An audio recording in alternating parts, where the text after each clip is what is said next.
भाई आ गया।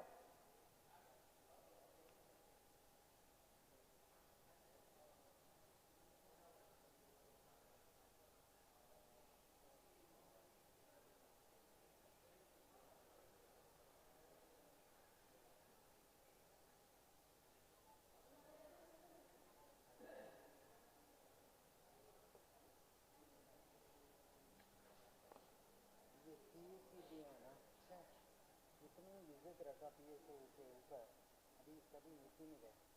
क्यों? आप तो अच्छा नहीं काम कर रहे। जब इंडिया में एक साल में कम से कम 5 या 6 केस होता है, इसके महीने में सब खराब होगा।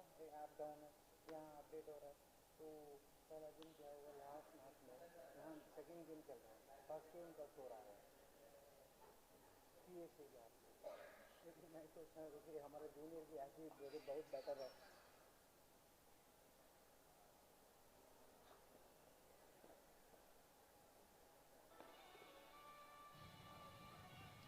No, it's a little bit more extra on the other side. It should be square, na? So it's like rectangle.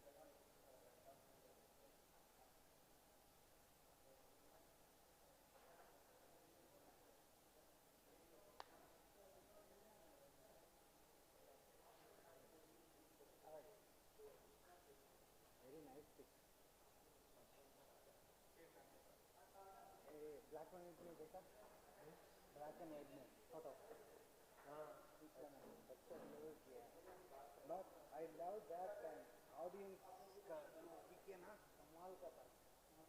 One person sitting there, the first photo, very nice.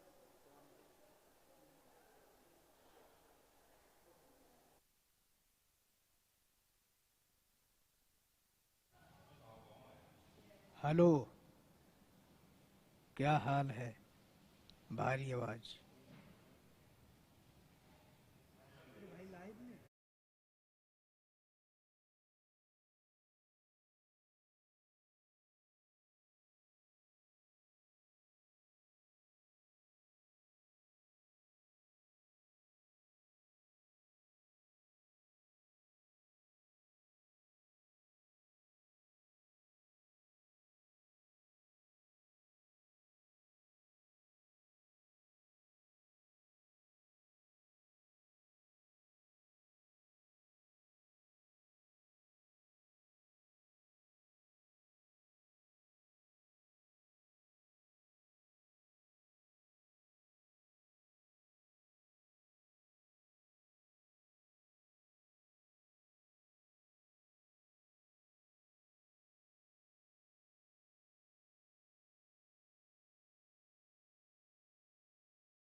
Good afternoon, everyone.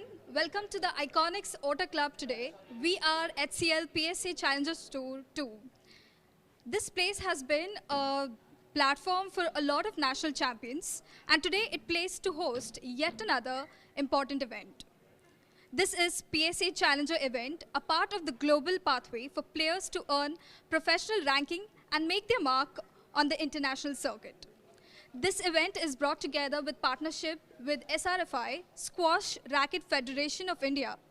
With over 24 state associations, SRFI is affiliated with World Squash Federation, the National Asian Squash Federation, and Indian Olympic Association. This is recognized by the Government of India and has been working tirelessly to promote and develop and raise performance level of squash at every stage. And of course, none of this would be possible without the help of HCL Group, which is one of the top tech startups in India. Founded in 1976 as one of India's original IT garage startup. HCL has been a pioneer of modern computing and even introducing as 8-bit microprocessor-based computer in 1978.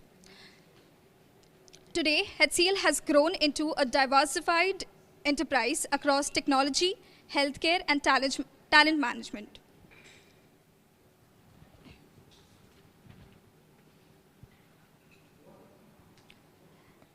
And we are here today down to 8 final players. The competition only gets tougher from here as some of the best talent in men's and women's squash fight it out at the COVID spot. Toss to the graphics. Here, take a look at the order of the play of today's quarterfinals.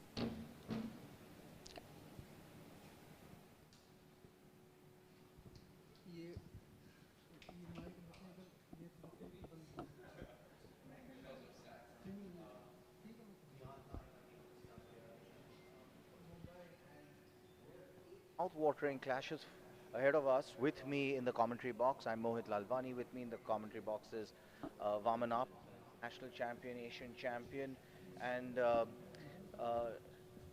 real trickster on the court. Some of the tricks, we've tried to learn when we were kids from you, Vaman. Some of us are still learning how to play some of those shots. But yeah, welcome. It's always fun to be in the commentary booth with you. Thanks, Mohit, for the kind words. Trickster, I don't know, but certainly the racket does the talking sometimes. It's always a learning curve. Even every day I'm learning different shots, trying different things. But apart from that, let's get on with what's going to be on store this afternoon. I think it's going to be a mouth-watering clash between Rihany, the first game, playing Tang from Hong Kong. Rihany is seeded 1 from Egypt, and that game starts at 1400 hours, followed by a men's quarterfinal at 1445, which is between him, Wong, and Thomas, followed by Sultana versus Fung at 1530, followed by it's basically an alternate game between men and women, as per the scheduling. The last game should be last 2 games should be mouth-watering. 1830 we have Gohary playing Salunkhe, and then followed by the last match of the evening, which is Villard versus Shanavi. That's right, Vaman. A lot of Indian interest in the matches for today. We've got an international field, of course. Some of the exciting players. Veer Chotrani, an Indian player, went to Cornell, is ranked number 1 in this tournament, is seeded number 1 in this tournament. We've got Akansha Salunkhe, who's seeded 2 in this tournament. We've also got Surat Chand in this. Couple of other exciting names. We've got Marwan Assal, a junior champion, and he's the world number 1 Mustafa Assal's younger brother. And be exciting. He came back from a very hard-fought match yesterday. Beat a very strong Malaysian player in 5 after being 1-6 down in the 5th. We'll have to see how he recovers, but of course he's got age on his side. And as you said, over the last few days I've been watching some of these players play, and Rihany, extremely exciting. You can watch them warm up. She really can put some pace on the ball, and she's taking on Tang from Hong Kong. and we all know that Hong Kong has come a long way in their development of squash over the years.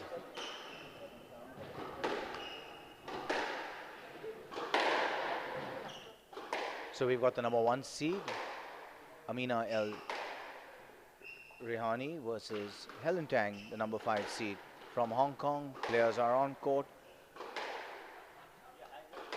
and we should be ready to go in just a few minutes. I watched Tang when she was here for the PSA, which was played at the Bombay Khanna. An extremely good mover. Lost the game, unfortunately, at the gym, making too many errors. But extremely fast on court, so this should be a very interesting clash. I have not watched Amami in the past, but seems to stroke the ball at least in practice. So let's see what's up in store for us.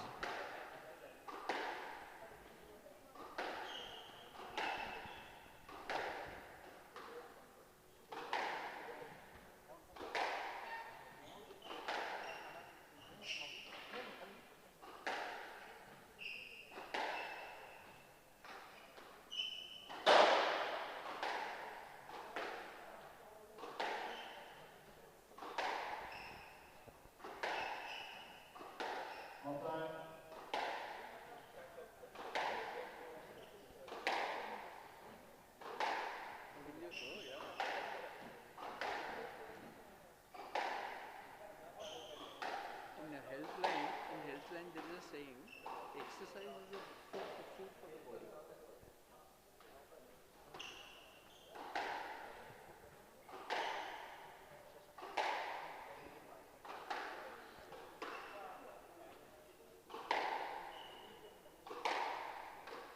I've got Shashank Tarwalkar here with me, a member of the Autos Club and regular player here.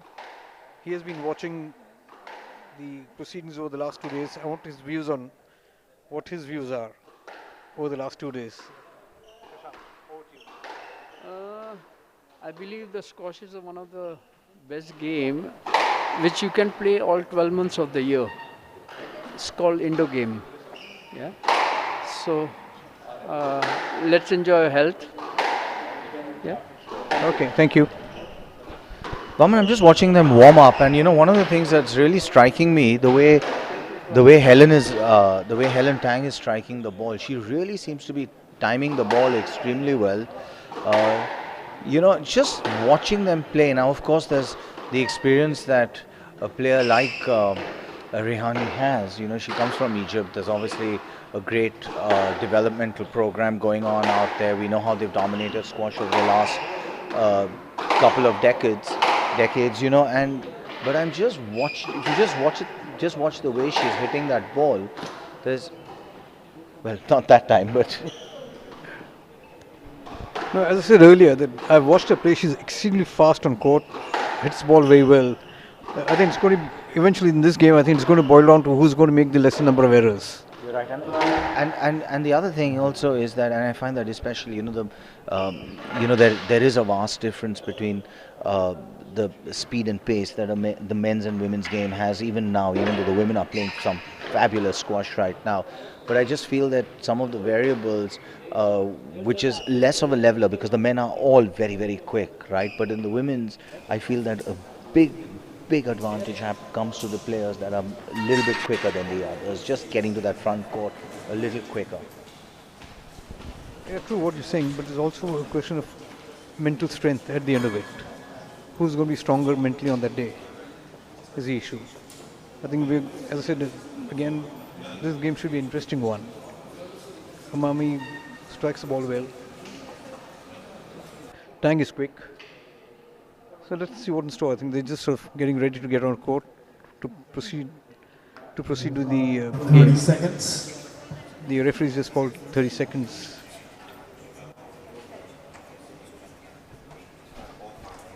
All right, players walking onto court. Our first quarterfinal of this 8-match lineup, all brought live for you. 15 seconds.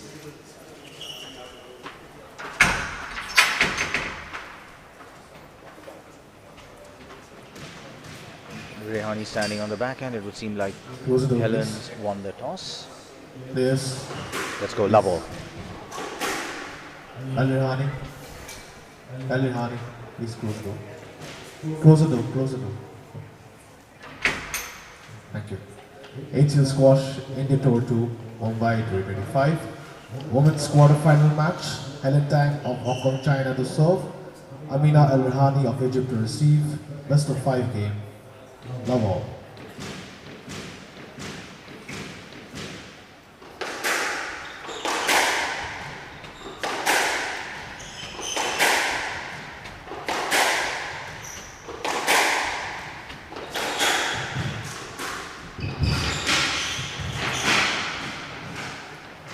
And out. One love.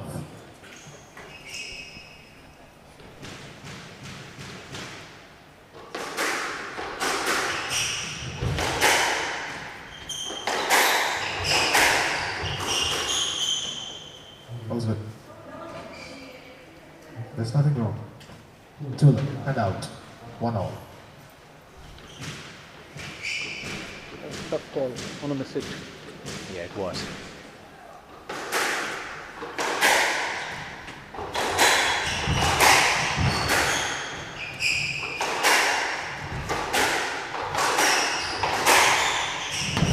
Man, that's some serious pace.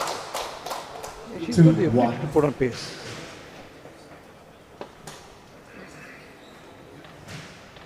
You know, Vaman, one of the things that I've noticed is many of the Egyptians tend to not have a very exaggerated backswing, and Down. Helen's, that out. backhand came 2 all. without an exaggerated backswing either. So it's interesting to see how they'll both get on.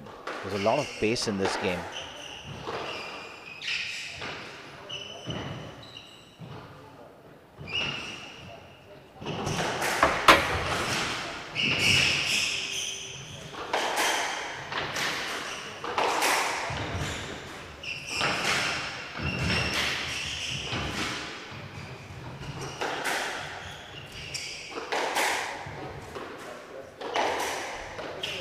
But that's a point and a half. That's great retrieving by Tang. Yeah, Rihany really made her cover some miles on that one.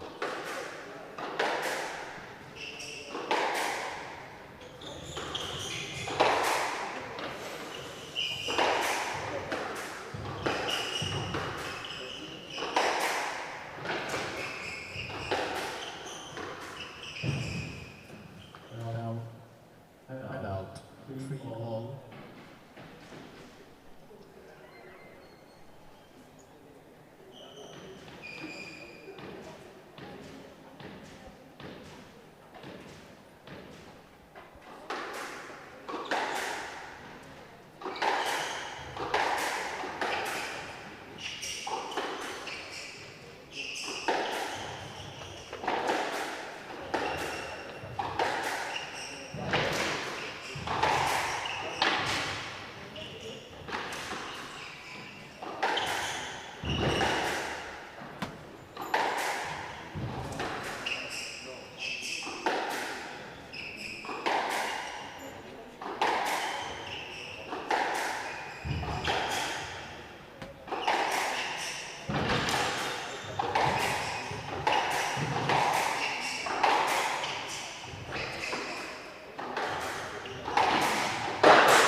Oh, she could have called the stroke on that one. And out. 4, But 3. one of the things you're seeing from Tang is that she's focusing on getting the ball deep and back. She's nothing fancy out in front. She's not going for any early drops, no boasts.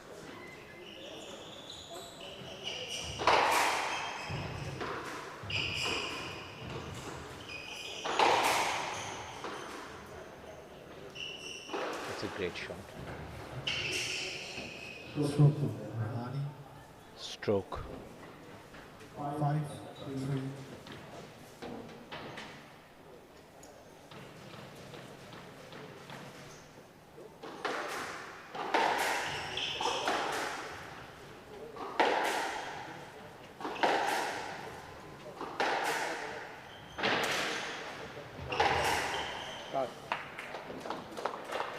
And out.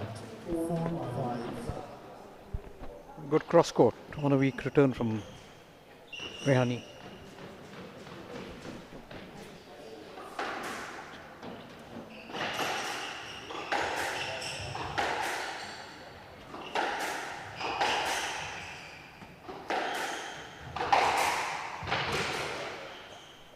And out. 6-4.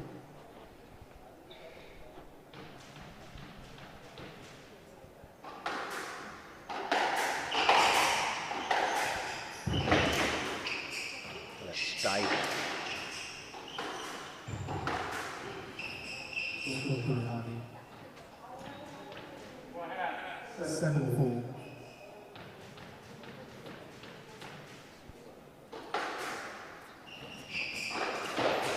Down. 8-4.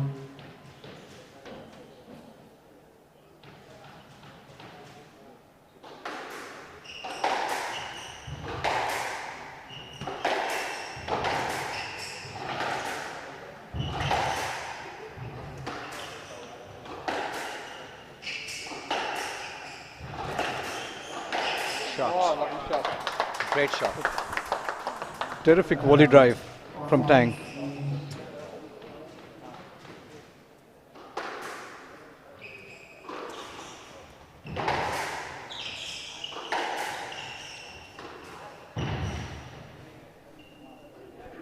Six, 8.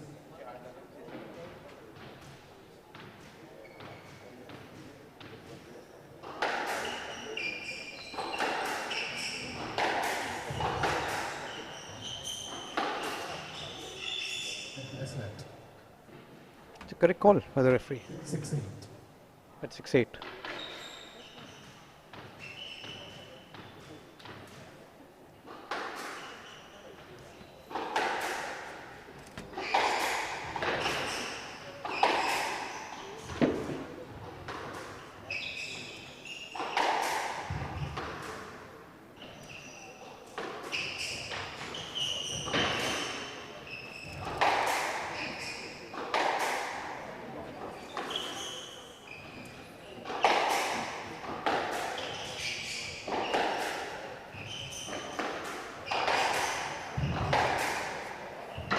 Oh, lovely shot by Tang.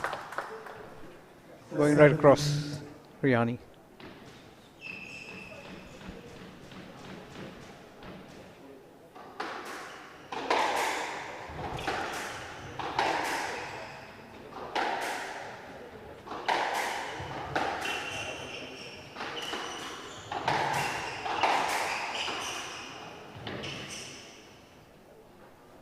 All. Mo, what's your prediction on this game? Well, I still think Rihany's got a bit of an edge. You know, she's just taking a look at the way the math has stacked up in this game. Great comeback from Helen Tang so far. And while momentum may be with her, that's a great shot again. She's going to get that stroke. Good stroke with that. 9-8. Right box. She's come back from 4-7 down.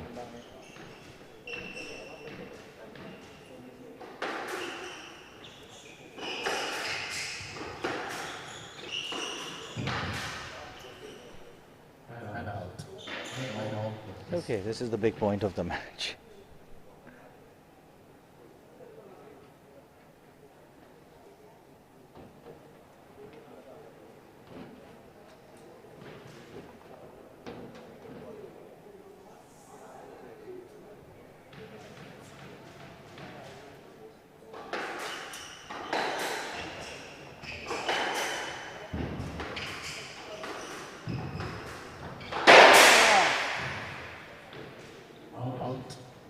Just rushed that just ever so little and clipping the top of the tin, and now Helen Tang has game ball for one love lead.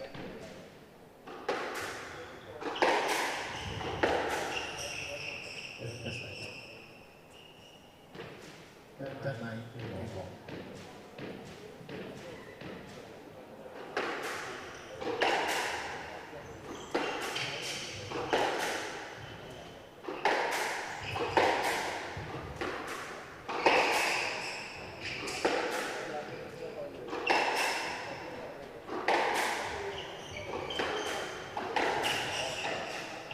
It's a great shot. She's not gonna get that. 11-9 first game to Helen Tang. Against all odds, Tang is 1 up against Rihany.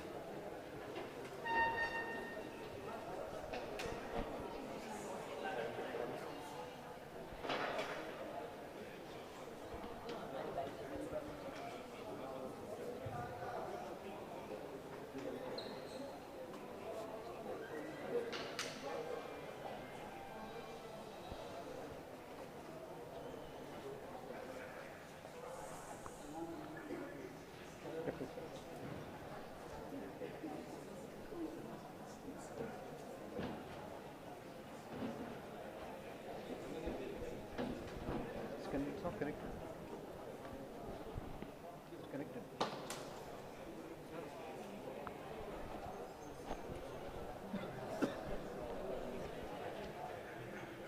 We will resume in 60 seconds.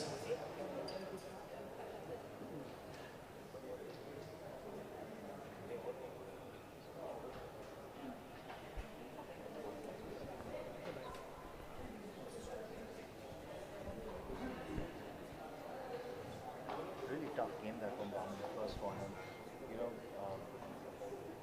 what I really liked was the discipline with which Helen Tang was playing the game. She was extremely We will tight resume down the for line, 30 making sure seconds. that she was searching for the back ball.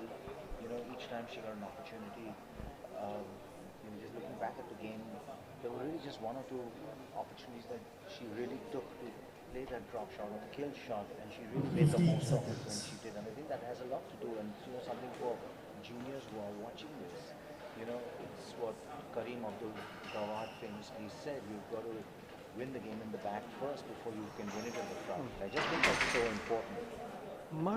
My observation on the first game was that One game to Tang love. tends to react very quickly to play a shot, whereas Rihany is watching the ball, playing it slightly late, especially on the backhand in the back of the court. She's taking her own sweet time and playing it. Whereas Tang is more proactive in terms of reacting to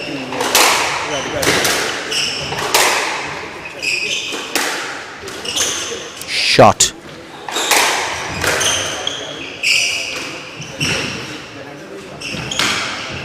Oh, that's lovely touch. Absolutely. Took it early. Again, something for, you know, some of our juniors when they're watching this to be able to recall that if you can get to that ball early and take it on the up, you can just tap it into the front court and it becomes such an important shot to play. Shot.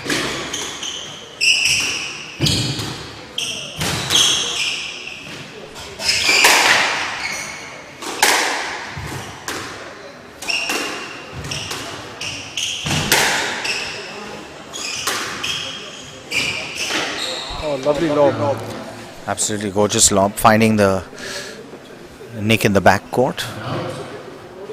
The lob is also such an interesting shot. It can be a defensive shot, can be an attacking shot. Depends on the situation. This one is more of a defensive shot, which she was lucky to make the back of the court. And you know, if you recall, even on the PSA tour itself, on the actual tour, you know, for a while, if you remember the way Farag used to use it against Mustafa Assal to try and negate his pace, and he used it, like you said, both offensively and defensively. And for a while, Mustafa was really struggling with him until, of course,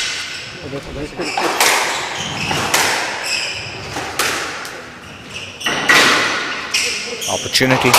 Oh, lovely drive. Beautiful drive. Just held it ever so little. Looked like she was going to play the drop, the straight drop, and then.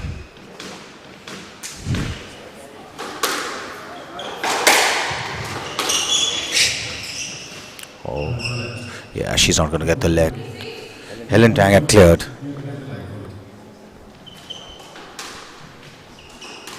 That's a good call. I don't particularly agree with that decision. Oh, you don't? I think she had cleared enough. Because she had enough time to play wherever she wanted.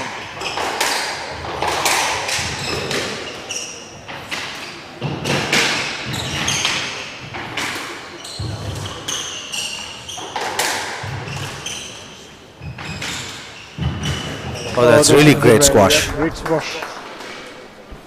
She had an opportunity. She finish could have it early, probably yeah. taken the stroke a little earlier in the rally. She decided to play on, and it paid off for her.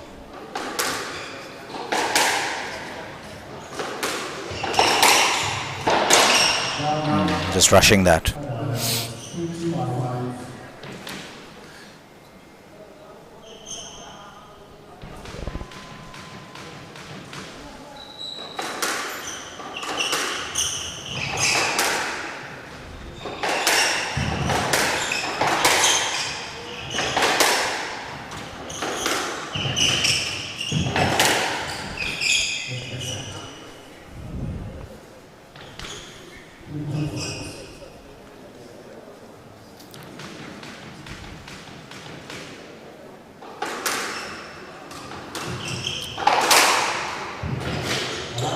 But that was a weak return of serve. This is a big point because at 3-5, she wins, she becomes 4-5, otherwise becomes a 3-point difference. Yep. And that becomes round from the climb, especially in the 11-point game.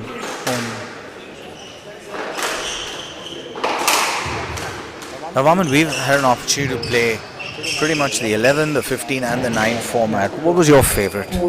I still prefer the 9-point format, the old British format. 9-point. So do I, actually. Why is that? I think it makes you, the game doesn't become chancy, it gives you a chance to recover. Whereas in the 11-point, could be anybody's game. One mistake and you're 3-point adrift of the player. So there's a greater level of predictability based on ability and skill in the 9-point game. It's very, very hard for a player to simply win because he's having a better day. That's right. And you could, in an 11-point game, as I said, 1 point can become 3-point difference. You get one fluke and that's it at the end of the day. And if you're playing catch-up in an 11-point game, it's like a sprint. But of course, the physical levels have to go up for a 9-point game. And just coming back to court right now, Rihany's got a 6-5 lead, and there's been a lot of loose shots that Helen Tang has been playing. Almost kind of. That's a gorgeous post. Ball was good. Looked good to us as well. Yeah. Terrific sidewall boost on the forehand court. Rihany thought it was down, but absolutely gorgeous shot.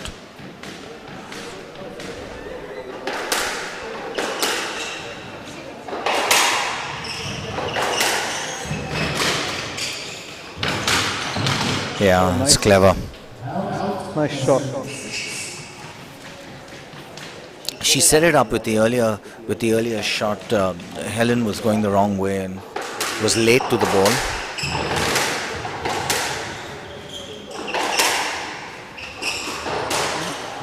Too many errors creeping in. Yeah, I think she's just opening the court up a little too early. She wasn't doing that in game 1. So.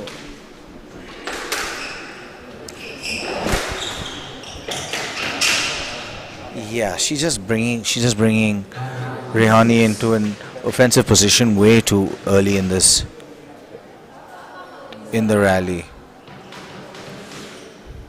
She's probably telling herself the same thing. You live in Singapore, so you probably follow the language with the Malay or Chinese.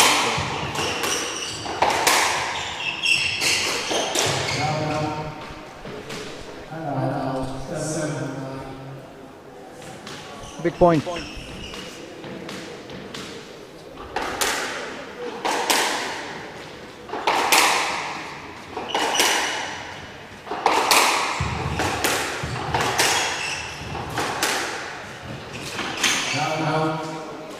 Just took her eyes off the ball, front play, on the backhand. She's getting a bit frustrated as well with the way she's approaching this. These last 4 or 5 points, she did have a fairly good lead at the start of the game. And that's it, down, 1 all. That's down. And 1 all. Game 3, and it just seems to me that the momentum has shifted, Vaman. It just, it'll be interesting to see what Helen Tang's coach has to say to her, but it just seems to me at this stage that Rihany's going to come onto court in game 3 with a lot more confidence, probably settle down as far as the nerves go, and I think we're going to see her try to dominate early on. I just would like to see Helen Tang. If I was a coach, I'd just like to see Helen Tang revert back to some of that disciplined squash that she was playing in game one. But Rihany seems to be more disciplined, making lesser mistakes. I think Tang is trying to go for too much. At least in the second game, she tried going for too much. Maybe eagerness when she was up 3-4 points earlier in the game. Yeah, it's absolutely. I mean, when you're in a match against the number 1 seed and you've got a 1-love lead, sometimes you're coming in with a mindset that's there's pressure, there's a lot of anticipation on how you can approach the entire game, and I just think that she should stick to the strategy that got her there in the first place. Also, my observation was in the second game, Tang did not use the slow pace, playing a higher ball when she was out of position. She tried attacking it. In the first game, she just got back into position by playing a higher ball. And just to add to that observation, that's how she got a lead in the second game. That's exactly what she was doing, and then kind of just slipped away from her. Try to get, it's almost like she won the first game, had a 5-2 lead, and then all of a sudden was thinking about the fact that she's going to be 2-love up, and sometimes that can creep into your head, and that's a horrible place for a player to be. Complacency cannot set in very early in the game. We've all learned that the hard way. I certainly have.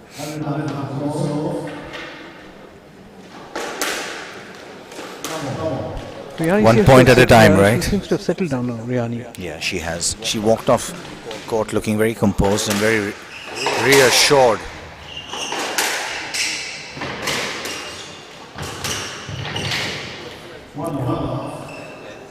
It's a great cross court short ball, really great shot, very late.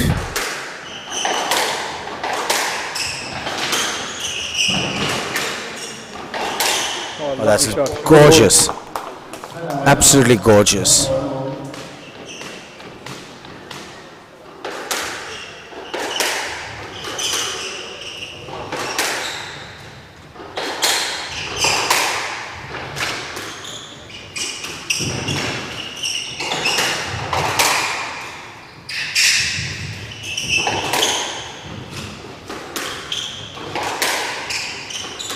Out.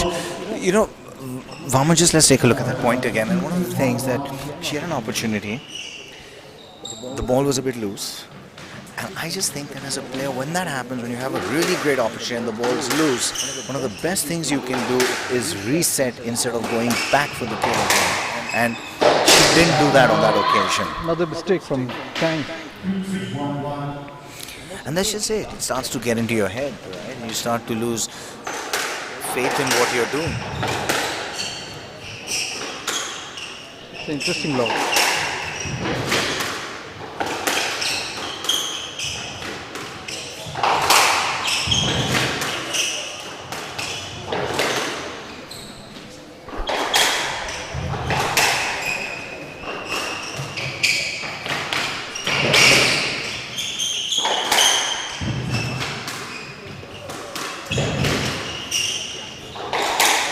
That's some incredible retrieving. Oh, lovely hit. Just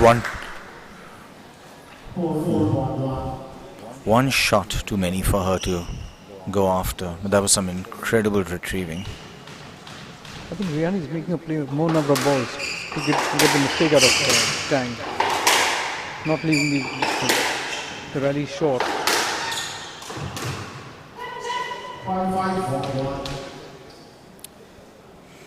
I've always believed there's not enough that can be said about that straight drop.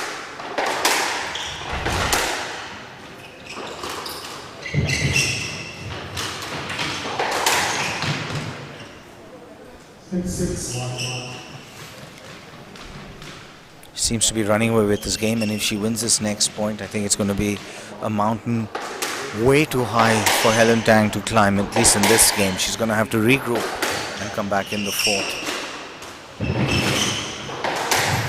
Oh, that's very dominant. Set up with a gorgeous burst to Helen Tang's forehand. And the put away is pretty straightforward.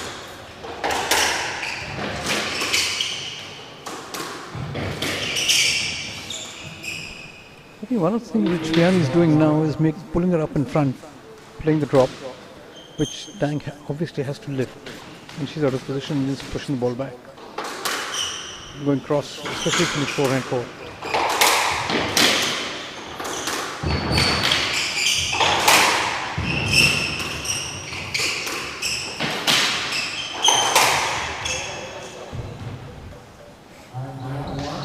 Yeah, she's run away with the game. She's run away with this game, and Tang's looking a bit tired as well. The breathing's got a bit heavier, and Rihany on the other hand, that's a bit lucky. It was a bit of a miss hit. She did go for it though. But Rihany's just looking a lot more confident.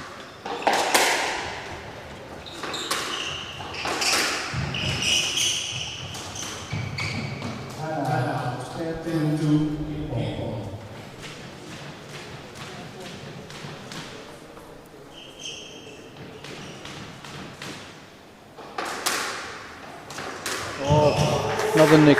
Beautiful shot. That is a gorgeous shot. Getting lessons from you? I'm learning from these girls how to play that angle. It's really a gorgeous shot.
We will resume in 60 seconds.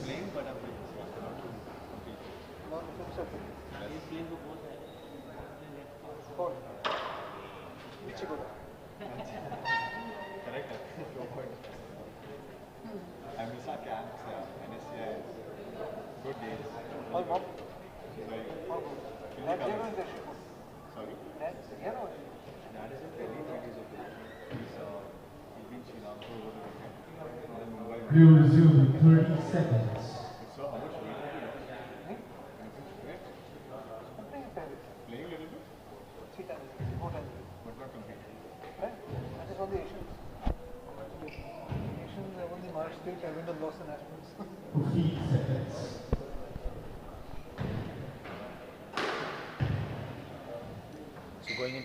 Game 4, Vaman. Is there a way back for Helen Tang? Looks tough. This Rihany is now so. It's a game of confidence, and she's 2-1 up after being down 1. She's won both the games quite comfortably. I think the first couple of points will tell the story at the end of the day.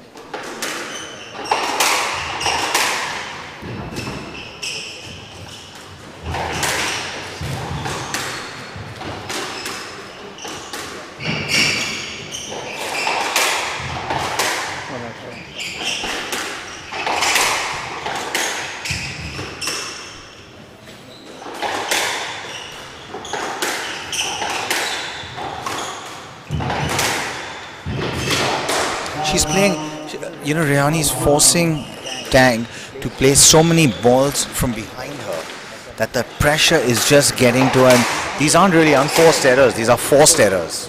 Agree.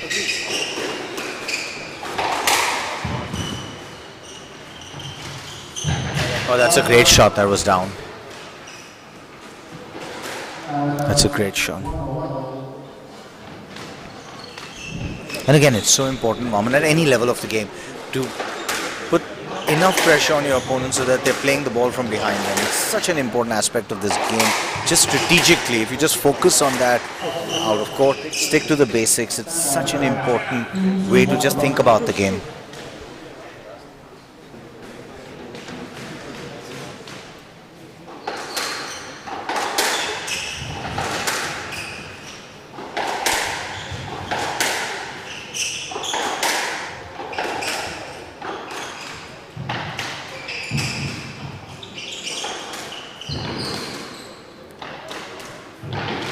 That looked down to me.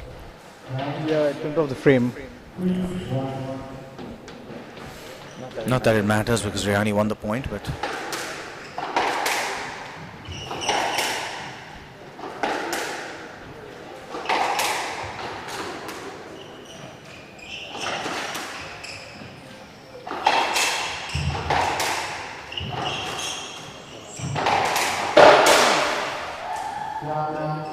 Made a snatch at the ball. the other thing that if you notice, Raman, is that even when Helen Tang's putting pace on the ball, it's just falling slightly shorter than where Rihany's balls are falling. Not on that one. Not on that one, yeah. She needs many more of those.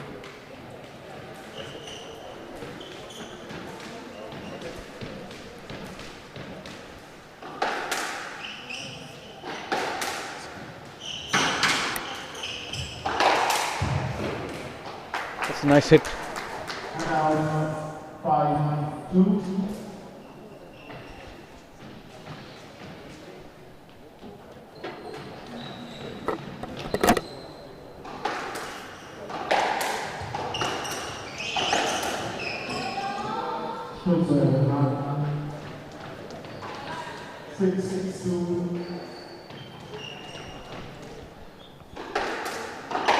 This looks pretty much done, Raman, in my mind.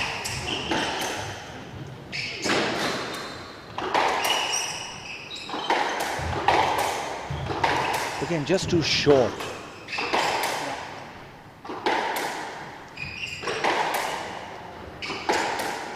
That's much better.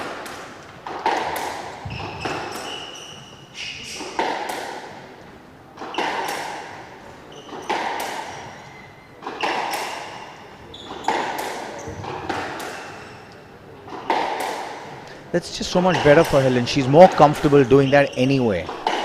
True, and that one, the control that these players have.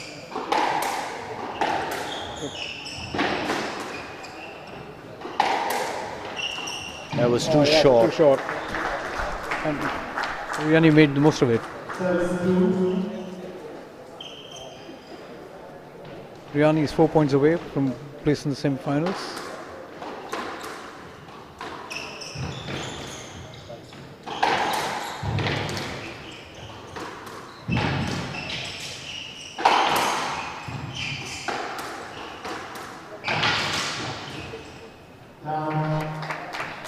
She's changed her tactics a bit, Rihany, pulling Tang up in front and making play the lob.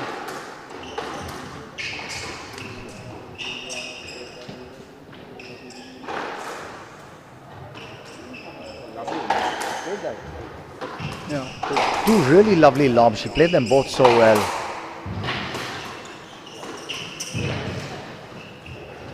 It's down.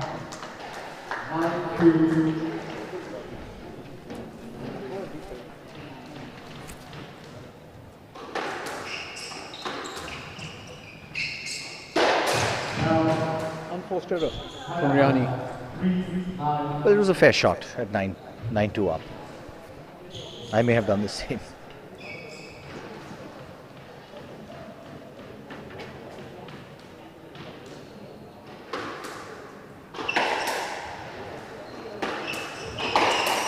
That's just way too good. Far too good on that one.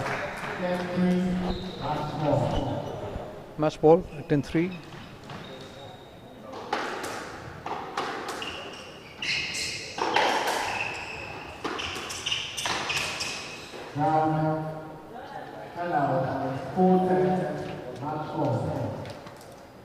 He's still got a comfortable 6-point lead.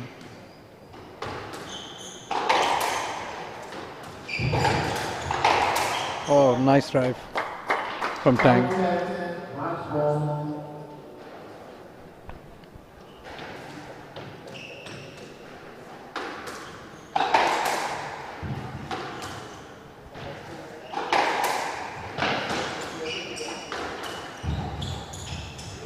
Oh, nice sidewall.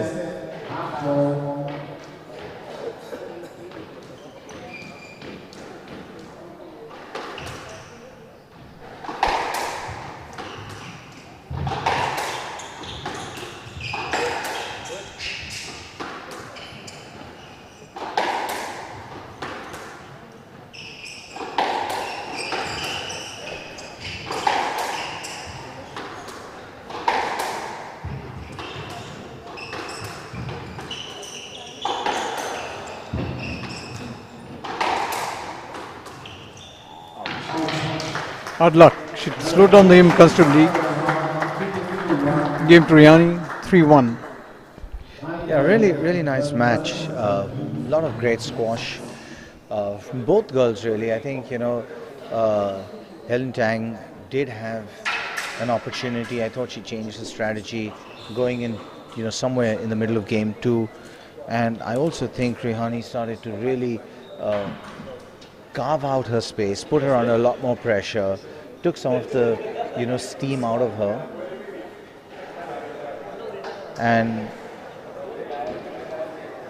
And basically, I think it was just a game of just too much pressure.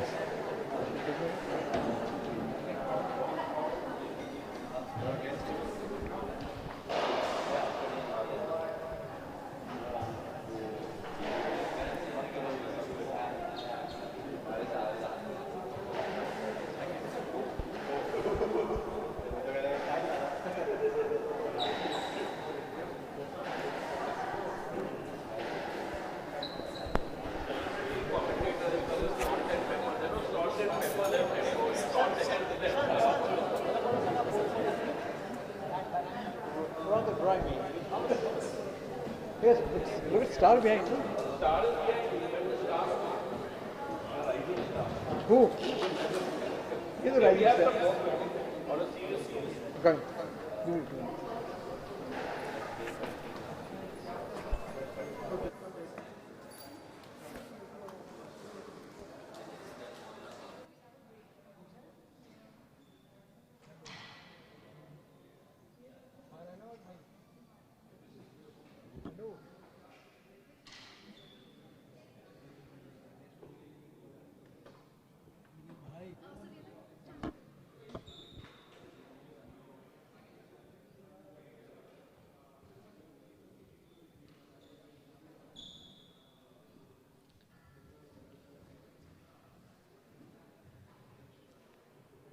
Sorry? ठीक है.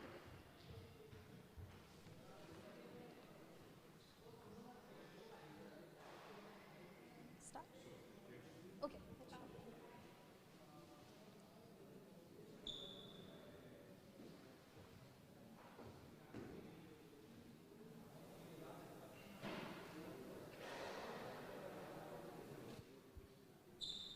Hi. So first of all, congratulations on winning. So you were a bit unsettled in the start. How do you feel after the game built up? So it built up eventually. So how do you feel about that? Like starting of the game, yeah, I was. When I started the game, I was a bit nervous. I know she's a junior, an upcoming junior from Hong Kong. I know I watch her play, so I know that when I was on court, that we get a good match with her. So. So, beginning from tomorrow, you're going to enter into semi-finals. How do you feel about your form from today's match? I think I'm becoming during day to day. I'm becoming better on court, and the nerves are getting a little shortened, and I'm getting better. Okay. Yeah. Okay. Thank you so much. Thank you.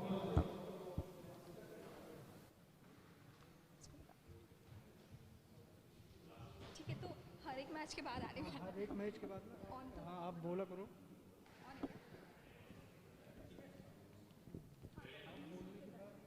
बंद करना चाहिए.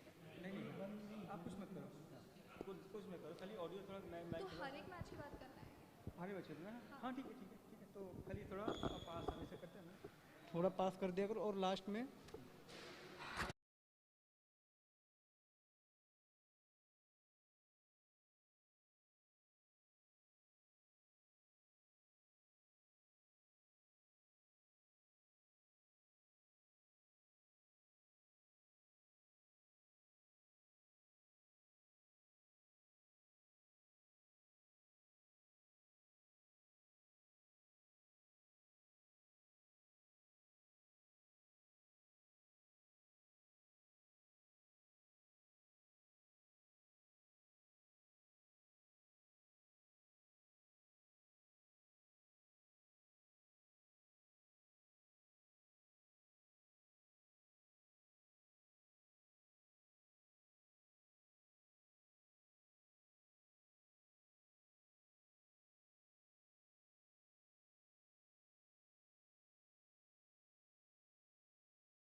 half time.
Time.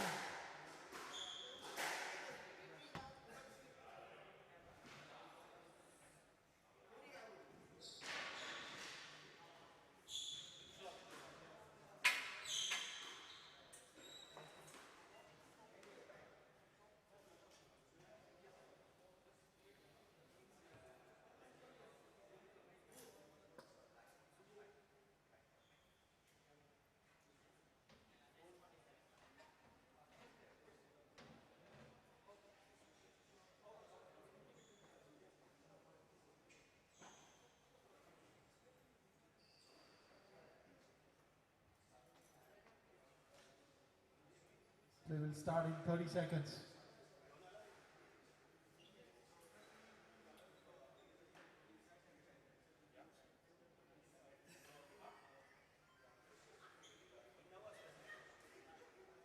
They will start in 15 seconds.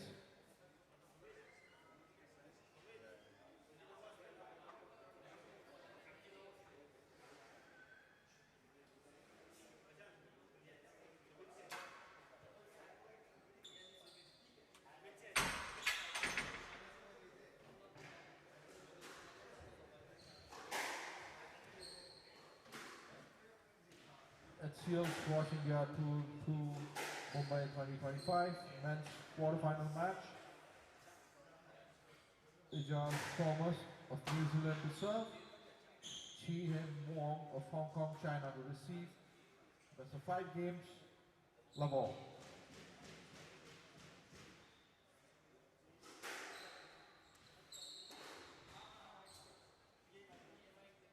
And out, 1 love.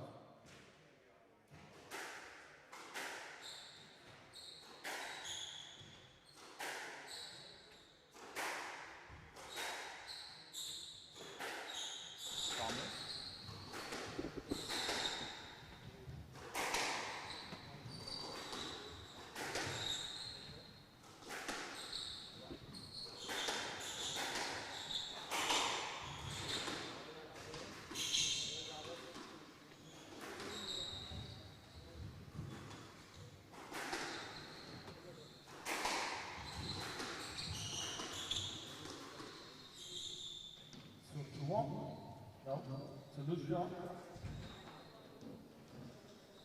2 love.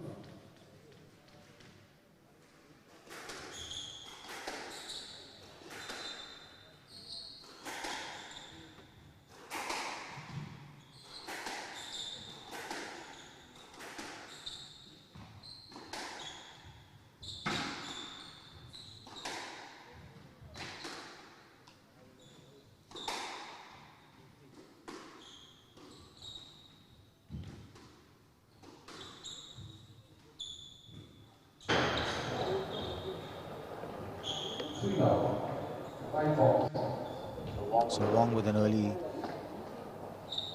lead, quick start. 3 love up in game 1.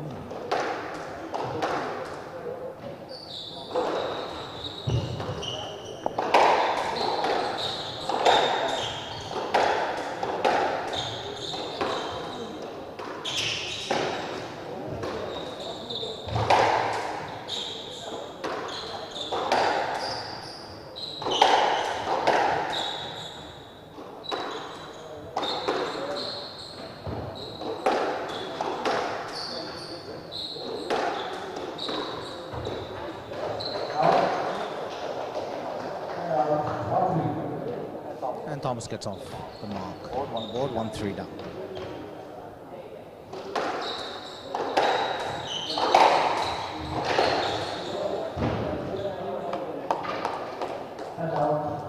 Took his eye off the ball.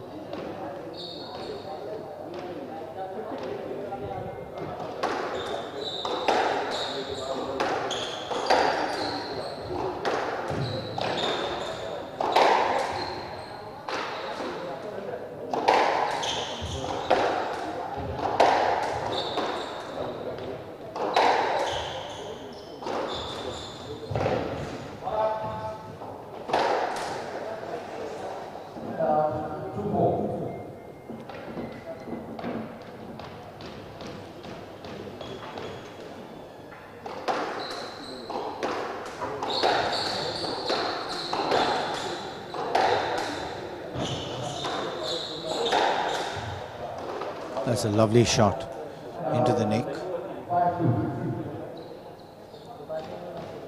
5-2 up. Wong won an extremely strong match in the round of 16, beating Ayan Wazirali in 4.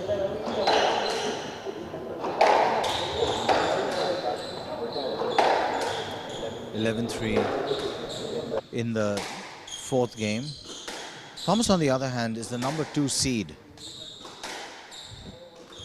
And that's a lovely lob.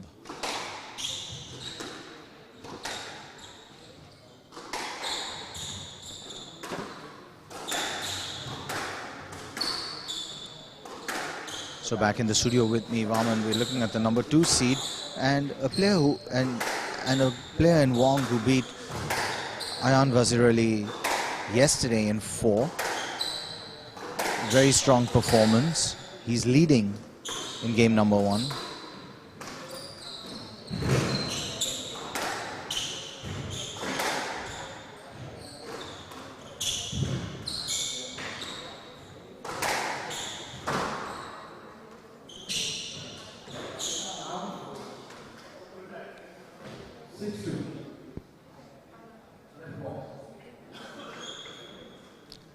He just hasn't found his rhythm yet, the number 2 seed.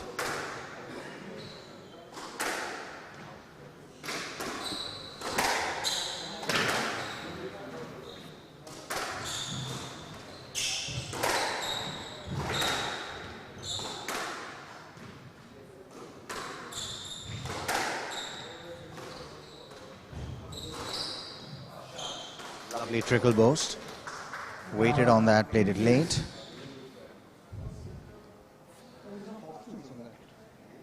Yeah, there aren't any because firstly you're... Yeah.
Yeah, we train together and he's a really good friend of mine and a really good player. So looking forward to watching him here.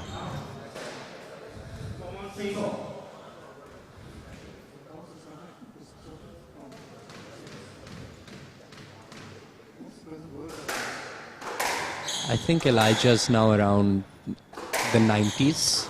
I think his highest world rank is 93 if I'm not wrong, but he's around the 90 to 100 range. Yeah.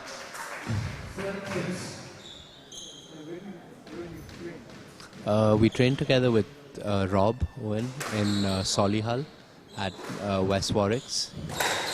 So we both train under the same coach.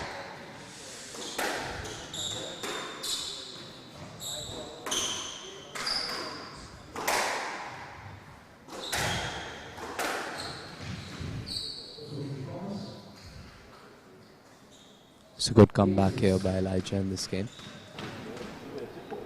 He seems to have settled down. Yeah. After the first couple of points. That's a nice flick by Wong. 7-8.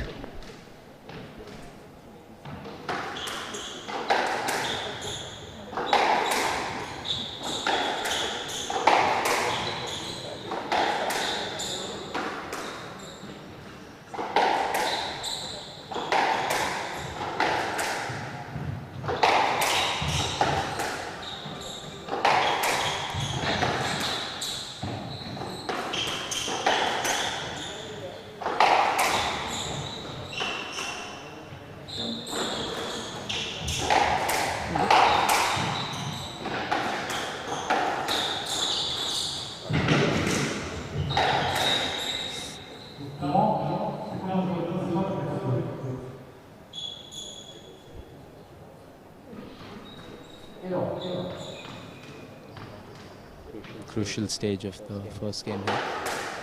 Yes, I think Thomas made a mistake there by going at him and not clearing out early enough. Yeah.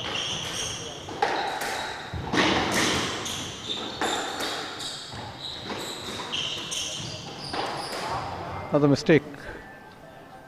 Not Thomas.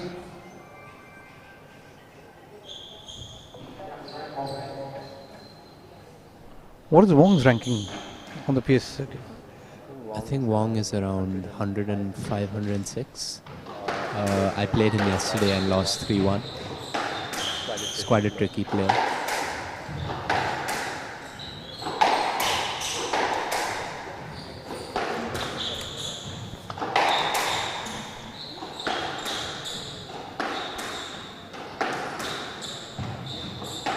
But is he tricky up in front, or what did you find difficult playing him yesterday? When you say he's a tricky player, I think he's quite tricky around the middle. He controls the tee quite well, and he has quite a good boast from the back, so he changes up a lot from the back and uses the boast a lot. And I think along with that, he lifts quite well from the front. So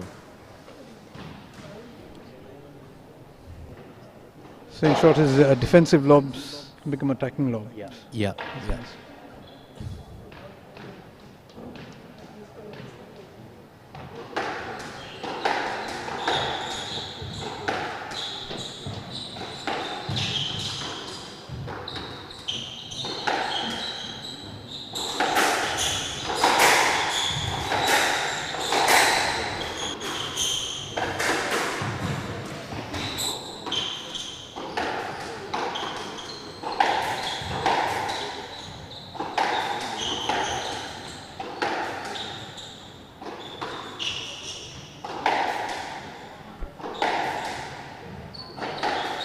Crucial point, this good rally building up.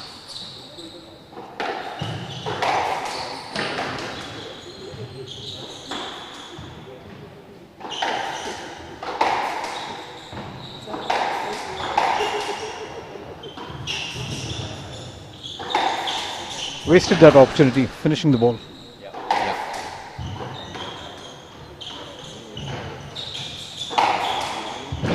Oh, lovely drive on the backhand by Wong. 1 point away from taking one game lead against the number 2 seed.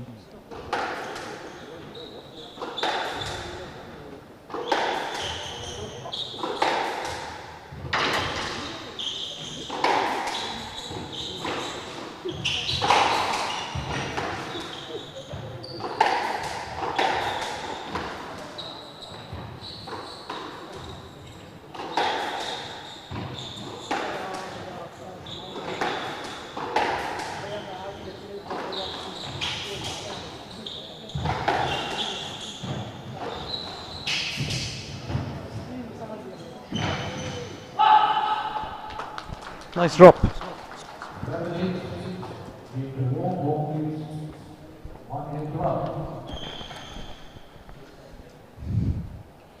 Very patient. Yeah, Wong's been very patient. And what I find interesting is that from being out of position, he tends to use the lob, the high ball a fair amount to get back into position. And as you said in the last match that we were watching, you can use this defensively, you can use it defensively. He uses it really well defensively, gets himself back into the match, and he's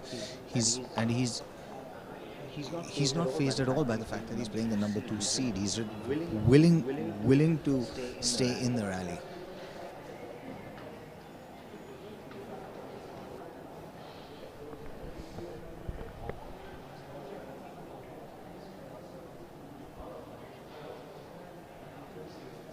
Well, this is pretty much how the first women's match started off, with the first game going to the lower seeded player, Rihany, of course, the number 1 seed, and Thomas, the number 2 seed in the men's. And for now, both have dropped the first game.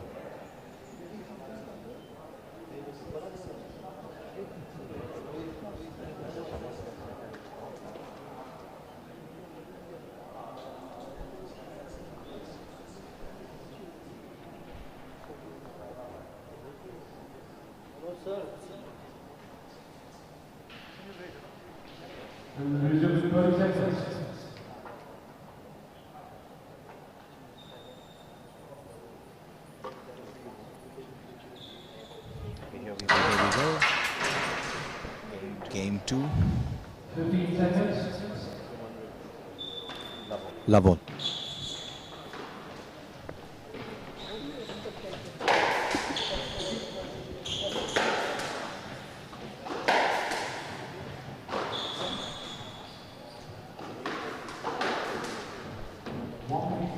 One game love. Love all.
One thing I've noticed is Wong is making Thomas do all the running, chasing the ball.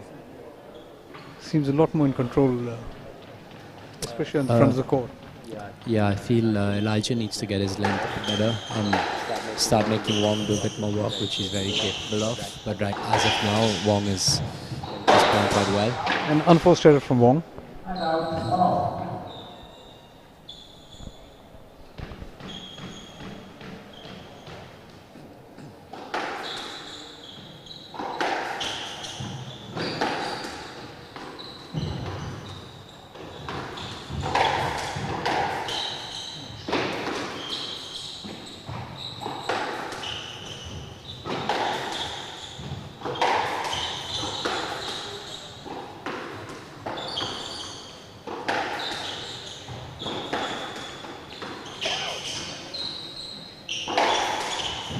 Oh yeah. That's a great width. And out. 2-1.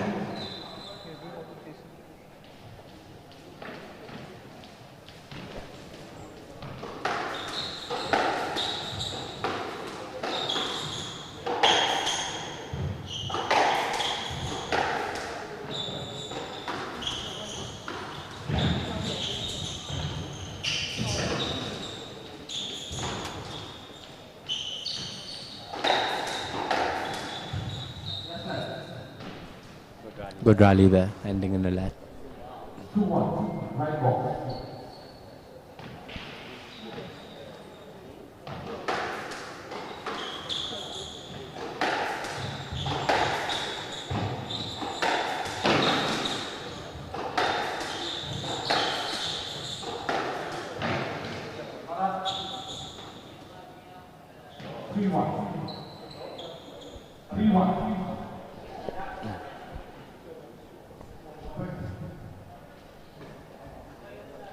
Crucial stage in the match for Elijah now. I feel he really needs to get into this. He needs to climb back quickly into the game. Yeah.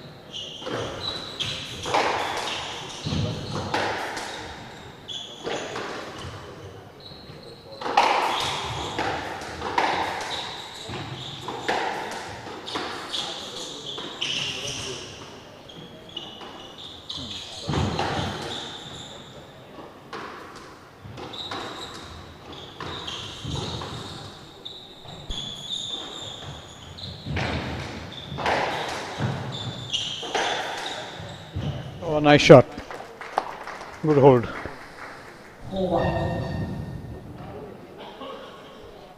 Maybe Thomas could try something different by slowing the pace down a little bit, like what Wong is doing. He really needs to change something up. Because Wong is enjoying the pace that Thomas is putting on.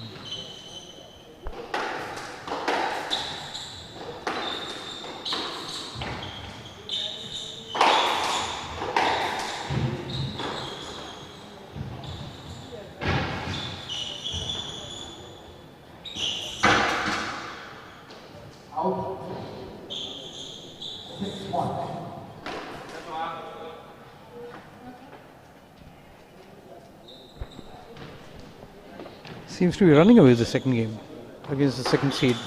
Yeah, Elijah needs to get back into the second game now.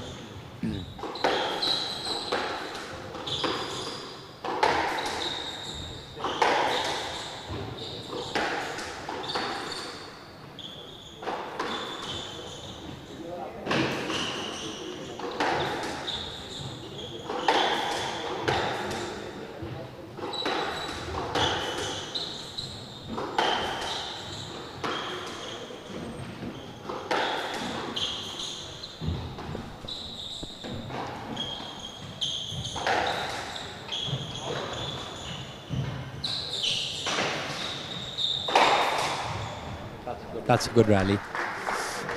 That'll give Elijah some confidence to get back into this game.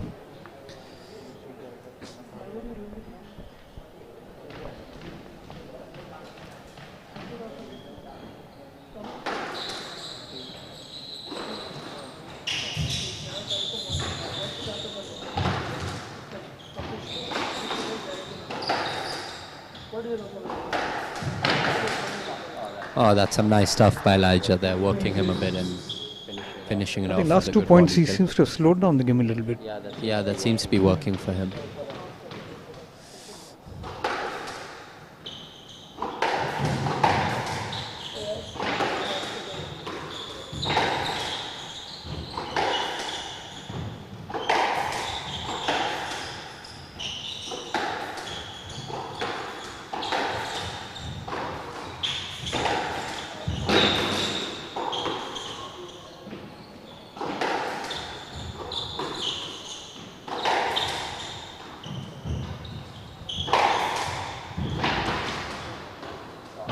Lovely hit.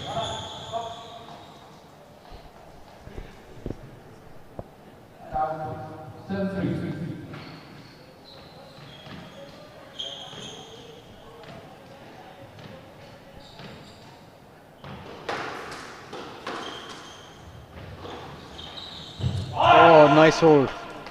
Nice interceptive from side wall from Wong.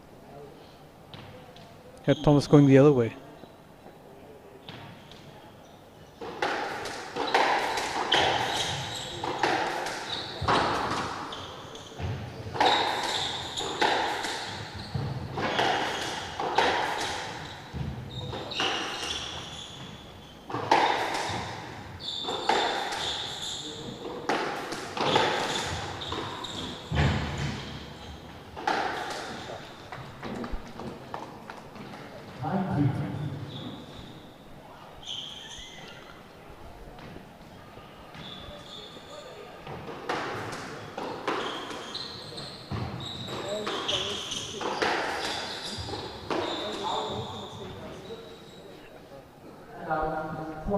It's a long haul for Thomas.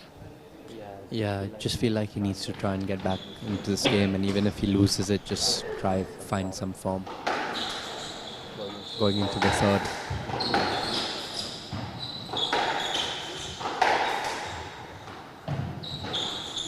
That's a great shot by Elijah.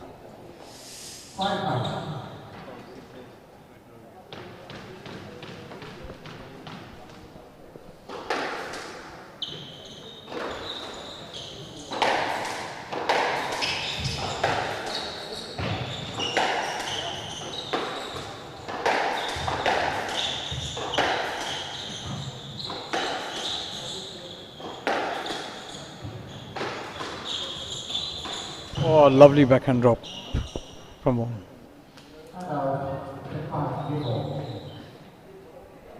1 point away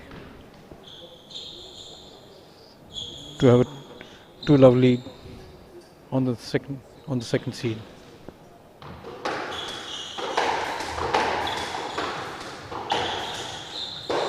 Unforced error gives second game to Wong. Wong goes up 2-love. And Vaman, one of the things we're noticing is that the varying pace that Wong is playing with in between each rally is really struggling. Is really troubling Thomas a lot. He's unable to get into a rhythm. A lot of his opportunities are hitting the side wall, coming back into the center, giving Wong an opportunity to reset, come back into each point. he's not able to finish off the way Wong is finishing off. And a lot of that I feel has to do with the fact that Wong's not giving him a consistent pace to work with. True. I think Wong's playing at a much slower pace, keeping the ball slightly out and not giving Elijah the pace that he likes. As a result, Elijah seems to be out of position on quite a few shots. That's when Wong is creating the openings. That's right. It's almost like he's not reading Wong at all early enough. And the other thing I noticed is when Elijah won 2 points in a row in the second game, came 3-6 after being 6-1 down. Wong suddenly increased the pace in the next point and then slowed it down and then increased it again and went 7-3 up, and then from there on he kind of just reset his mind as well. Mixing the pace, and he's playing to his strength, the pace that he likes, rather than sort of bang the ball around. Whereas Thomas has not settled on accepting that pace a little bit. And here's what's interesting. Ayan was really lost to Wong yesterday. He knows his game. He's played with him yesterday. Elijah Thomas is a good friend of his. He's coaching him in his corner right now. What's he saying to him, you think? He's probably telling him to match Wong for the pace, to check it out whether Wong can handle the slow pace and as well as what he's doing the other way in terms of. All right, and Ayan's back from his corner. Ayan, what's your advice to Elijah for the third game, for him to make... Raman uncle, as you said, when he's slowing the game down, he's getting a bit more joy. I feel he needs to be a bit more aggressive. It's just a little too passive, and Wong seems to be the one controlling it. He needs to get in front of him and play his ball.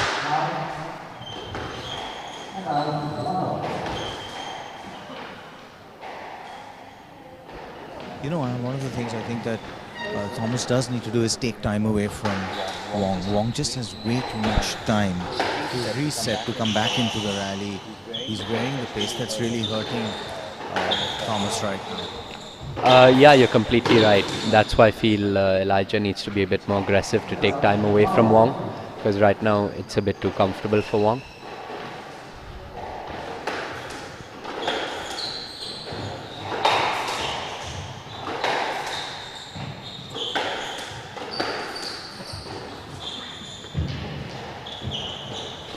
Oh, that's a gorgeous shot. Great shot. He just seems really aware of where he is and what he needs to do next. He's patient and he's not panicking at all. The fact that he's 2-love up against the second seed, he just seems really calm and relaxed. Yeah, I think he's quite an experienced player. He's been around for a long time, so I'm sure he's been in this scenario many a time. Elijah firing himself up there. He really needs to get into this match now.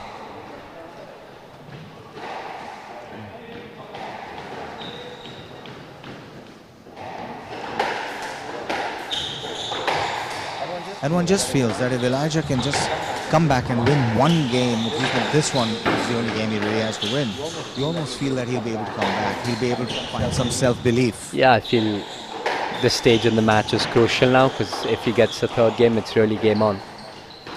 That's a great shot.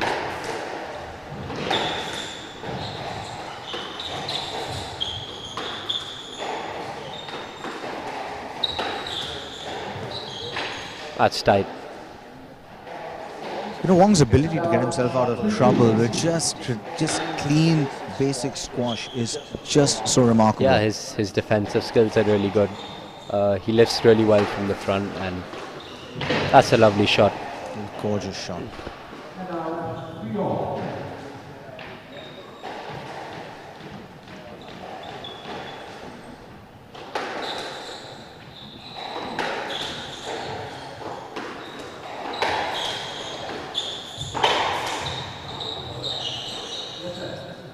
It's led for safety there.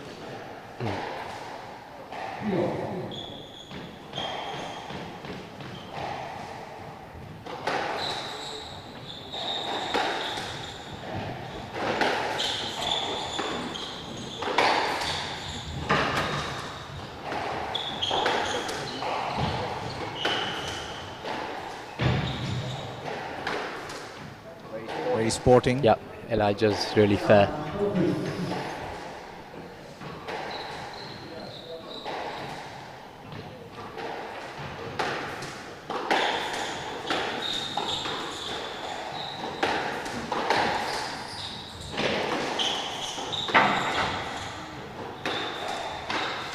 Oh, that's a lovely shot by Elijah. Gorgeous, gorgeous shot. And a celebrity coach who used to coach the India team, looking around for a cushion, looking extremely uncomfortable in the stands.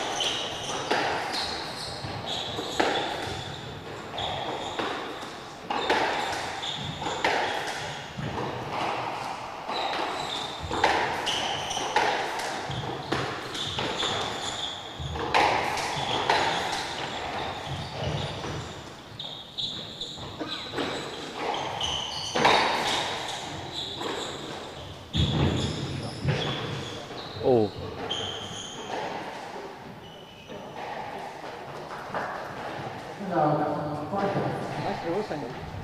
Oh, that's a really nice reverse angle to Elijah's trickle boast. Don't see it often No, at this level. you don't.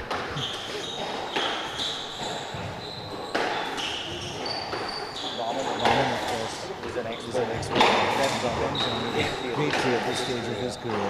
Yeah, he's got every shot in the book and more.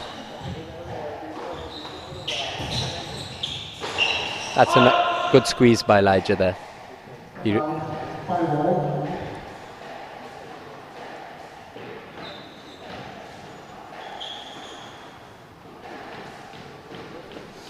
And if Elijah can feel at this stage just to come back, just stay with Wong, then perhaps we'll get to Wong as they get into the down stages of this third game. Yeah, this third is really is crucial.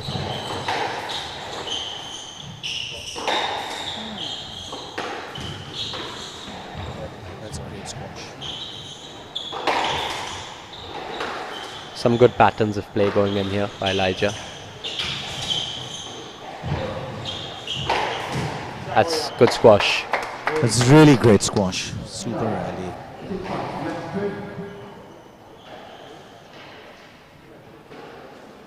You know, when we talk about the time that squash players have in making points and we compare them to tennis, right? I'd love to do an analysis on how many minutes a tennis player actually spends on court in a 5-set and a 3-hour match compared to the time that a squash player has in between. Yeah, yeah. Respectfully, it's almost laughable. I mean, the refs are really strict with going to the towel and stuff like that as well, and if you waste any time, they're not afraid to use the code of conduct.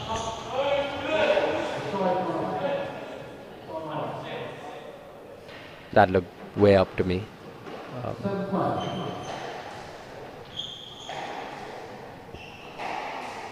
That was a big call.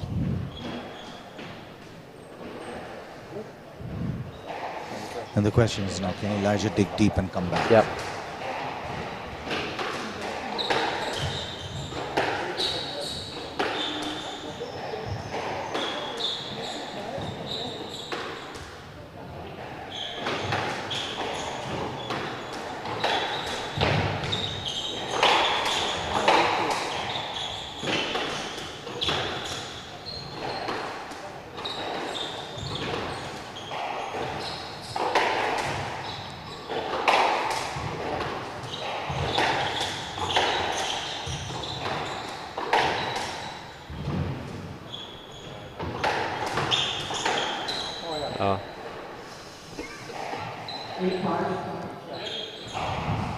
There was a sense of resignation there almost. Yeah.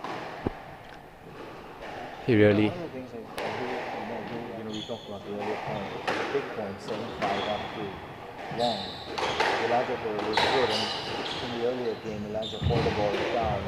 They both seem to be players who aren't, calling it themselves. Yeah. To believe that the ball was out. Yeah, they're both really fair players, so I'm sure there's no malice there.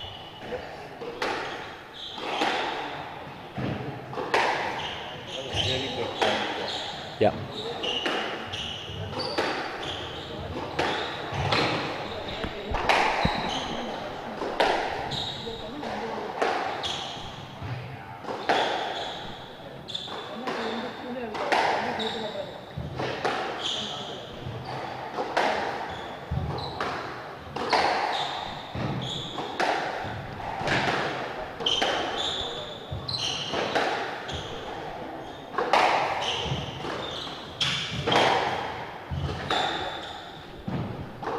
Nice rally going on. Wong is 2 points away from creating an upset.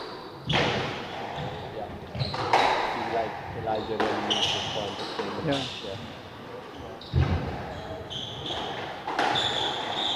Oh.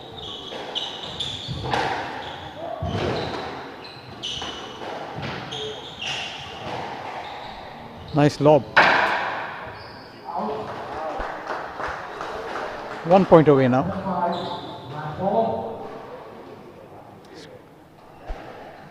Wong is 5 match balls.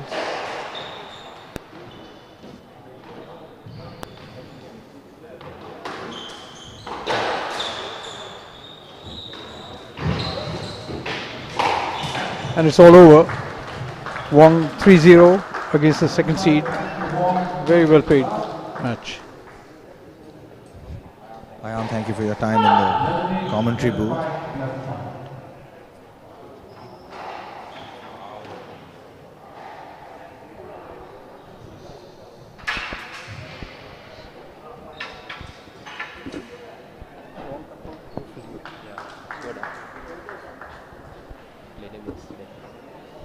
Yeah, because he's giving the other guy the pace. Actually, a lot of work. That post, he's got quite a good pace.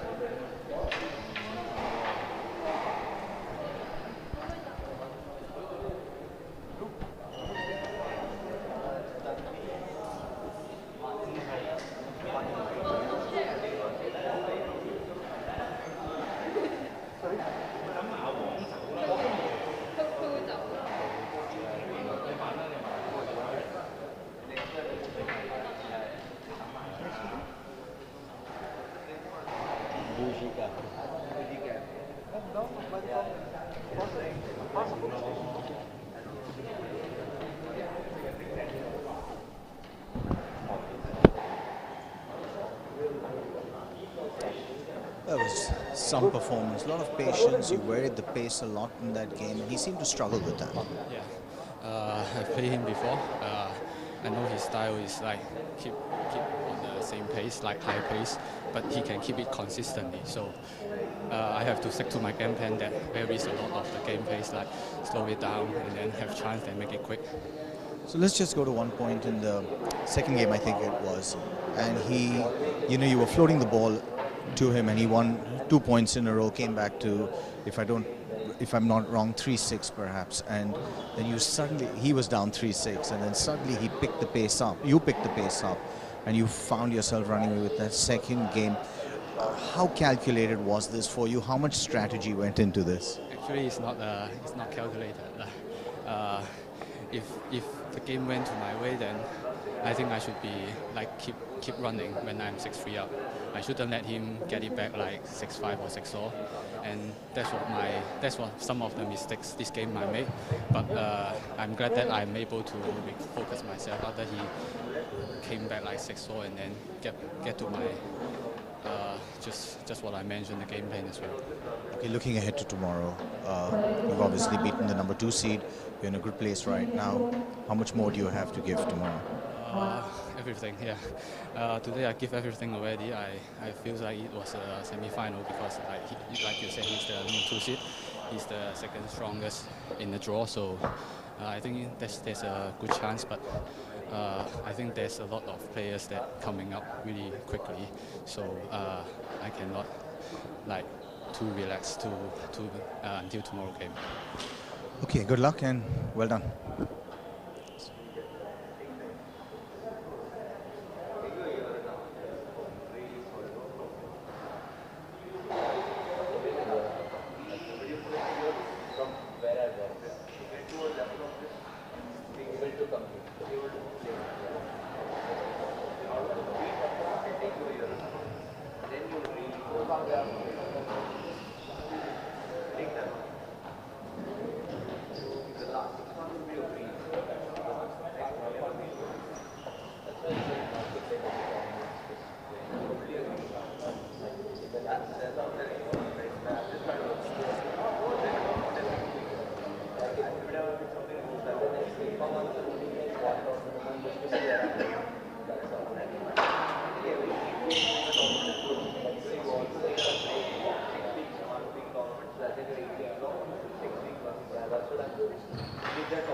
1976.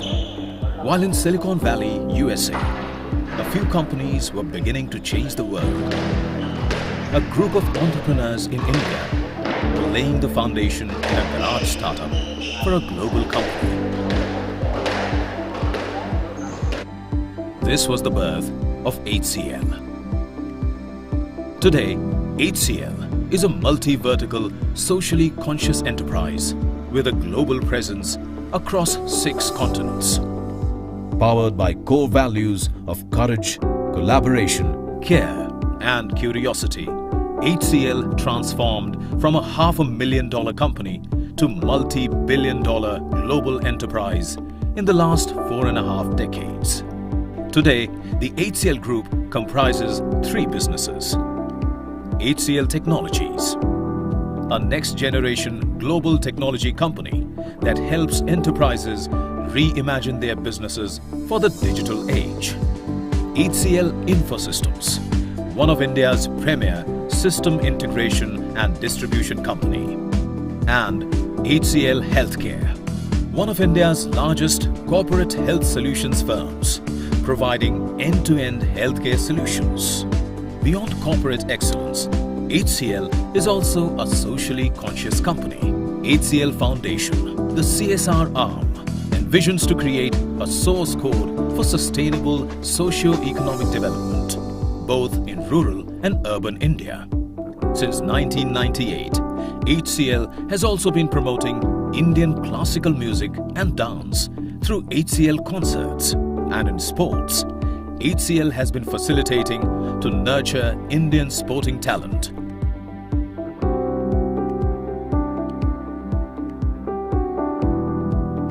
Since 1976, HCL has transformed in many ways.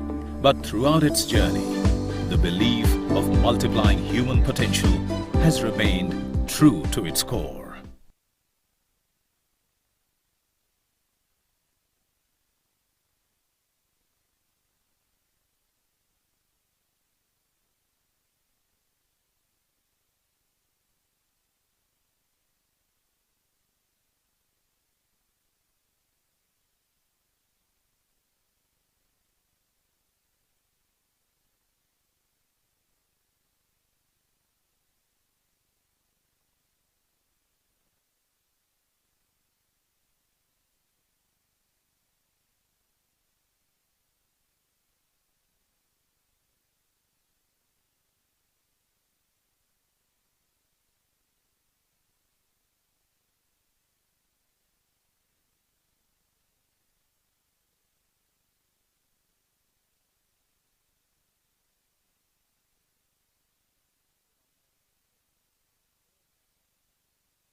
One second.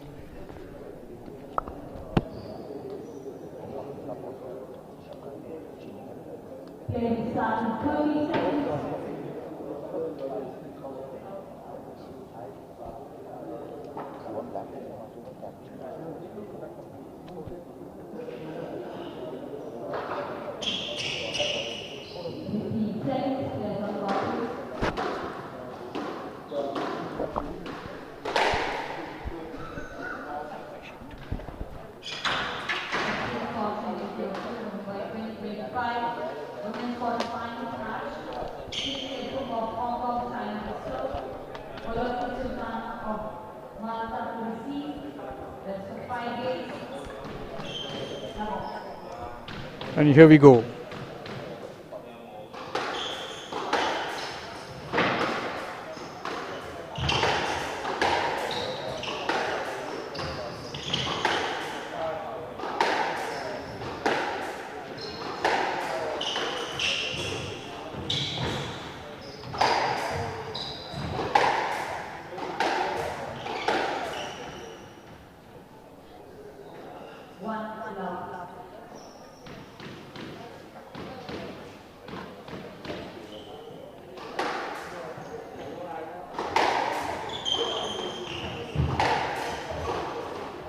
Oh, lovely side wall from Fung.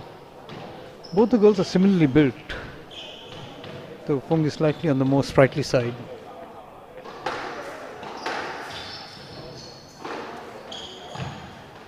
That's a lucky nick.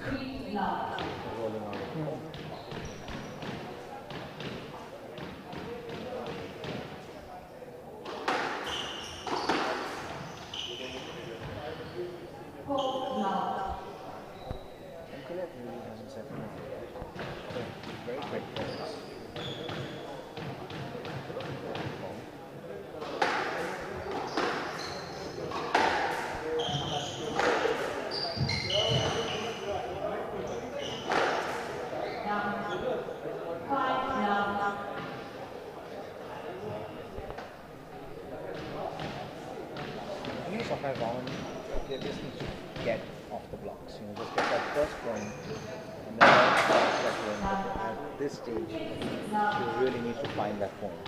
Wong has really taken off the blocks this game. First, it's 5-love.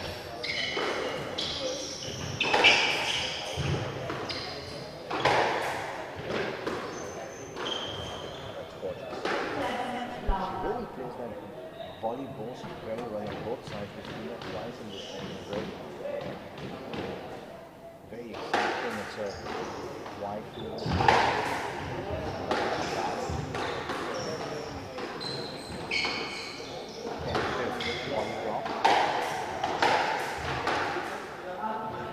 Unusual error from Fung. Let's see.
Oh yeah, it's a nice drop.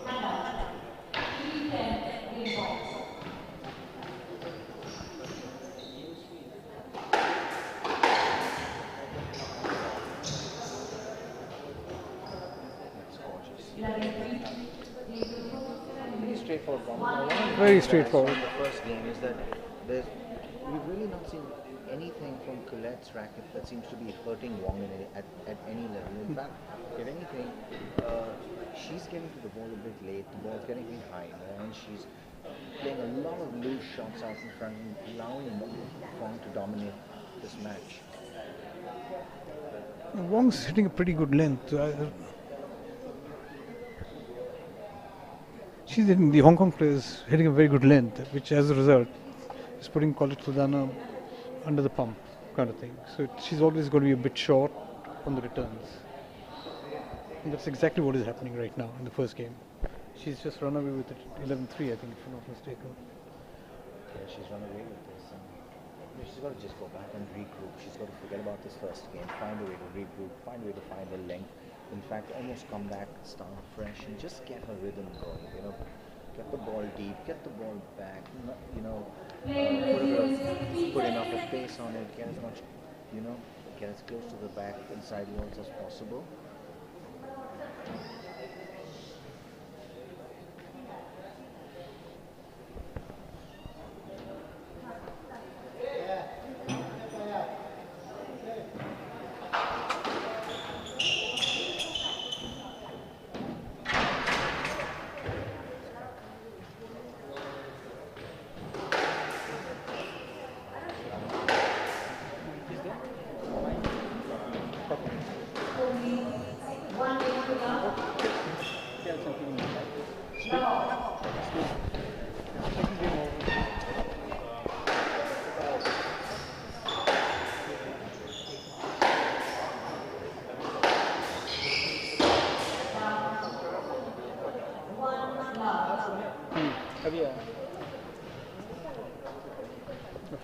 Just give this match.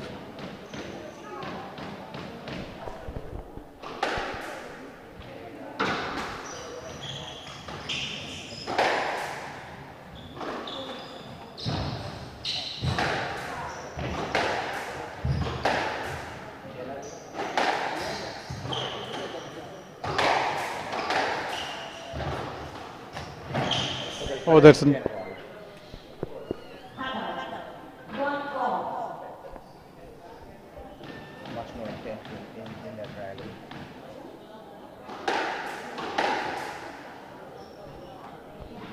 poor service.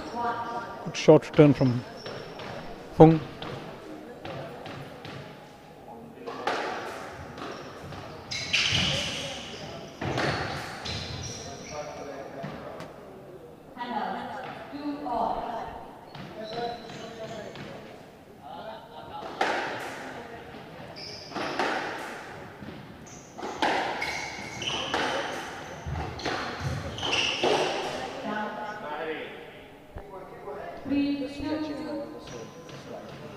More than she was doing some in that first game.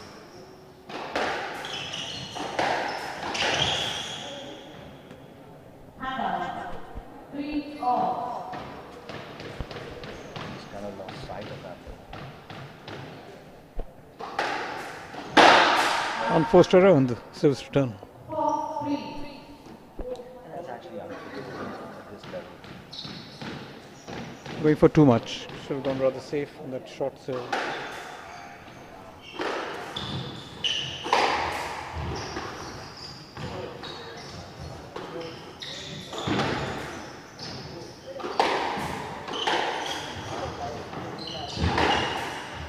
Oh, nice cross court. Really lovely length, the width was perfect.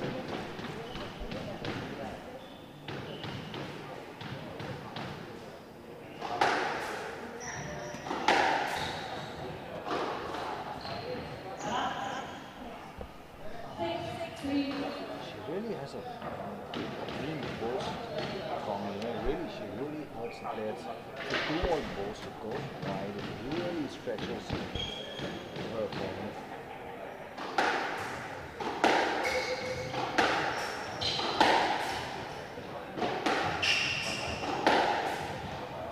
Oh, nice shot.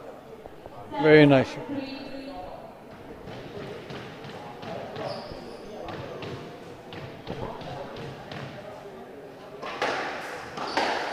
Came out with a lot more intent, performance, but that did not be the challenge completely. But that was only the first couple of points. And the first 3 points that she came out with. But Fung is now running away with the game. It's 8-3.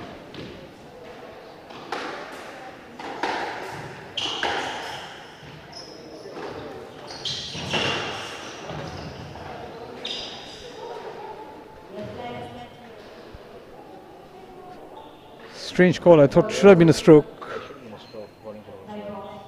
But, the referee's in the chair.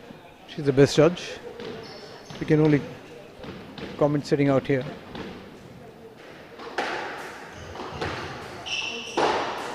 Unforced error from Fung. Just dropping her wrist at the point of contact, finding the tip.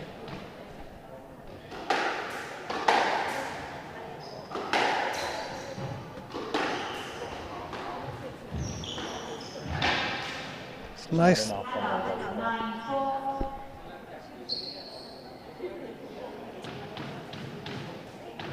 No, Fung is in total control of this game, of the match so far. What they say. Not much that Sultana is also with right now.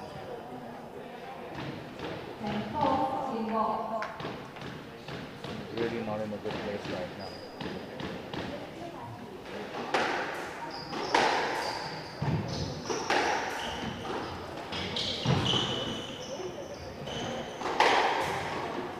That's much better. Yeah, but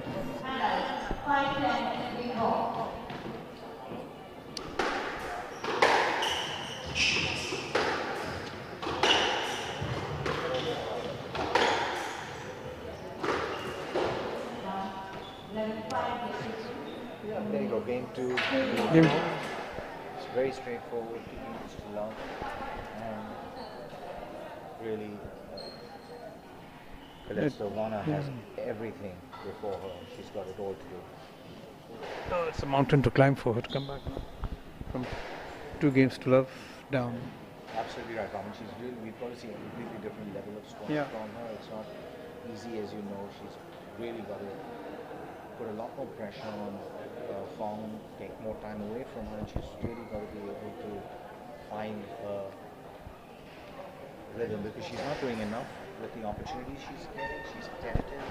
She's, the balls are loose, and she's bringing Fung right back into the match. I think Fung, my observation is that she's playing the ball pretty wide, slightly out of reach of Sultana, and she's not able to get that additional stretch. And even if she gets it, the return would still be pretty weak, which Fung can put away. Even on the lob, she's making a stretch on the.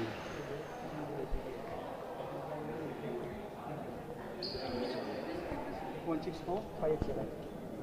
587.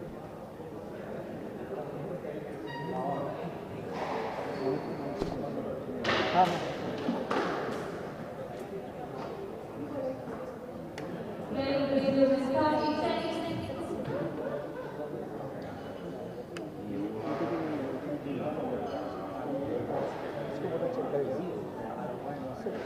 Can you say something like this? Just say something like this.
Lovely drive down the forehand.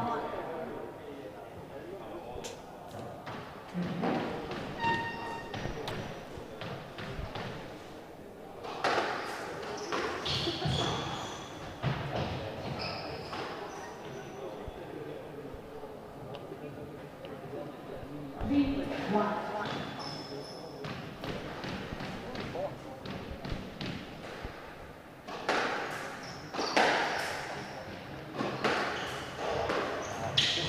that's a weak.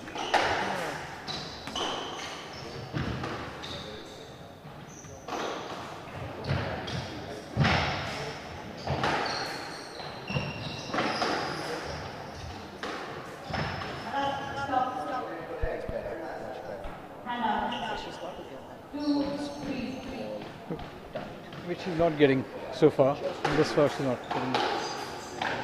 Ah, unforced error on the volley. That's where she is right now. Just not confident enough to play that with liver-like precision.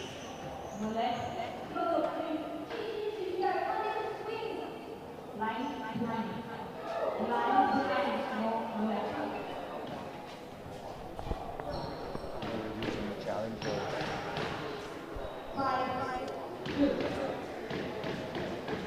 The referee firm in a decision for giving a no let. Nice drop from Fung. She's run away with the game.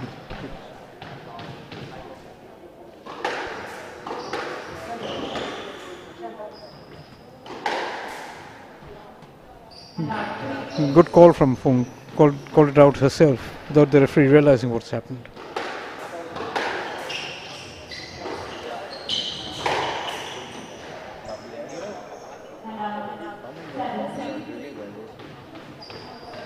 Play to the left hand. She's really done that well. Oh, lovely hit. Superb shot.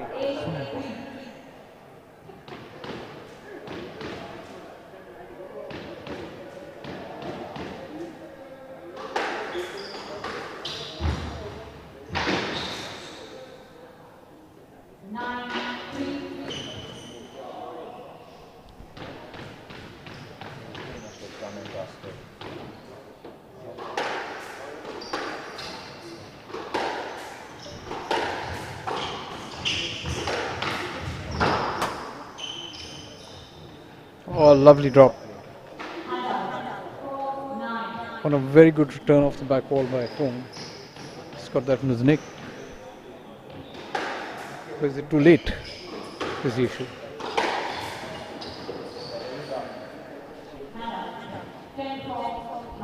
It's all over about the shouting.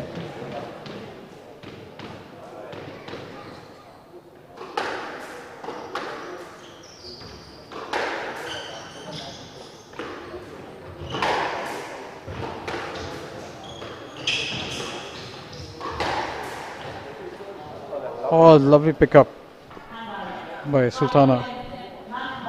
Just reacting really, but did enough to save one match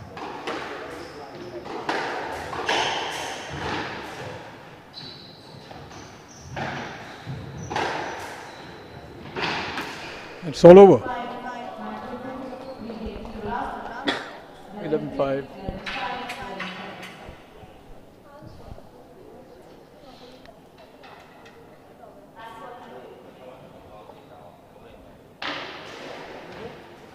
That was a clinical performance by Fung, maintaining her number 4 seeding against the number 7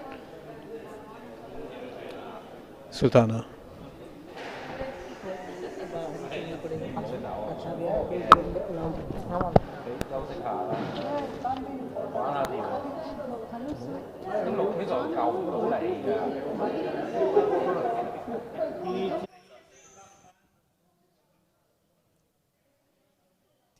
Hello, hello, hello, hello, hello.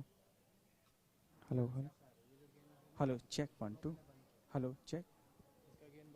Huh?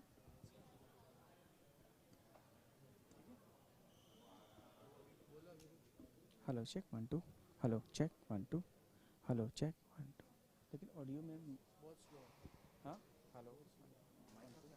Sir दूसरा set करें, तो audio level नहीं आ रहा है. Hello. Audio है ना, actually इसका volume sir थोड़ा कम आ रहा है. वो माइक का वॉल्यूम ज़्यादा आ रहा है, तो कैसा उनका वॉल्यूम लाउड जा रहा है. इंटरव्यू के लिए वही सेट कर रहे हैं. सुनना ये वाला रख, ये मैं सेट करता हूँ, ये भी करना.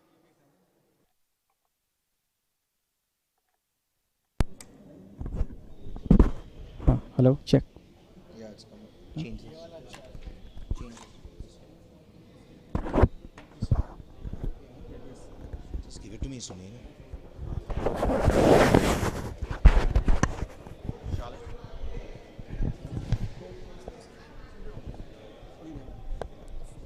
Sorry. Damn.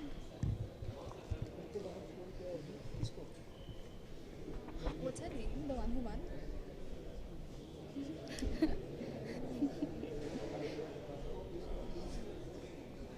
चले? ये आप पकड़ सकते हैं.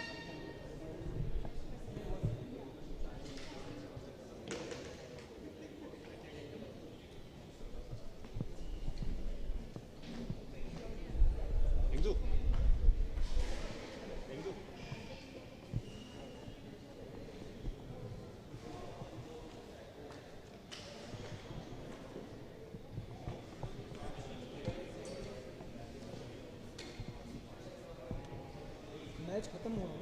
क्या क्या? मैच खत्म हो गया. मैच तो हो गया.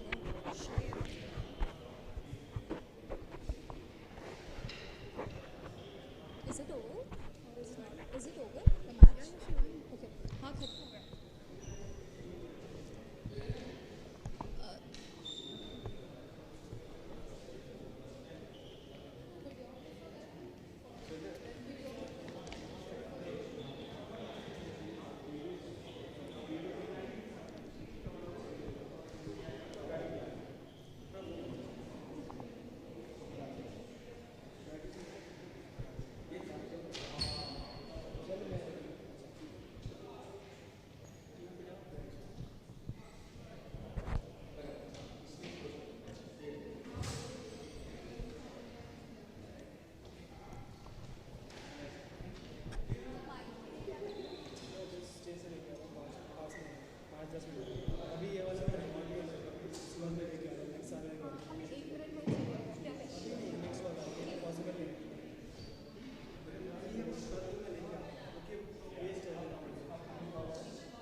स्टार्ट करें.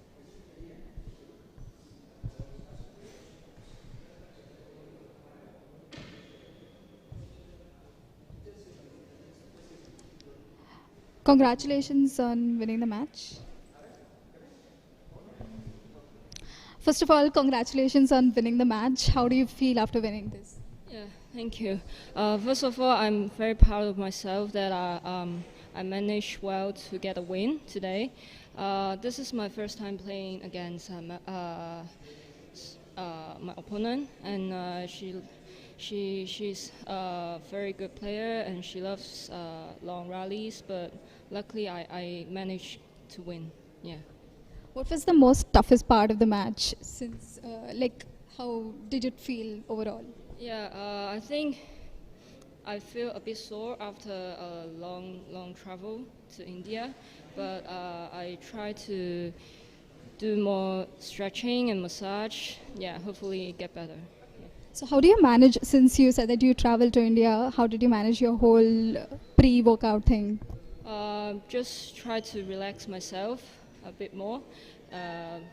Just trying to stay calm for my match. Yeah. I saw it was an intense match. So how do you go forward in the semi-finals? What is your attitude for that? Yeah, I'm pretty excited to play semi-finals tomorrow. This is my first time playing against Amina, and she's a very good player, and she loves to smashing the ball very hardly. So yeah, hopefully I can have a good plan and sleep well tonight and prepare tomorrow's match. Yeah. Congratulations and all the best for tomorrow. Thank you.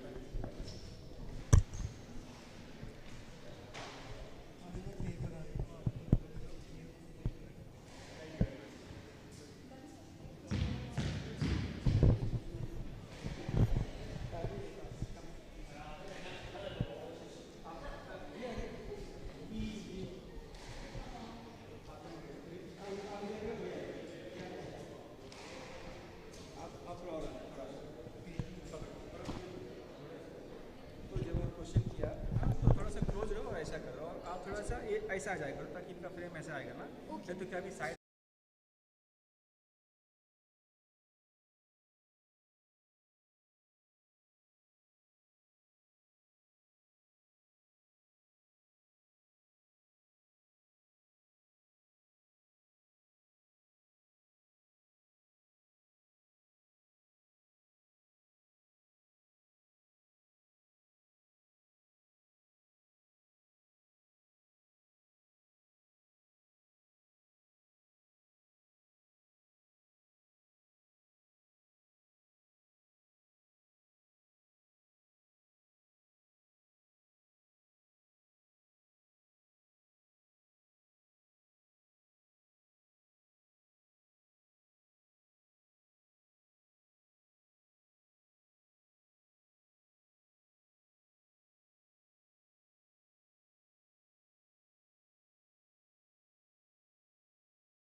fourth quarterfinal of our session.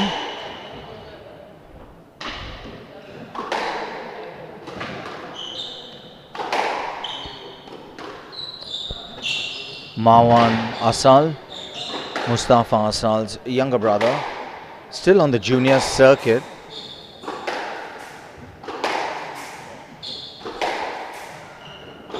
Had a really exciting match yesterday, Vaman. He was down 1-6 in the fifth, and he came back against a seasoned Malaysian to find a way to win that match, and showed a lot of mental toughness for someone who's quite young.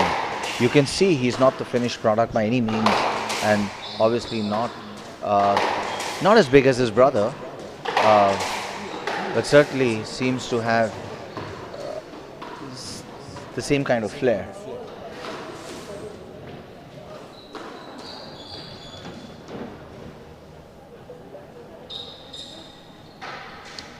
He'll be taking on Tang from Hong Kong. Ming Hong Tang.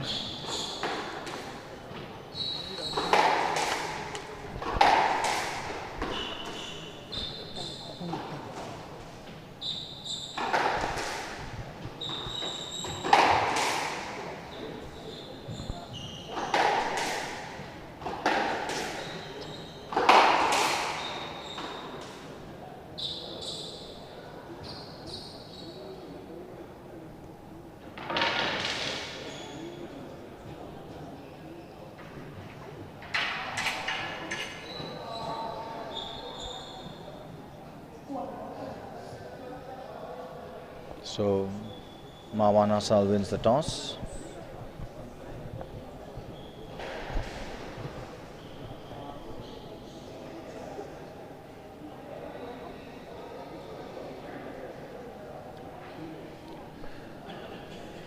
So both in the quarterfinals, both unseeded. Should be an interesting game. Yeah, Tang took out the number 6 seed Kamal yesterday, 3-2 as well, 11-6 in the fifth. He won 11-6, 18-16 in the second game. Lost the third 11-9, lost the fourth 11-3, and then found a way to come back in the fifth to win 11-6. Marwan, on the other hand, won.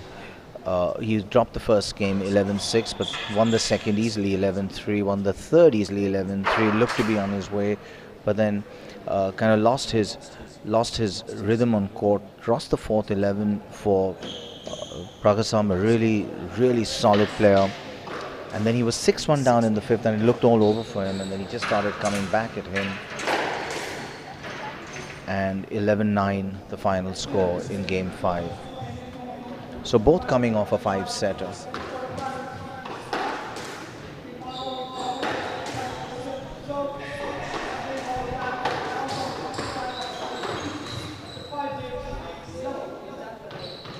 Proceedings are about to begin. Purple in the hot seat. Tang, the left-hander.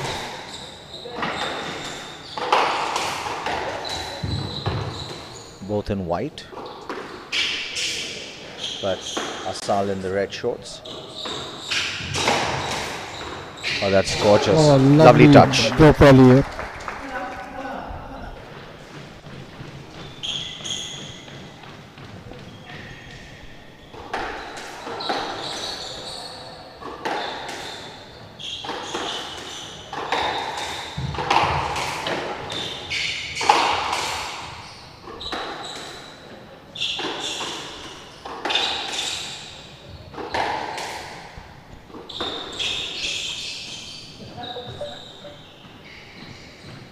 Let ball.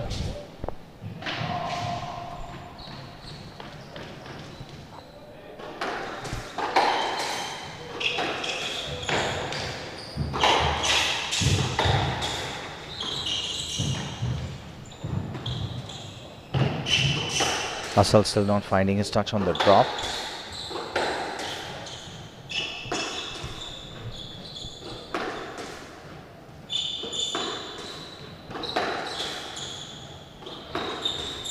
Both players trying to create an opening by very defensively. Let's see who needs face this.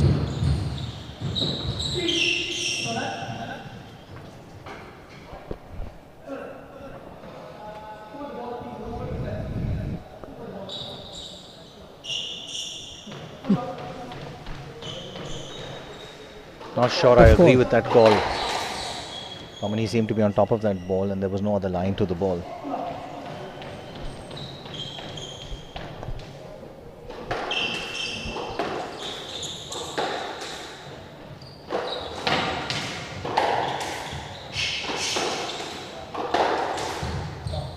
That was down. The ball is down.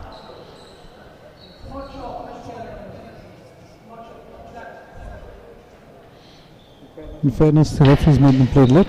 The ball sounded down.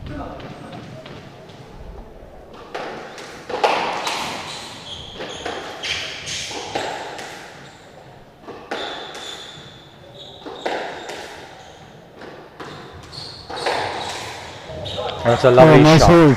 Lovely hold. Very nice hold.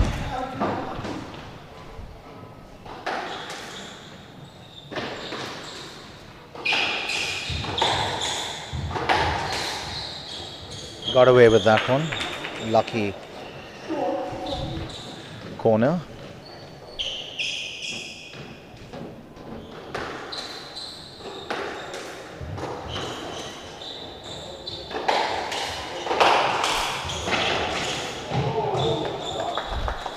Interesting, no backswing, just got his racket there in time. Lovely shot.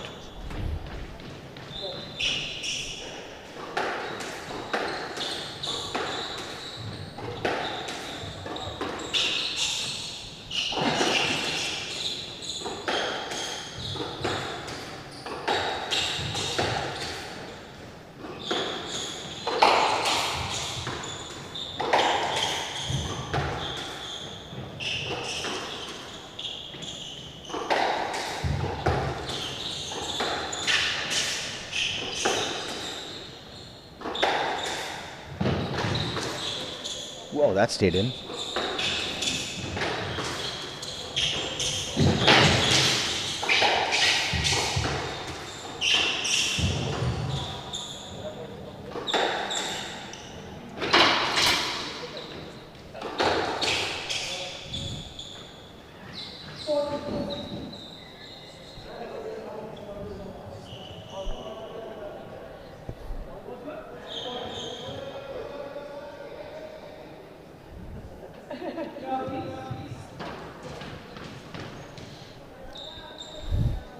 Assal thought the ball is down. Sounded down. Sounded down, right? Yeah.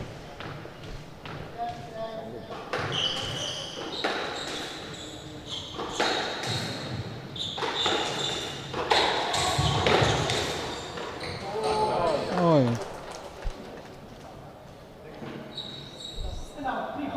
Very sporting.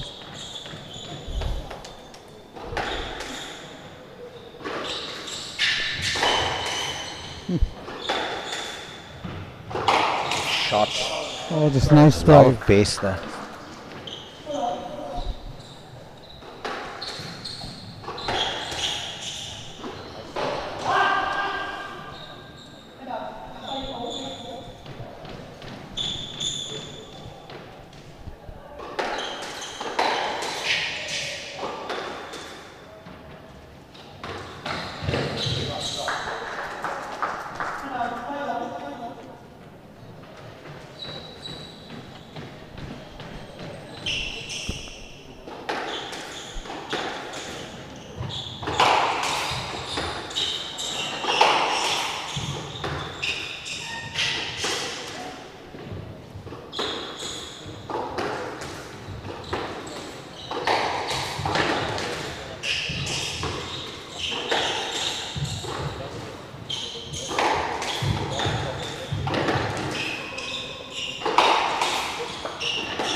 Nice drive.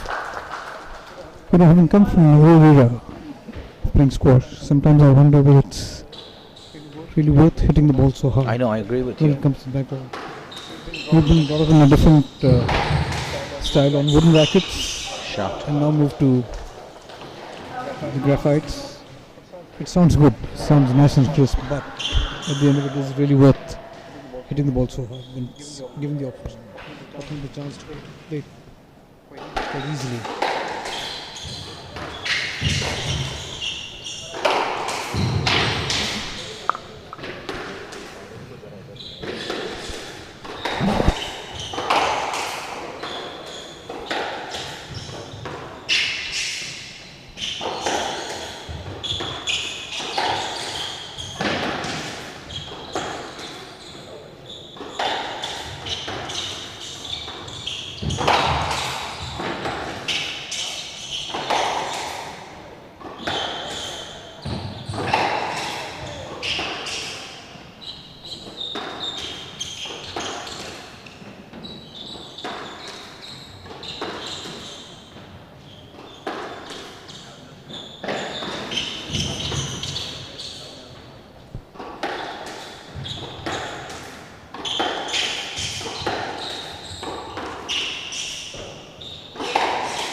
Tang is himself called the ball down. Very fair play. Tang is making Assal generate the pace. But I think Assal likes doing that. I think he's most comfortable when he's generating the pace as well. Yeah, but as a result, on these courts particularly, it's giving Tang a chance to come back into the game. He's very precise on these courts.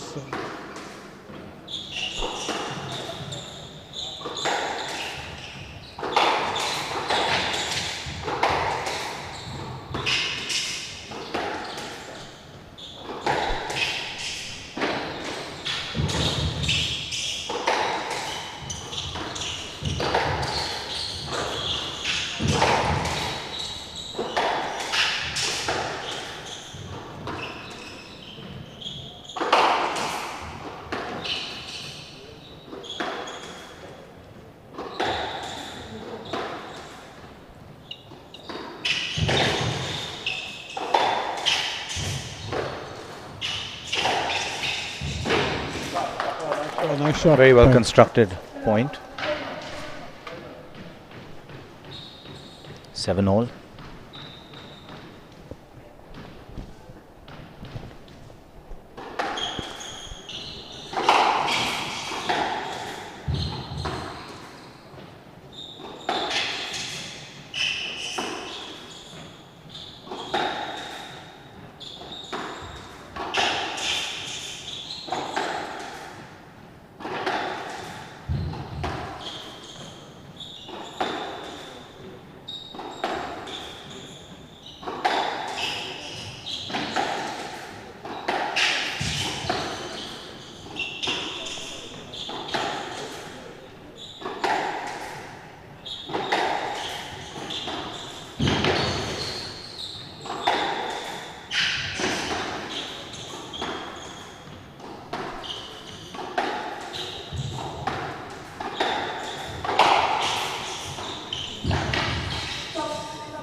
The ball was carried.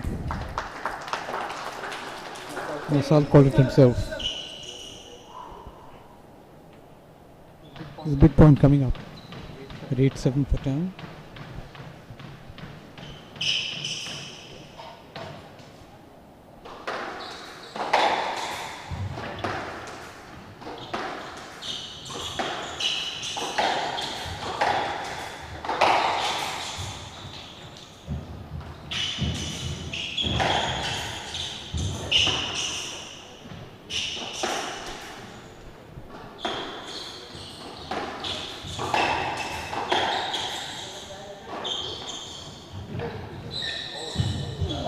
That was good.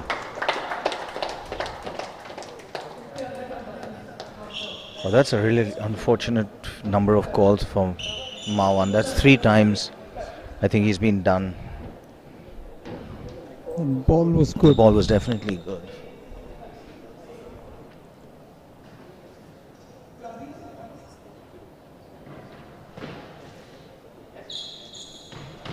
I think the referee's got to take a call, yeah. This is where it comes. The referees have to keep watching the ball very closely. game of this kind, you just can't take your eyes off the ball. And that's 3 times in this first game.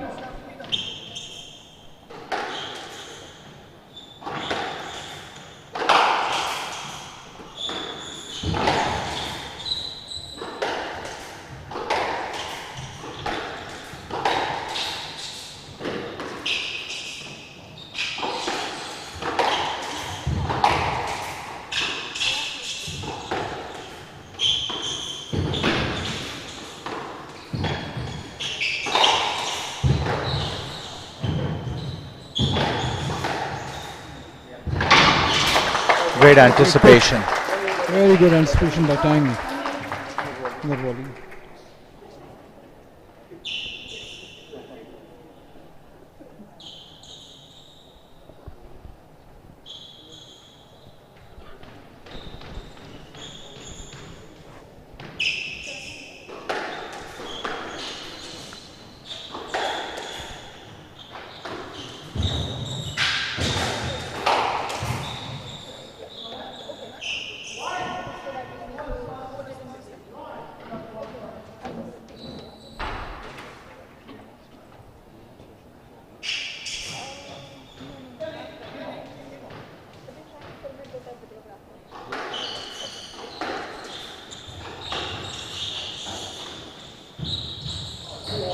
Oh, nice block by Tang.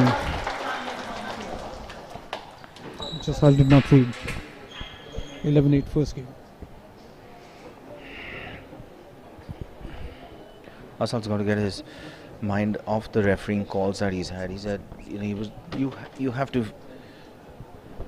He's a kid, and it's not going to be easy. I feel, because he's going to feel like there were 3 calls that should have gone his way, and. The referee has to watch who is in chair. Has to watch the ball very carefully till the last, because the point is not over till the second bounce.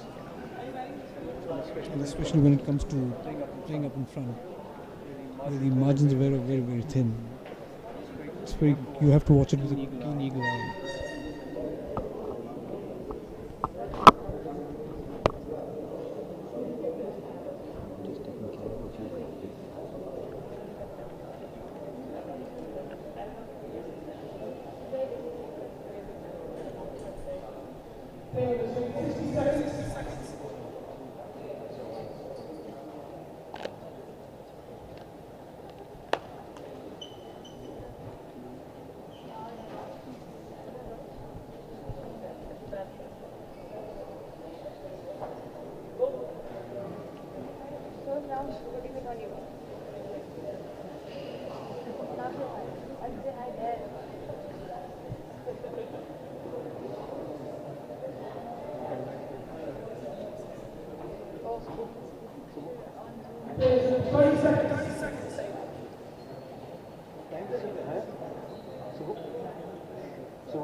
It's been an interesting first game. With Tang leading one game up, second game about to start.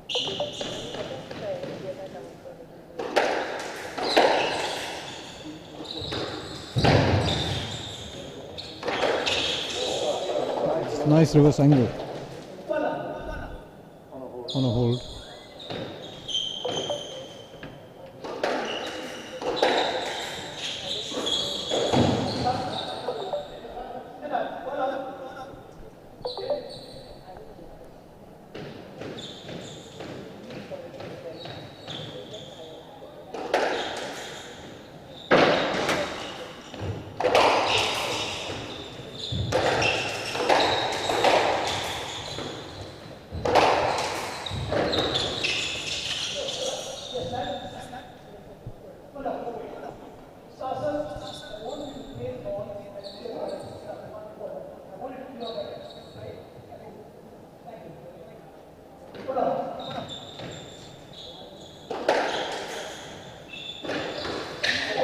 Oh, lovely drop. Long drop from Tang. Takes him to 2-1.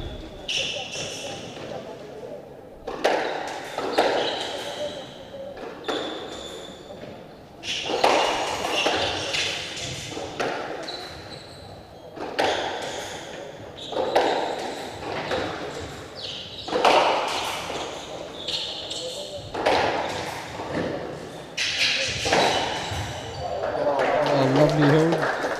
Nice flip. Assal, 2-all.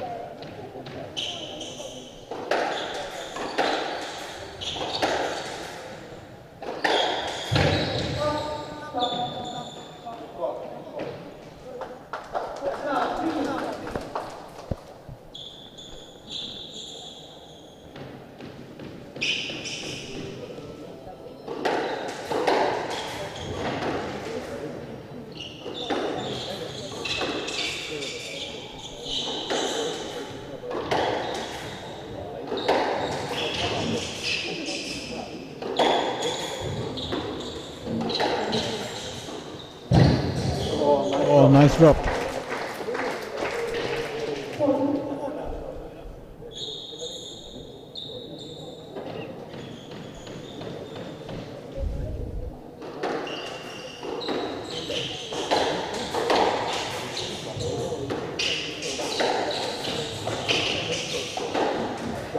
Shot.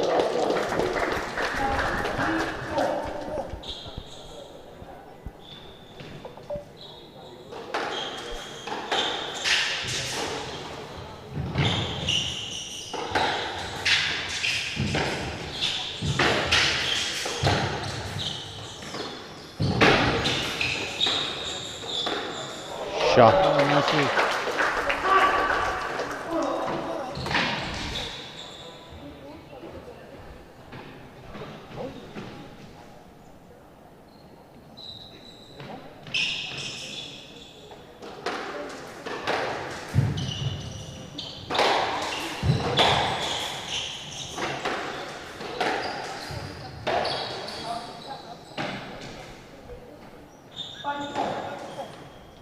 This is really turning out to be a game of fractions.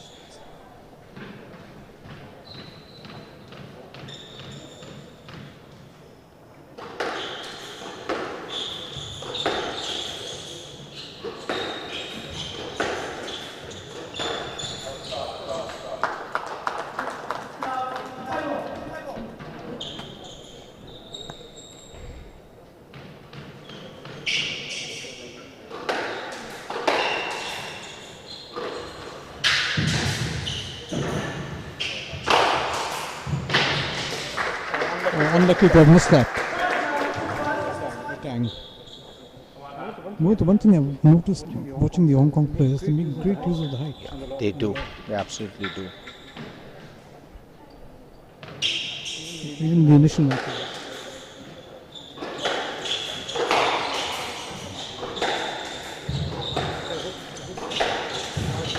Shot. Learn something. Yes. He's watching these matches. Analyze the game.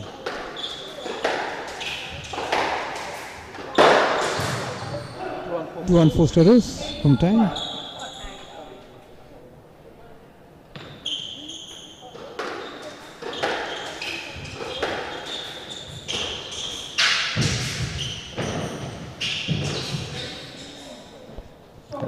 Lovely counter drop. Just not it.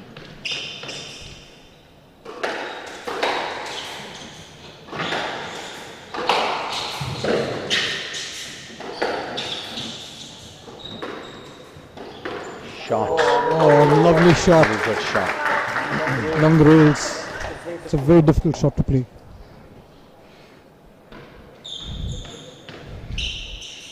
Because that kind of shot, the racket is virtually perpendicular to the wall. Especially when sticking.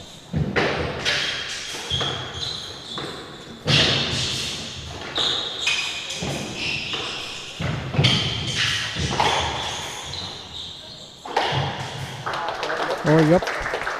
He lost a string.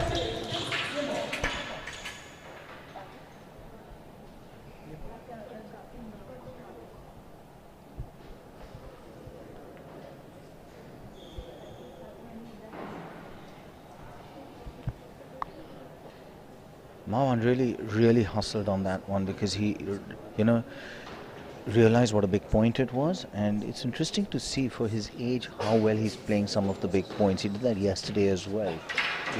And look, as you go deeper, the matches get more difficult. Be interesting to see how. I can check for you. I think he's under 19 still, if I'm not mistaken, but I can check.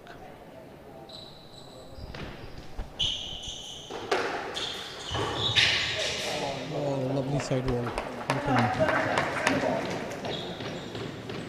Still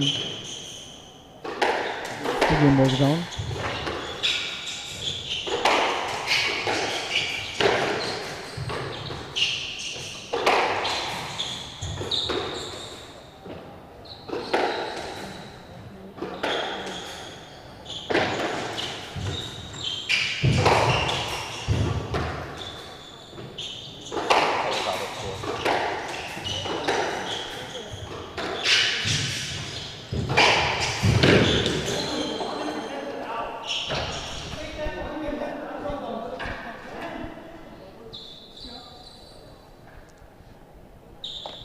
Assal doesn't seem to be getting the rub. Yeah, he really doesn't. That ball was definitely out.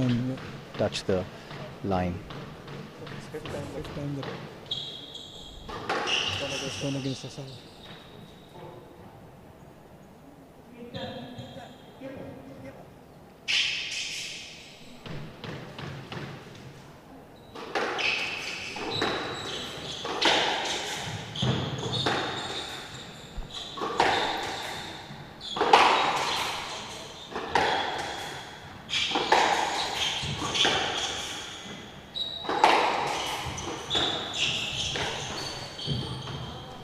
Lovely long.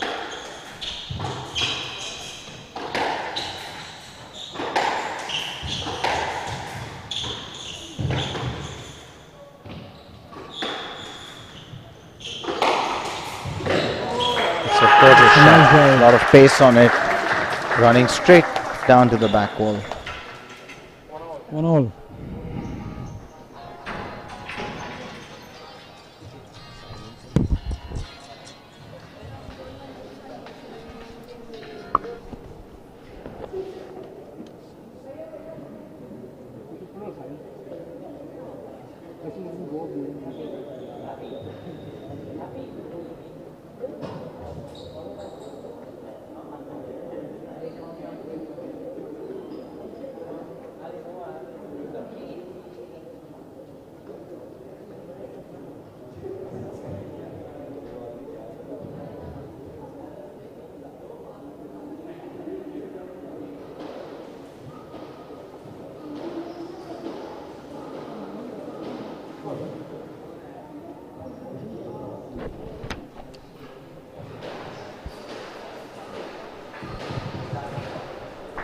So he just turned 17 on Monday.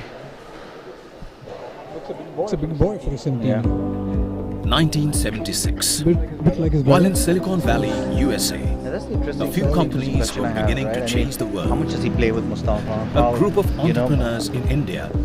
Because if he's able to get a lot of games in with Mustafa, that's a great partner to practice with. It's also, I noticed, having watched Mustafa on Television. both the styles are very similar. Yeah, you're right. Both have been greatly influenced by their uncle, who's coached, who's played a very large part of their foundation coaching years and training years. So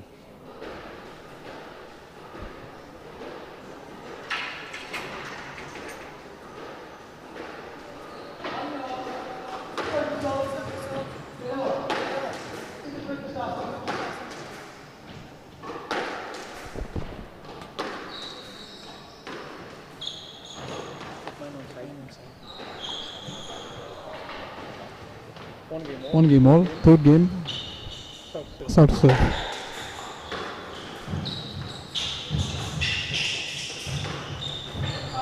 Oh, that's a lovely shot. Drop. Great touch. Volley drop.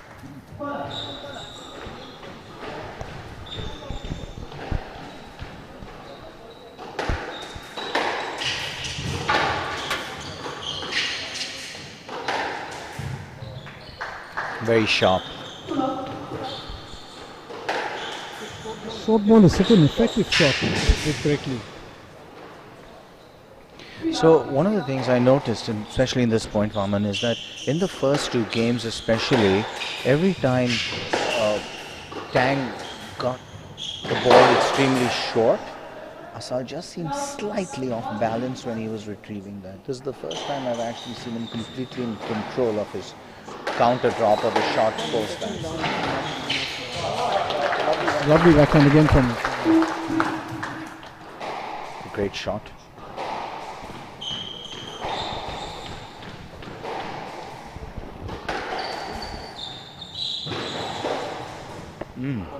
Fourth server. Just kind of lost his focus there.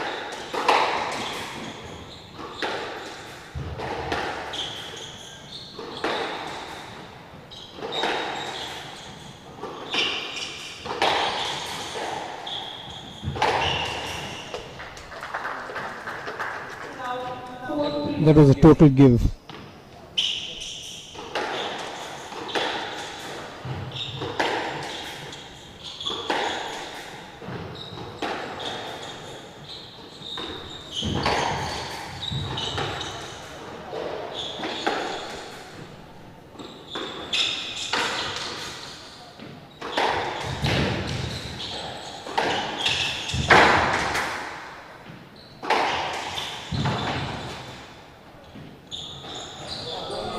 Just waited Two lines on that. and just waited that extra half a second. You're not sure whether the ball's going to, whether you should play it off the wall or before the ball went into the wall.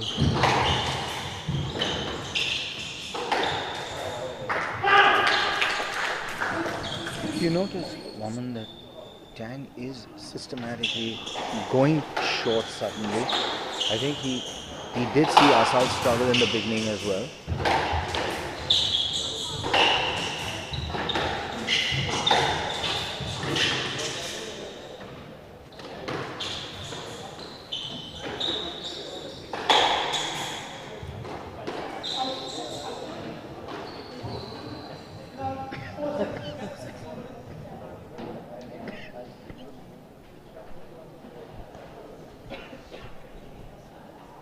Six.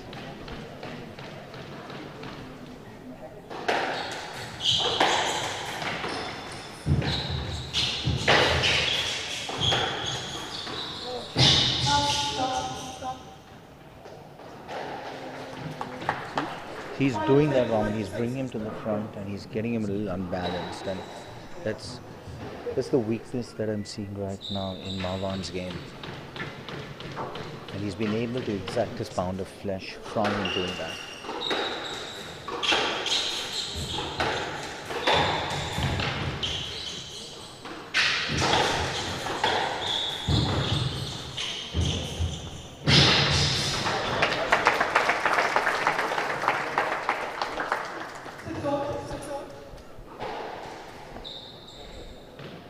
Three points in a row.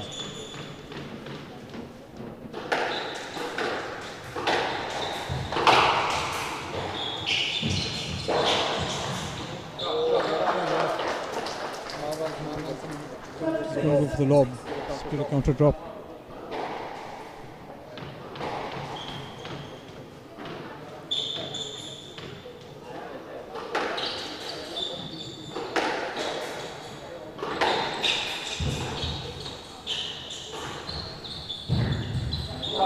Oh yes, good hold.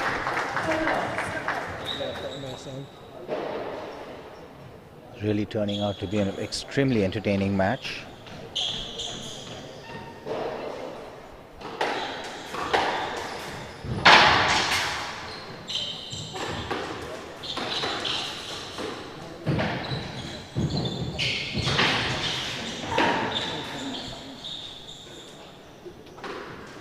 Scrappy, but Marwan gets that off the frame. He was lucky that the ball didn't hit Yep. him. Hit himself rather.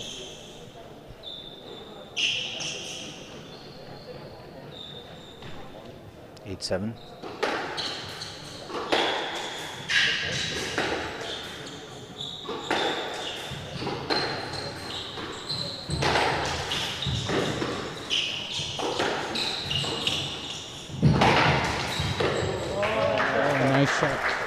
And that's just it. When That's the Assal drive, gets to the front early enough, he's dominating. But if he's slightly late, Tang is able to control the point from there.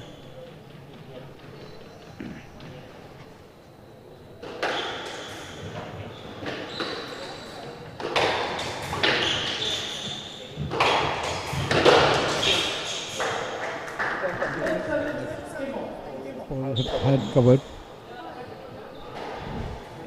That's 10-7, 3 game balls. Both the players unseated.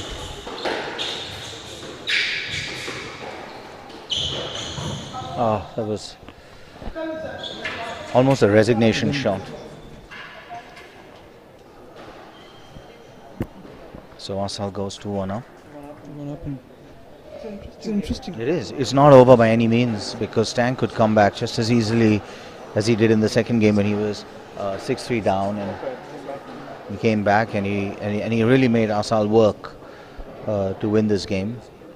Had a few unforced errors as he went into the death of the game, and Assal of course hit 2 lovely cross-court winners from the front of the court, wide enough, superb width.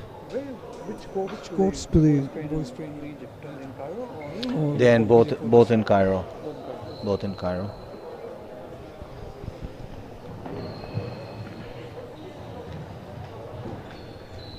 Egyptian squash is like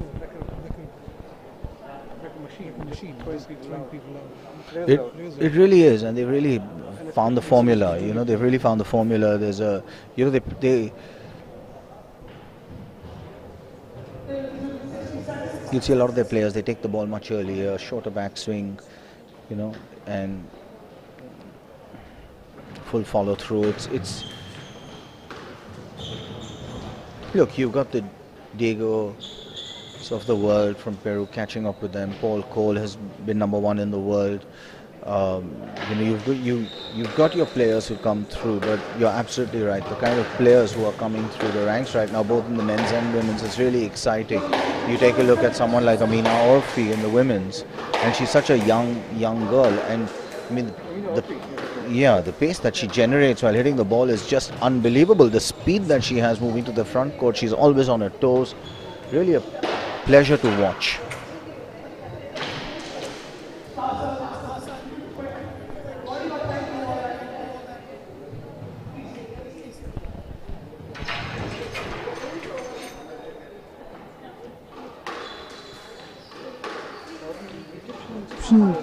Supported by the federation, by the completely. Federation, by especially the top Yeah, players. yeah, absolutely. There's a lot of funding. The corporates are behind them. You've got, you know, the CIB Bank.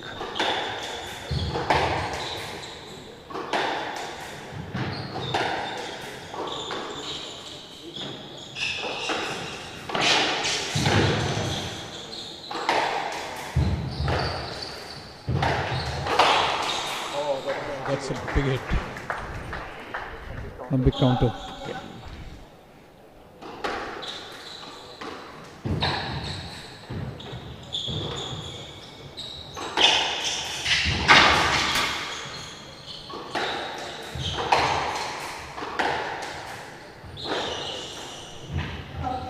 It's a lovely 3-wall boss. Just really gorgeous. Which died in the front right-hand corner.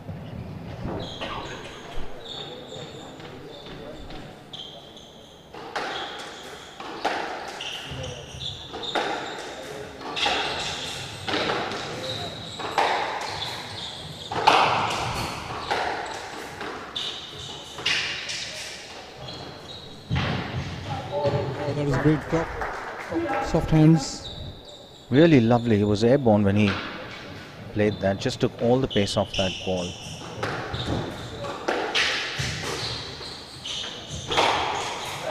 Lovely shot. Holding it and running straight down. No sidewall.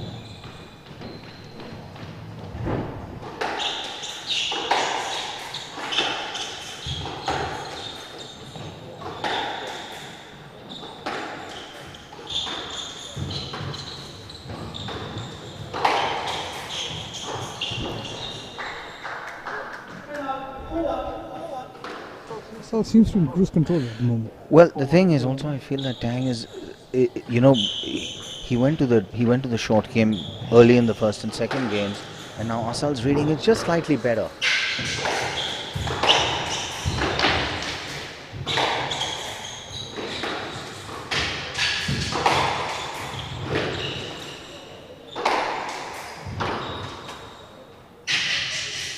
Oh, that's gorgeous. Oh, lovely drop.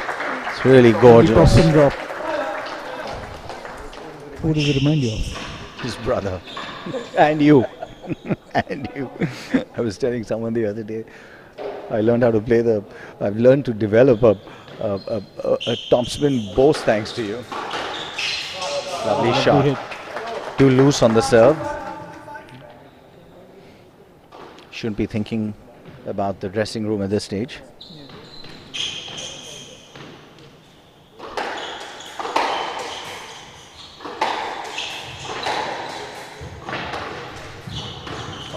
Beautiful. Nice and tight. It's really beautiful. That was deep. It wasn't an easy volley to play. You got it in a weak return from that position of the court.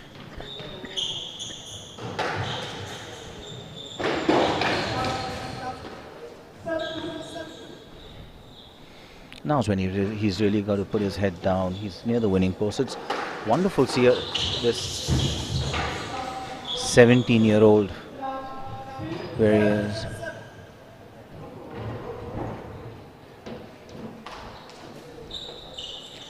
I think Tang's going to keep trying to pressure him from the front of the court.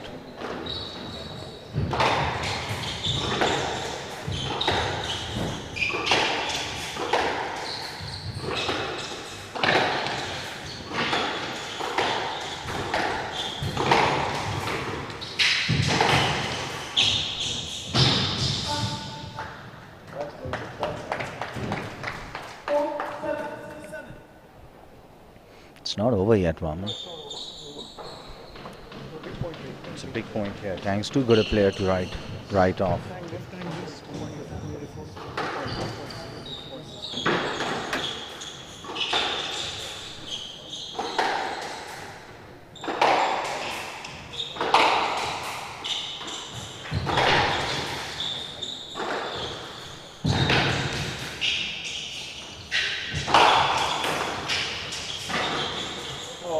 That's well played. That's really good hold, and he could have held for the stroke, but no, but he had Tang out of position. Yeah, it was a really lovely shot. He's really shot selection.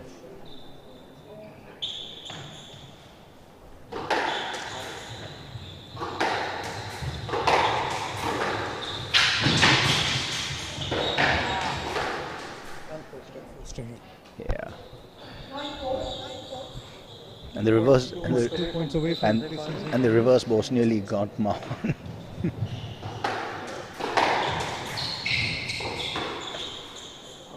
It's out. He's got to hold it together here.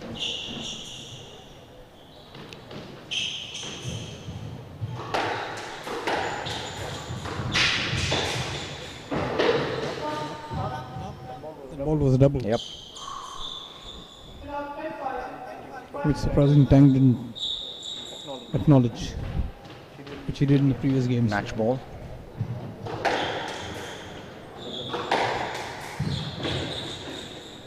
One saved. Still in a comfortable position with 4 match balls. You can't blame him for trying that.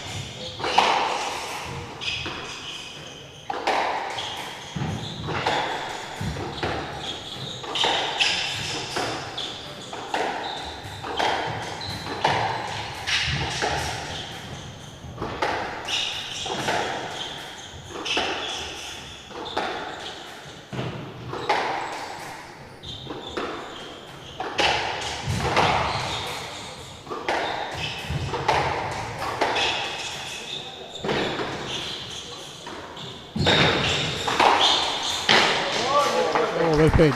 Well played. Great rally.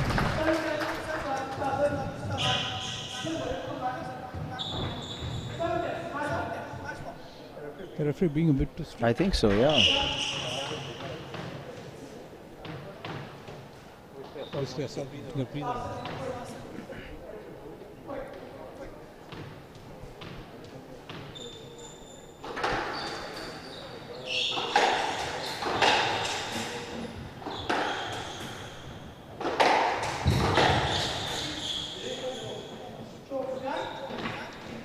Wow. That was a tough call. It was a tough call. The ball had come too quickly back into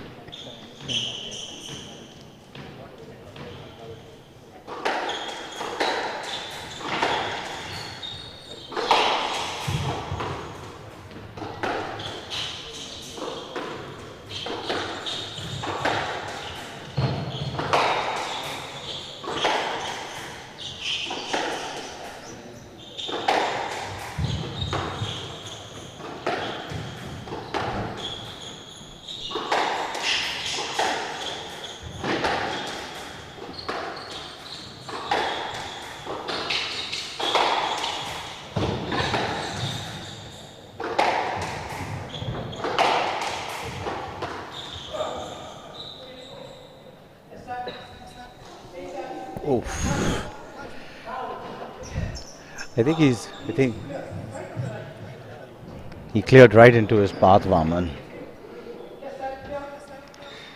It's a bit unfortunate.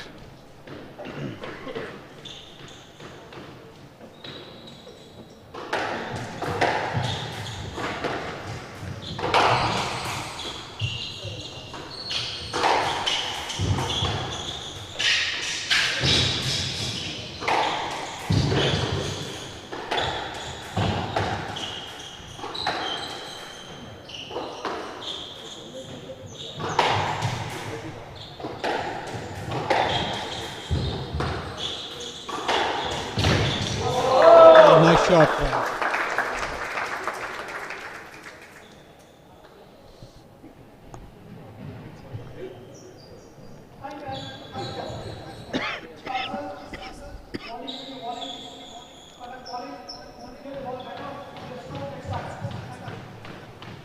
I'm really not sure what he did, Vaman.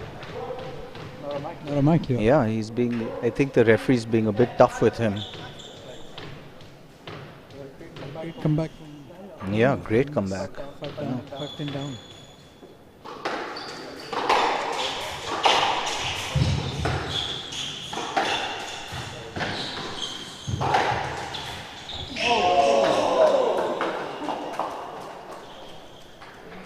Unlucky Wow. bounce.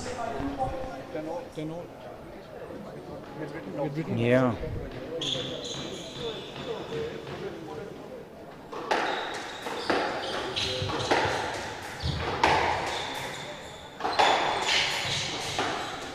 You almost feel like the momentum is so firmly in Tang's favor now.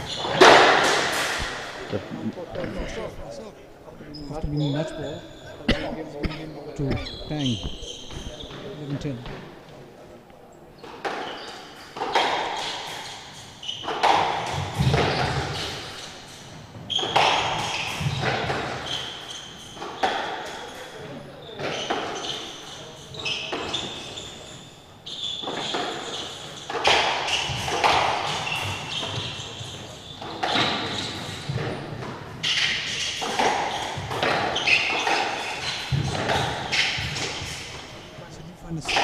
Spring in Tang's feet. He's up the pace a bit.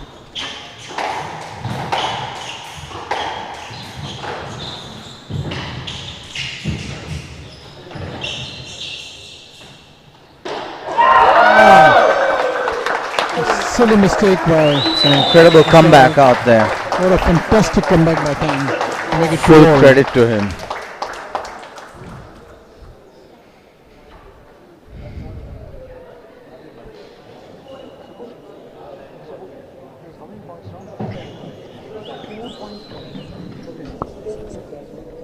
Fantastic comeback by Tang.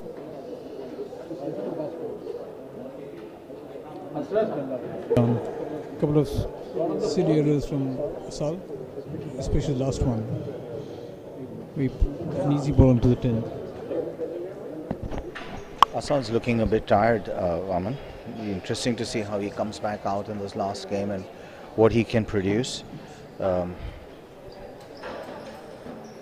What a great comeback by Tang in that game.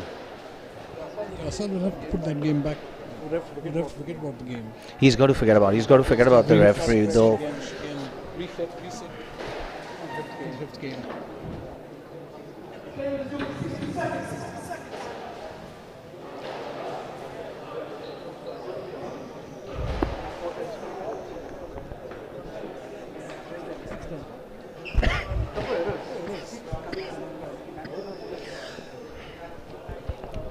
Couple of errors, but I think that that let instead of a stroke, Warman. That was game ball. It was match ball. Yeah, extremely unfortunate. But like you said, Assal's got to forget it and play the game. He's got to reset.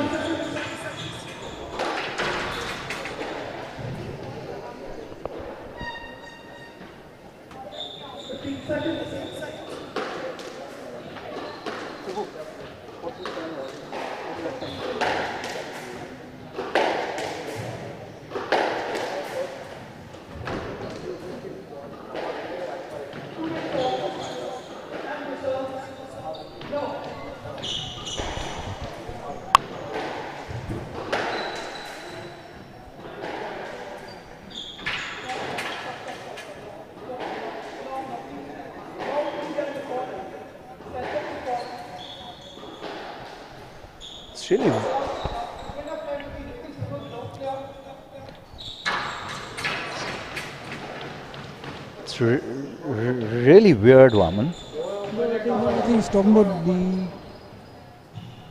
something with the racket that he wants to change, which the referee is disallowed, saying that we have enough time to do the changeover.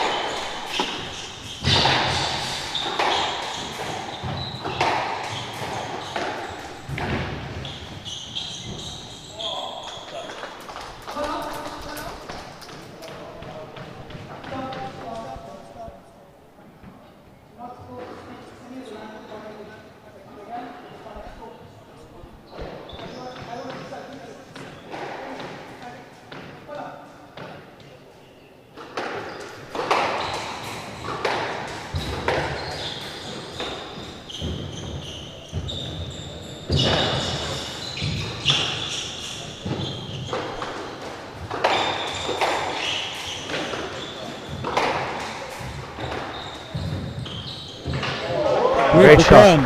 Superb return across by Tang. A topspin return on the backhand.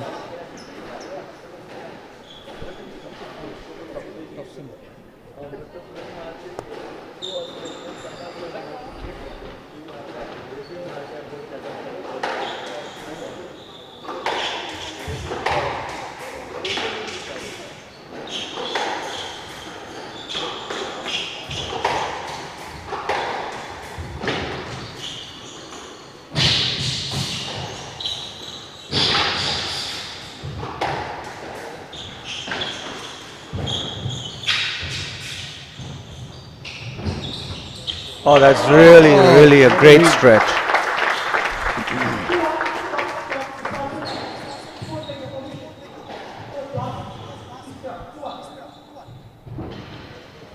It's really odd, Vaman.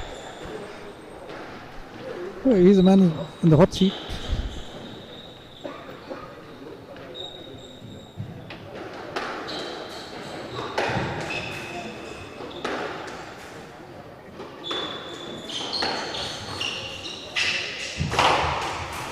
Shot. Lovely shot.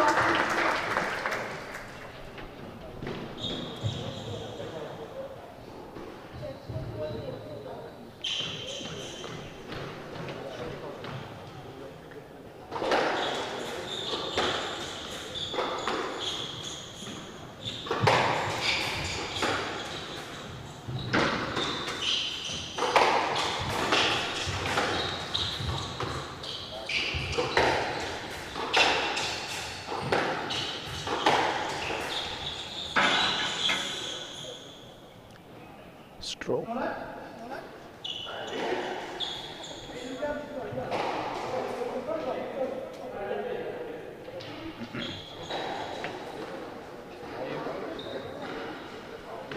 What's that number?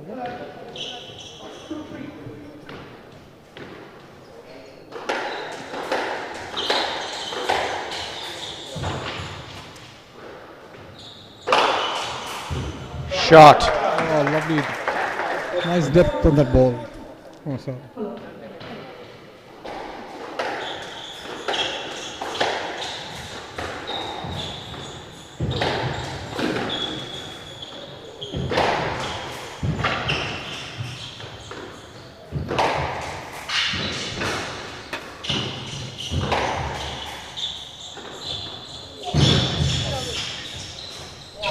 Oh, yeah.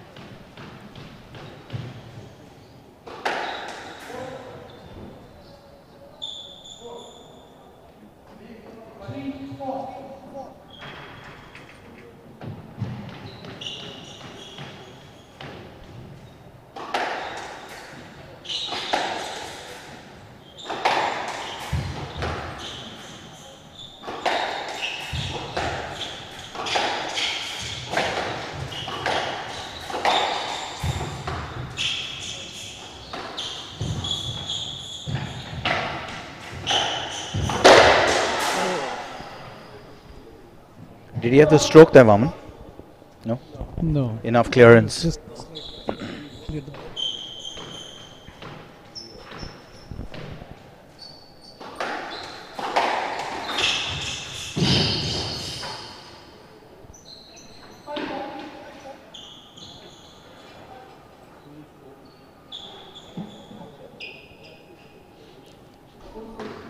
They've asked for court services.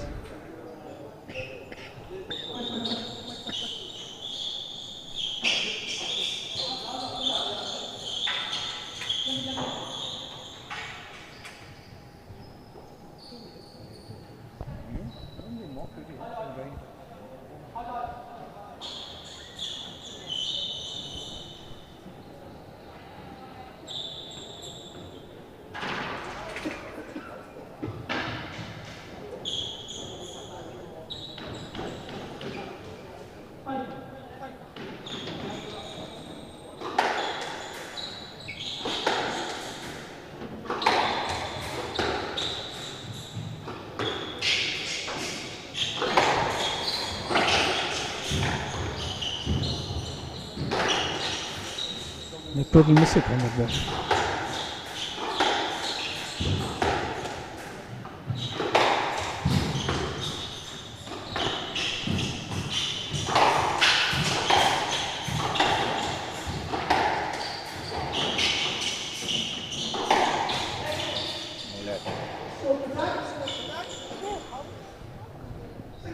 That's a very, very tough call.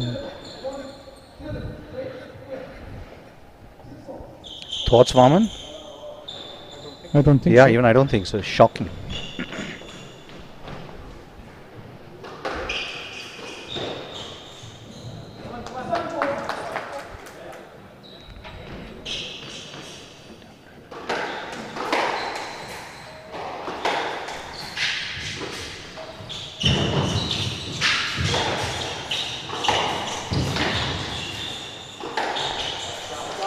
Oh yes, good hold.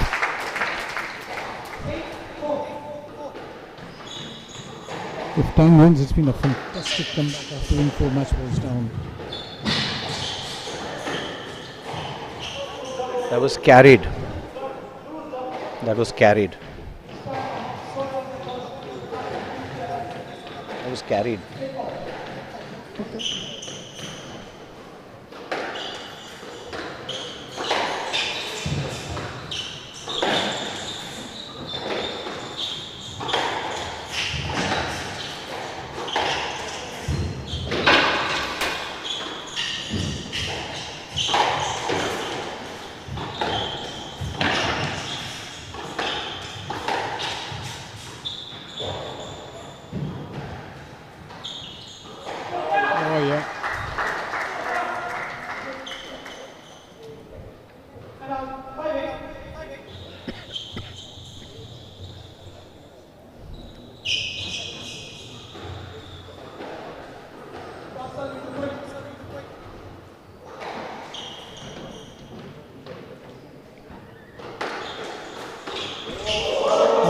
counter return on that serve. 9-5.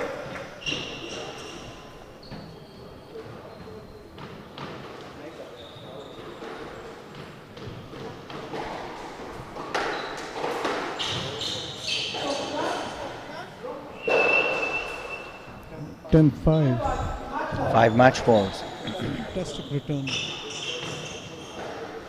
from Tang.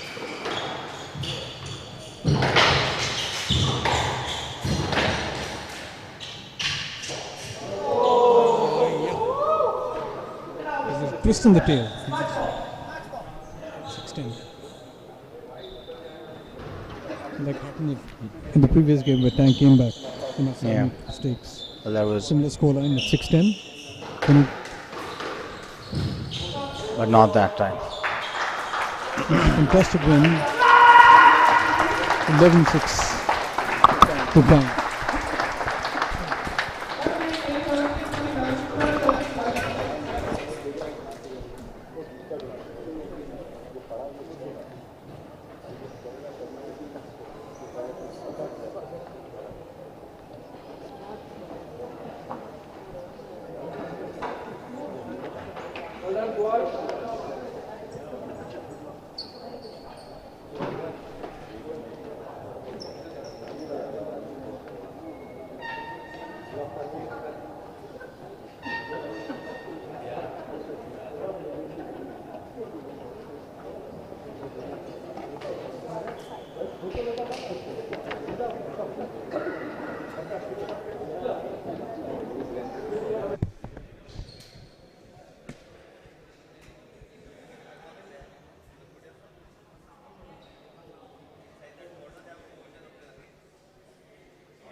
Stand down, and it more or less looked like you had resigned yourself to, you know, to having lost this game, and then you just fought back. What was going through your mind then?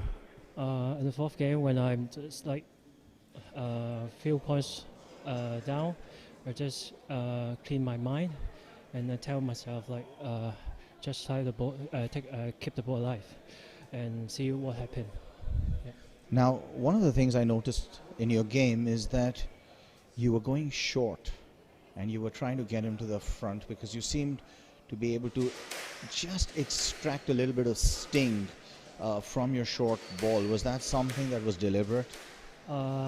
Because here the court in the front court is quite dead, so I just try to put the ball in the front court, and let's see how my opponent pick up the ball and then try to counter attack. So it's happy it's worked. Absolutely, and of course, you know, 17-year-old, he's just turned 17. I think you guys are going to have some good matches again in the future. And then he's still quite young, so I see a lot of room for his improvement. So I hope to play him again soon. Tomorrow's your semi-final. Now, you've had one hard match yesterday. It was a 5-setter. Today you've had another really tough match, another 5-setter. What's your preparation for tomorrow going to look like? Now I'm not. I don't think about tomorrow. I just think about now. Just try to have eat some good food and good rest, and then let's fight tomorrow. Very well done. Great comeback. Great fight. Thank you.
1976.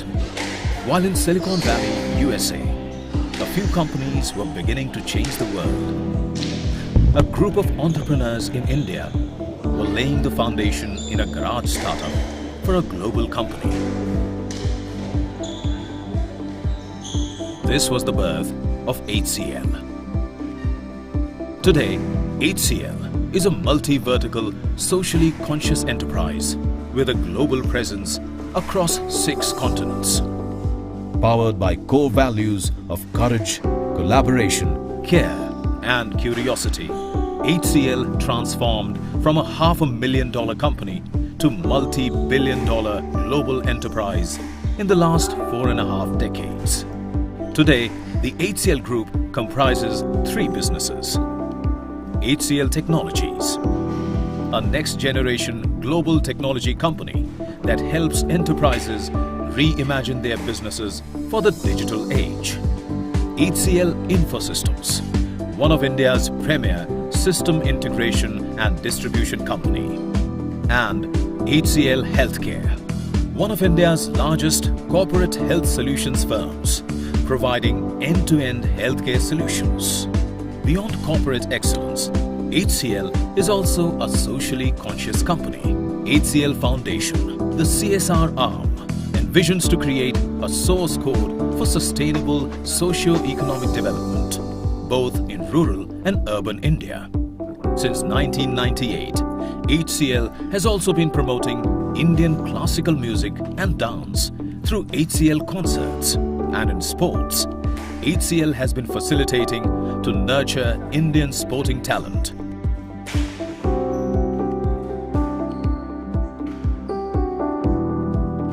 Since 1976, HCL has transformed in many ways. But throughout its journey, the belief of multiplying human potential has remained true to its core. Quarterfinal match, Villard of France to serve, Khanna of India to receive, best of 5 game, love all.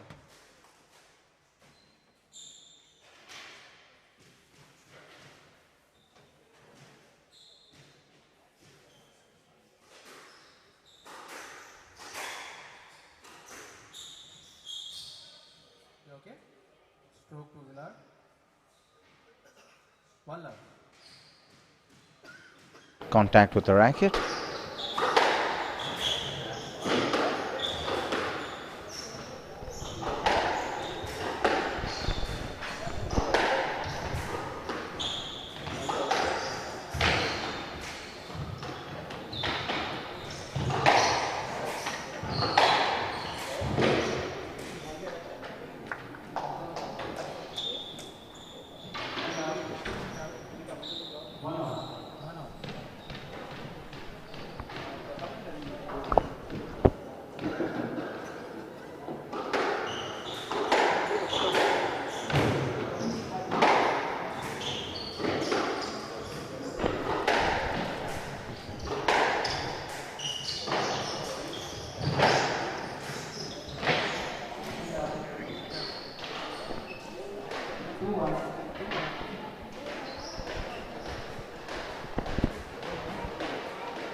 A nice side wall from Tanvi.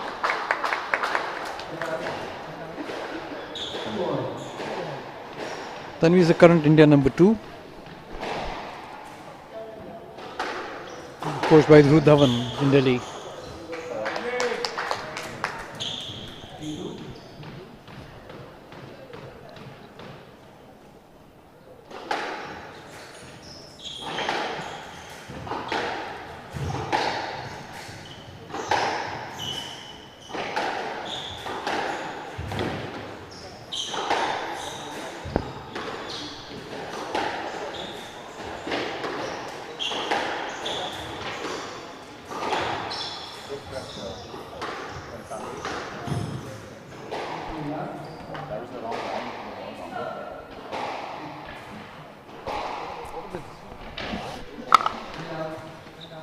If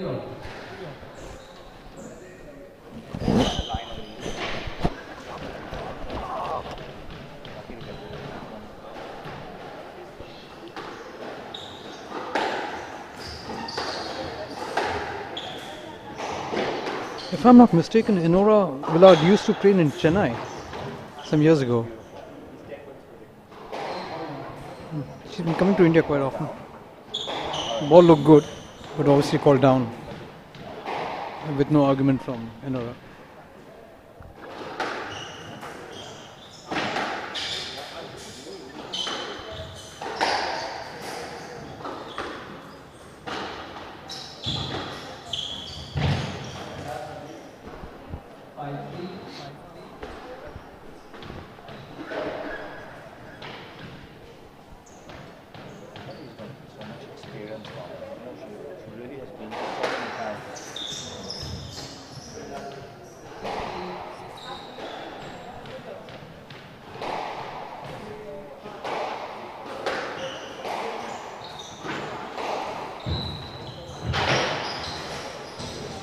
Oh, it's a nice cross-court drop from Tanvi. Takes it to 7-3 in the first. Oh, lovely return of serve from Enora Villard. 4-7. That's a shot you love a lot, Vaman, yourself.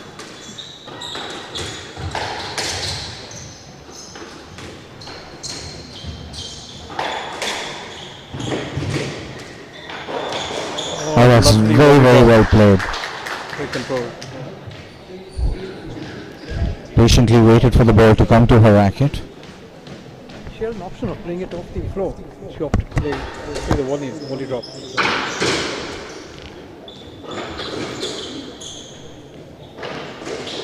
Down.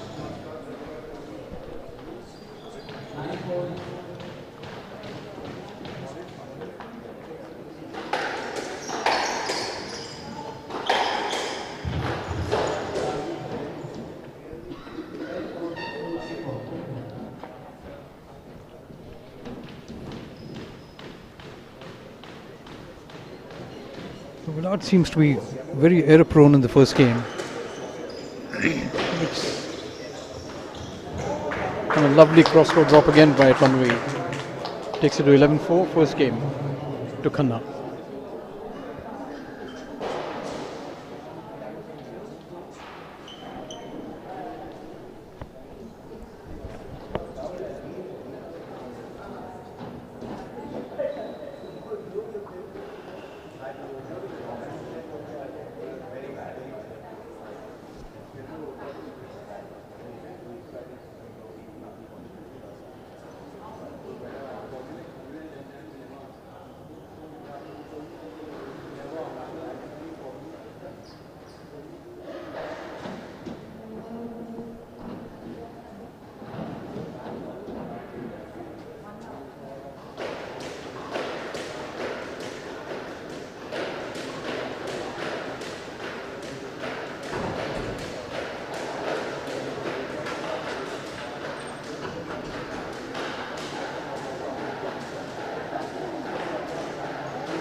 Alright, game 2, let's see if Tanvi can carry on where she left off from.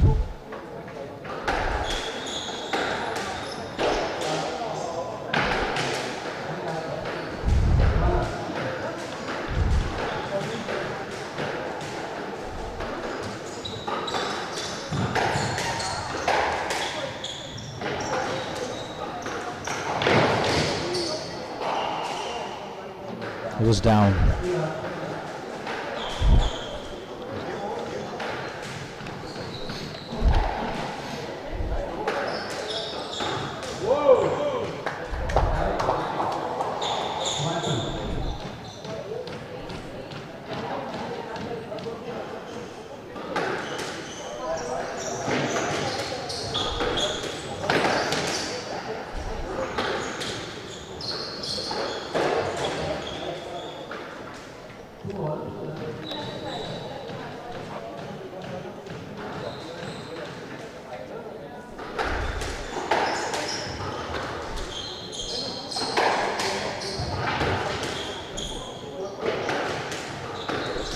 That was lovely.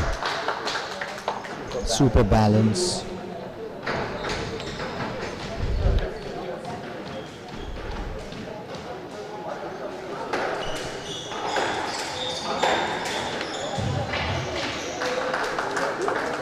And that's 4 points in a row for Tanvi. 2 love down in the second game. She's now 4-2 up.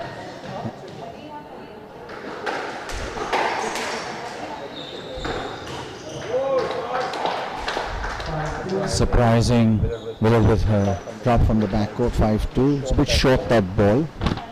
5-2.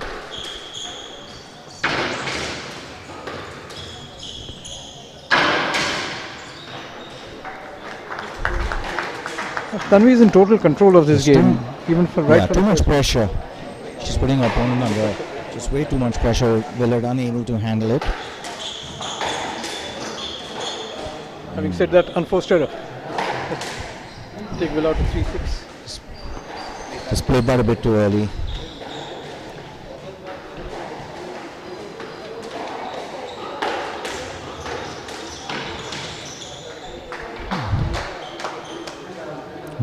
She's looking sharp, Vaman. No, Tanvi is looking sharp, as well as Villard is standing about 2 feet behind the tee, which makes it longer distance to cover on the drop shot. She's not getting up to the tee as much as she should.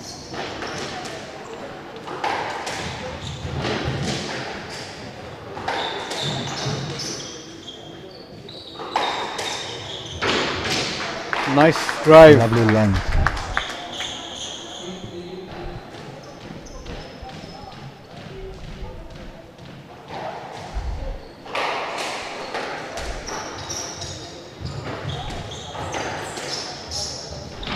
That was lovely. Very well played, very controlled. Tanvi is actually coming back from an injury. She was down. I think she had an ACL. A year and a half. ACL issue.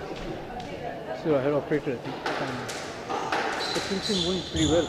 Must be a very good rehab that she's done.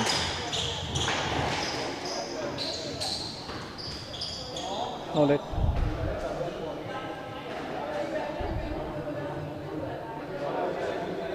I think that's a good call, Vaman. She took the wrong round to the ball. Nowhere near the ball. Yeah. Ball had already passed it.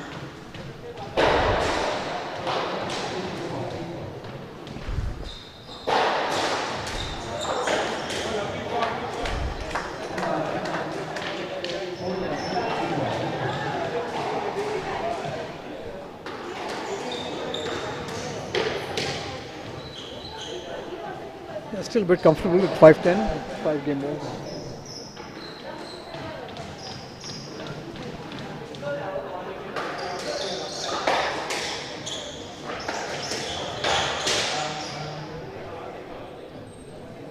Just telling herself to just calm down.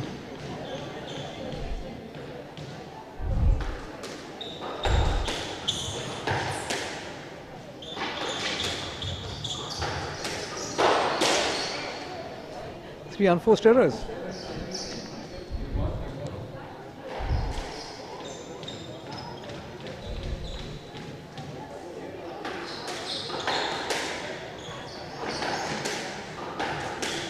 These kind of errors happen when you tend to get a bit too eager to finish the game.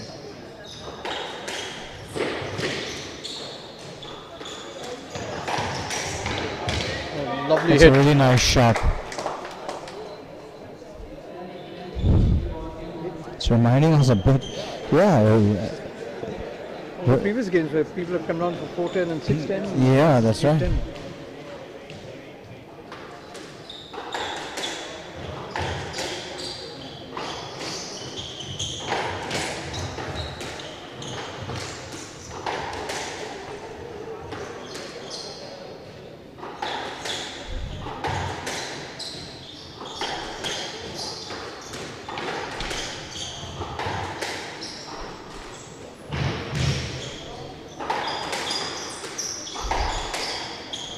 Raman, you sure that was up? Yeah. 5th error from Tanvi.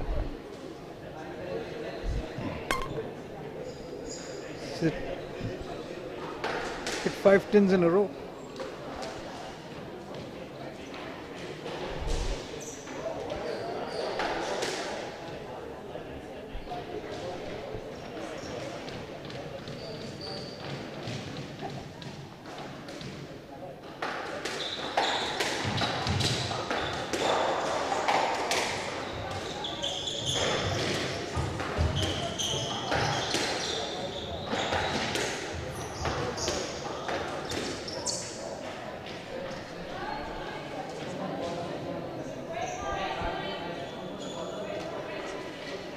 Raman, what bothers me is the lack of consistency. Sorry? What bothers me is the lack of consistency. Total It's lack something of that the world of consistency, yeah. squash needs to figure out. It's very difficult in this game where the two people are battling in the same court.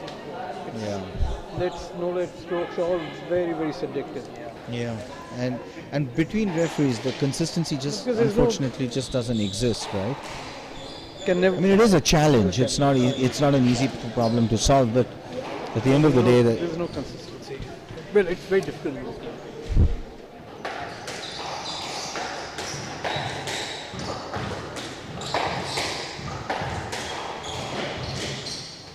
opportunity.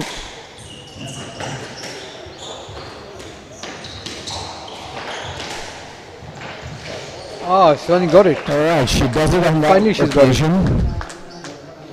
She breathed a sigh of relief. It is that comfort factor of having 2 games in the bag. Absolutely, rather big, than big one off. difference. And it gives her time now to just reset her mind as well after losing Five points. those flurry of points in a row.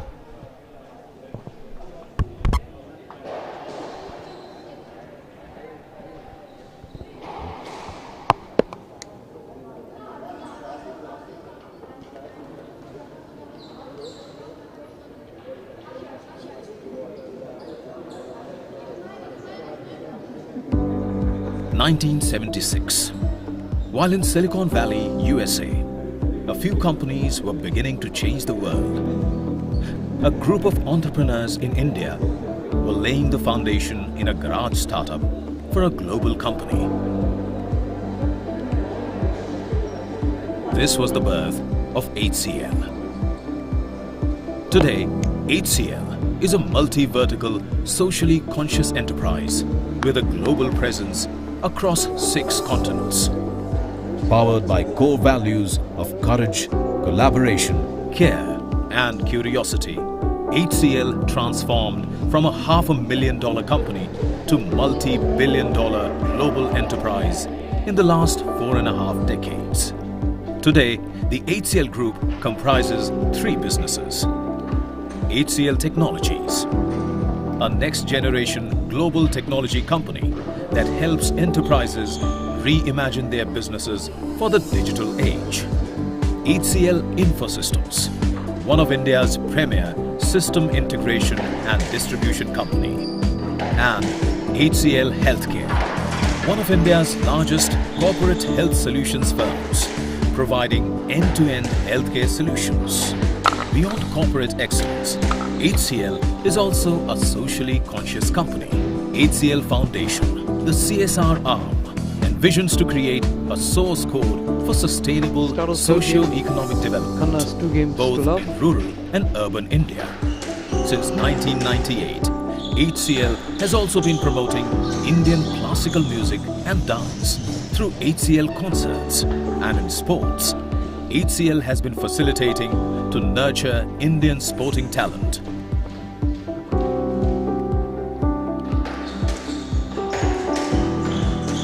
Since 1976, HCL has transformed in many ways. But throughout its journey, the belief... Nice sidewall from Villard.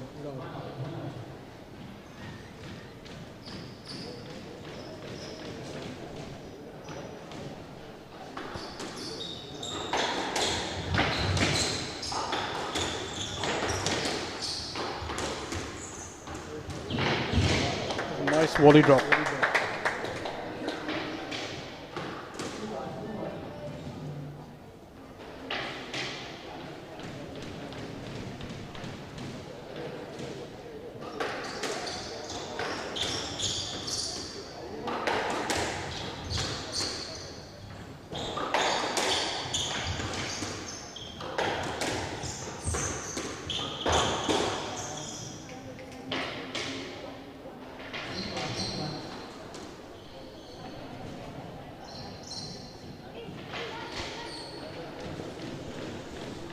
3-1 to Villard. 3-1.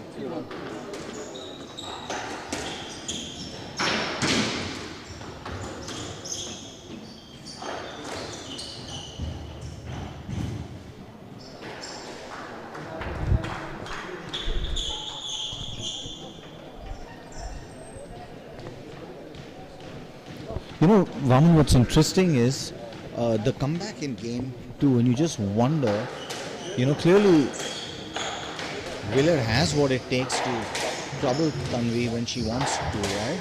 Well, that's wonderful.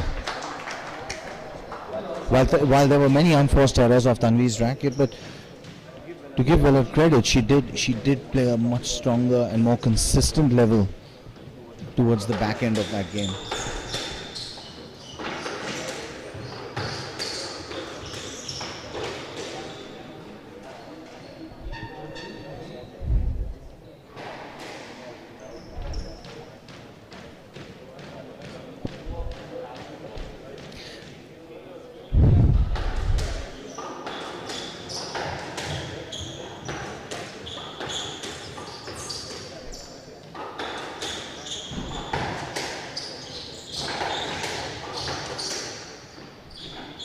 Lucky on that one.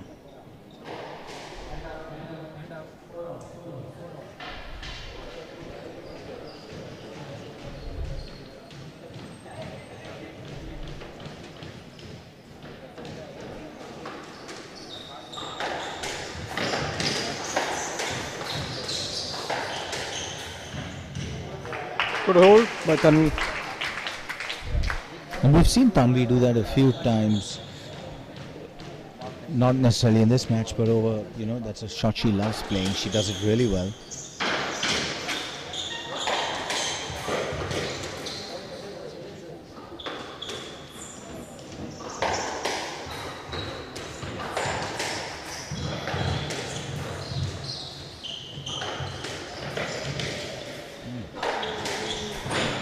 Oh, good pick.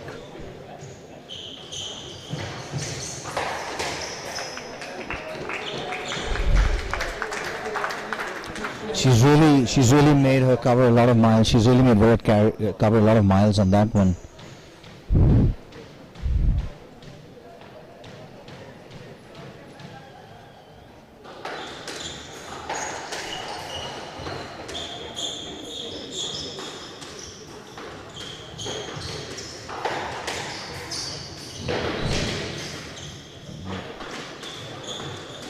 I think Villard more or less has thrown in the towel, looks like. Not going for that fairly weak shot from Tanvi. Had she stretched, she would have probably got the ball.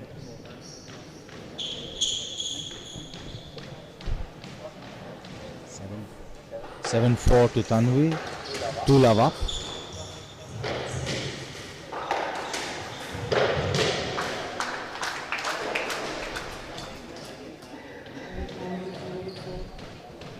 Fairly clinical.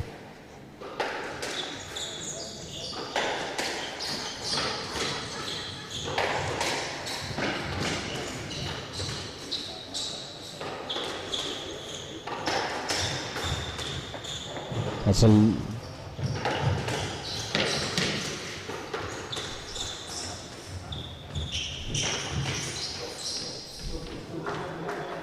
well created point by Tanvi. Absolutely.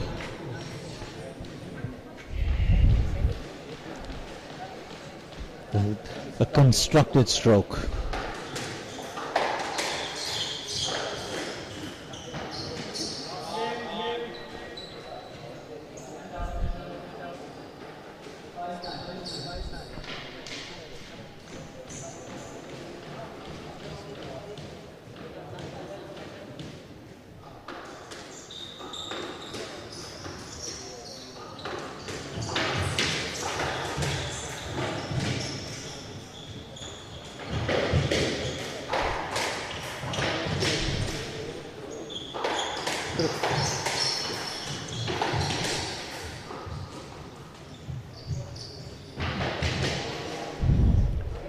Then we had a chance to finish that ball maybe 5 rallies earlier. Up in front. But it's still not a bad point for Tanvi, even though she lost it, Vaman, because she's really, Villard's had to move a lot. She's tiring. Yeah, but having said that, had she got that point, she would have been 2 points away from victory. Now errors creeping in, like in the second game, 7-9.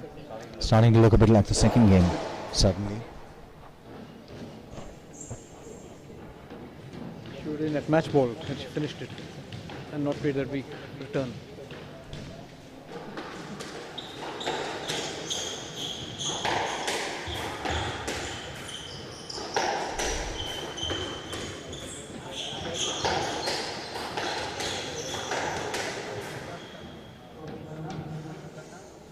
That's a tough call. Yeah, that is a tough call. Very tough call after having played 2 additional rallies. Then we asked for a let. She's gone to match ball now at 10-7.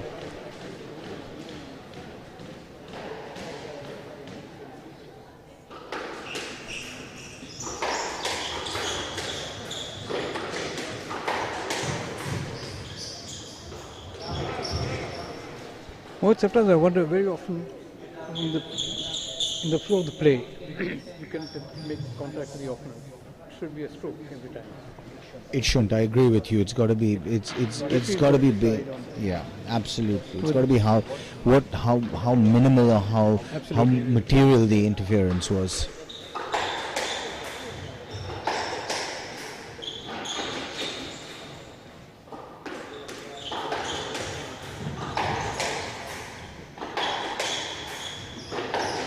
And whether it was intentional or otherwise. The last point was not intentional, it was just through the flow of play. Oh, that's a lovely drop. shot. Soft hands.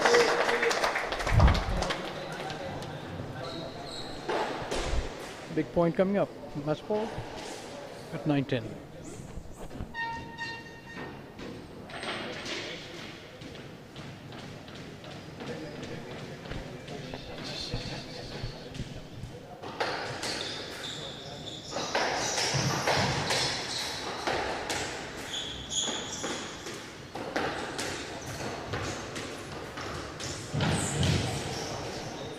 That's double. 11-9 to Tanvi in third. Tanvi wins 3 games to love.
Of multiplying human potential has remained true.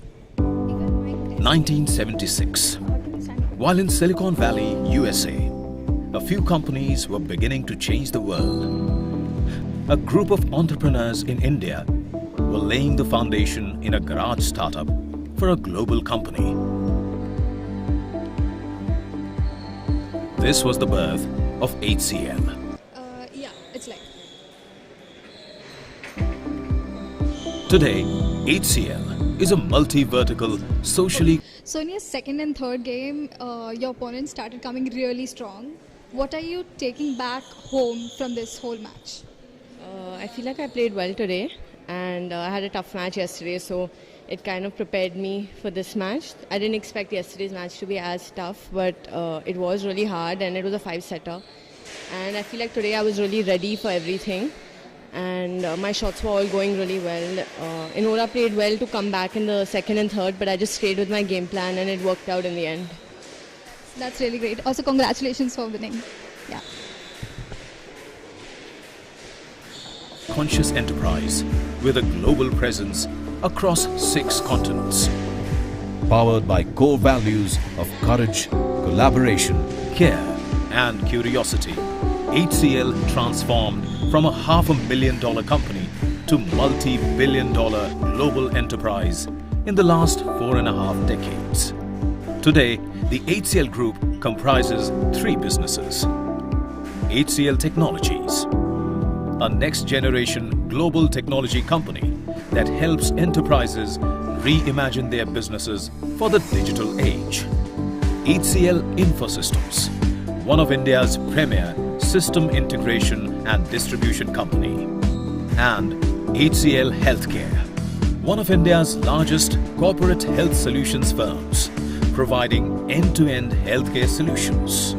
Beyond corporate excellence, HCL is also a socially conscious company. HCL Foundation, the CSR arm, envisions to create a source code for sustainable socio-economic development, both in rural and urban India. Since 1998, HCL has also been promoting Indian classical music and dance through HCL concerts, and in sports, HCL has been facilitating to nurture Indian sporting talent.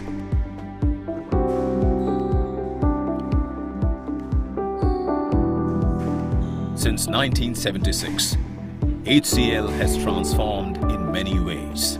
But throughout its journey, the belief of multiplying human potential has remained true to its core.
So here we are in our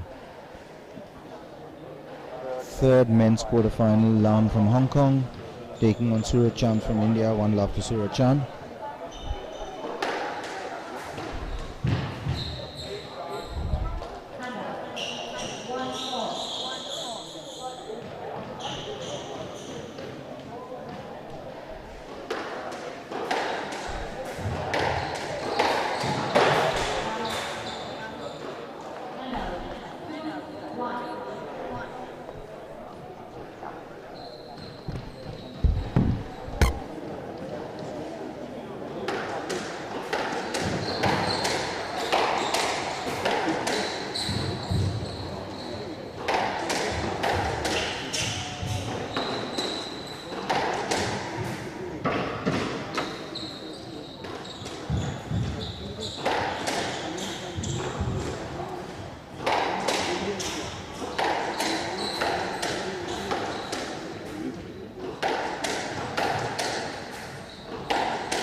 Great shot.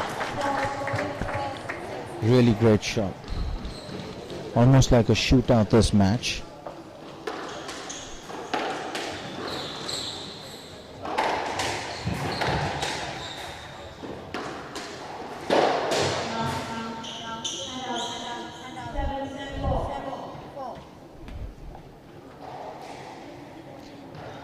Lam pretty much going for everything. Live by the sword, die by the sword kind of game strategy. Stays in.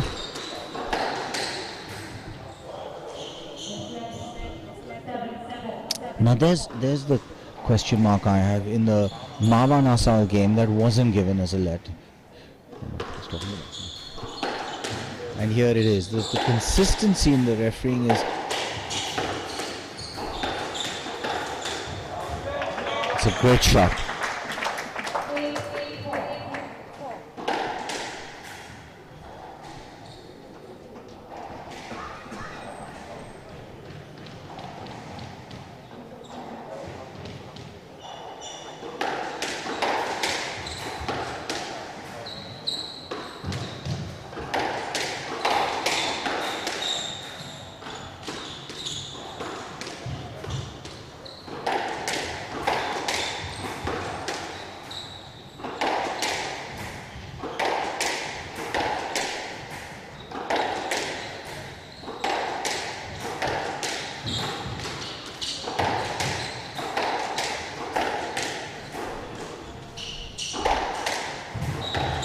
Well, this sounds very good. It's really not great squash. It's all a lot of half-court balls.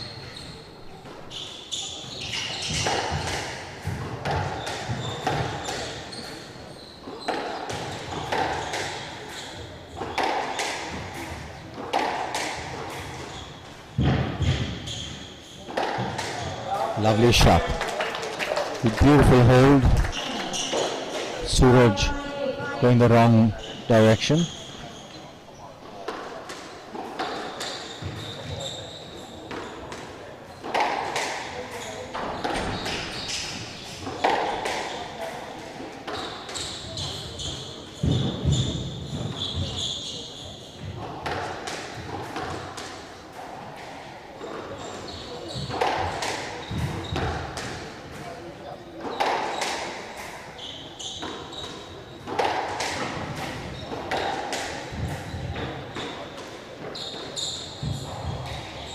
Lovely counter drop.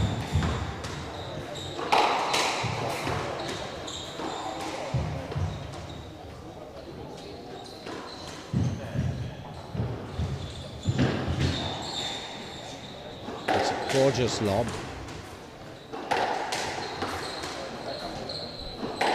This is really the rally of the match so far.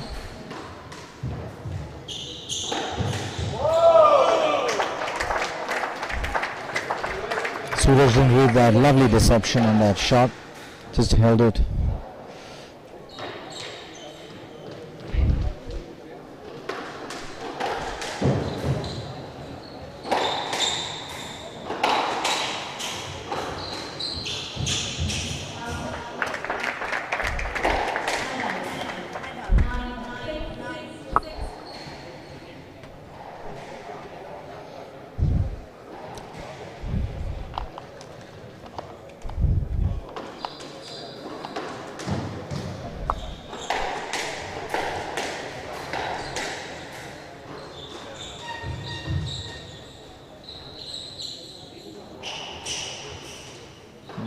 Time that.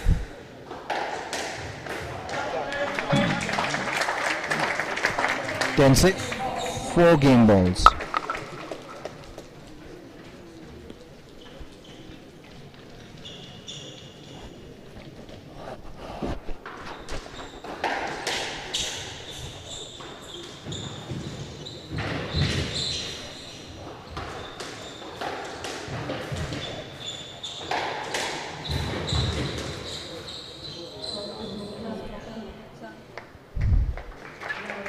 Suraj regrouping towards the end of that first game, and he goes up 1 game to love.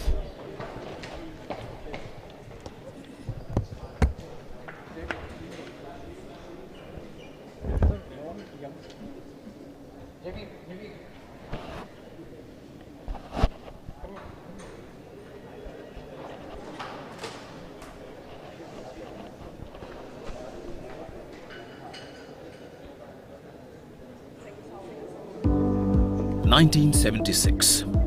While in Silicon Valley, USA, a few companies were beginning to change the world. A group of entrepreneurs in India were laying the foundation in a garage startup for a global company. This was the birth of HCL. Today, HCL is a multi-vertical, socially conscious enterprise with a global presence across 6 continents.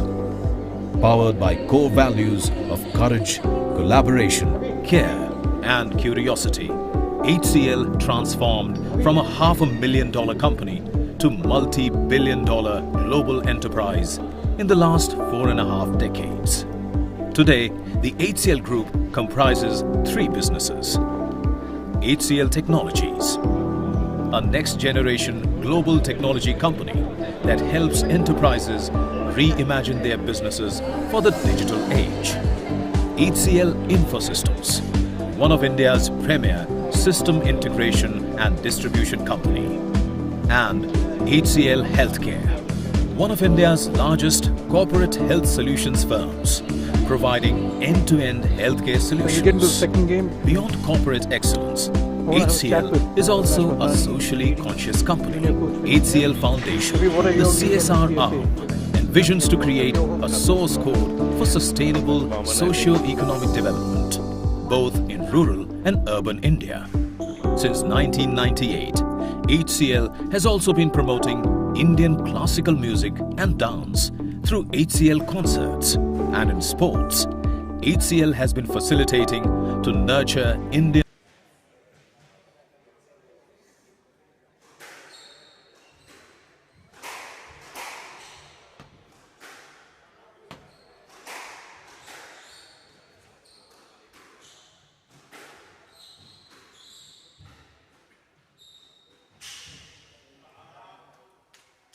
Handout, 1 love.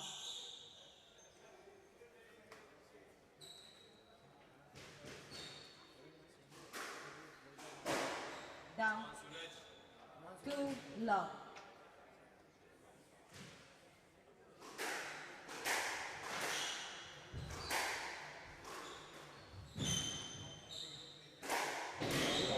Indian juniors are watching.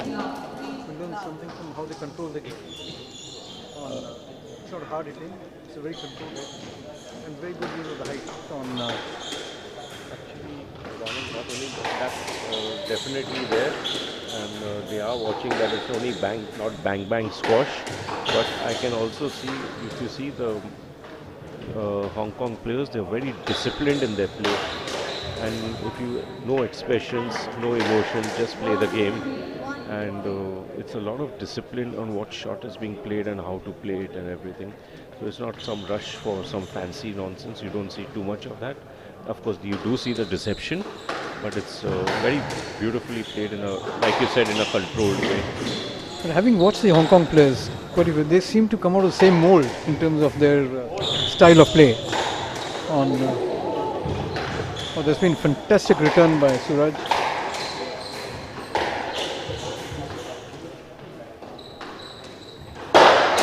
That's an unforced error after having the ball in control. What would you have to the juniors, our Indian juniors? Yeah. We give them a couple of inputs after watching. I would definitely, I mean, I know this is not one of the hot favorite matches, I think, but there's definitely, both these players are very hard workers, and even like we saw the previous match of Assal Junior, where the Hong Kong player just relentlessly kept sticking to his plan and ultimately was successful at it. So I would tell our juniors, you have to believe in the process. There are no shortcuts, and you have to believe in what you're doing. Yeah, the game is not over till the last ball is played, in a sense. Yeah, definitely. It's always that way. You cannot celebrate at 9-6 or 10-6. Suraj is now with the Air Force or with the Indian Navy? He's with the Indian Navy. Indian Navy.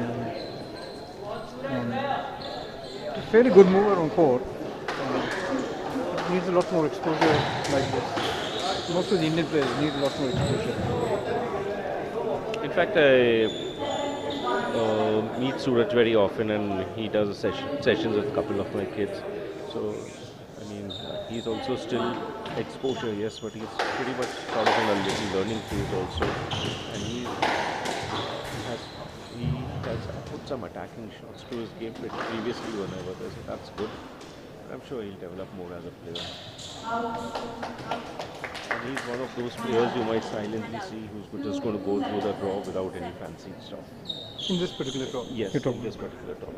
Well, he's already one game up and leading up in the second. Tomorrow the semi-final beckons him. As for the draw, if he goes through, who would you like to play tomorrow? I think he'll play the other Hong Kong player tomorrow. Who beat Assal?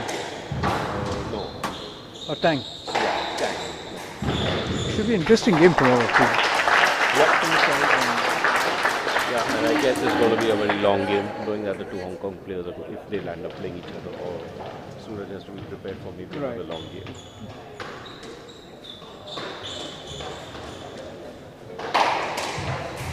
Nice shot. Thanks, Avinash. Thank you.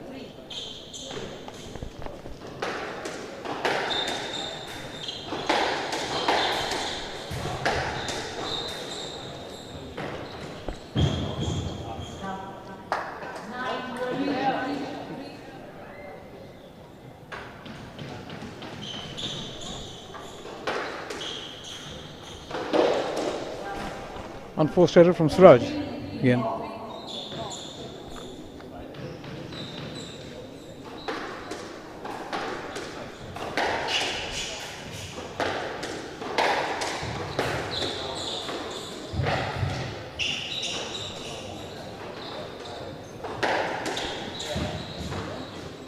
Oh, that's a lovely shot from Suraj. Still 6 points adrift. The second.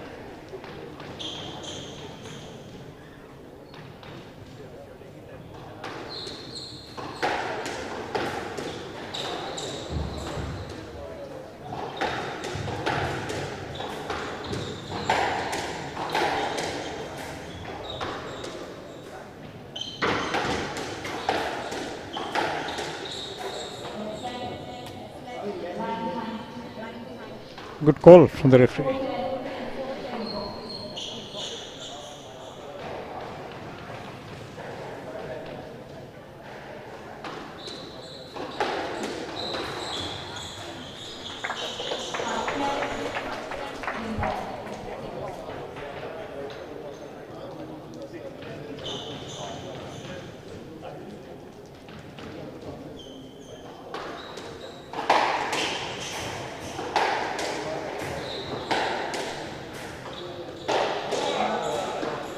Unforced error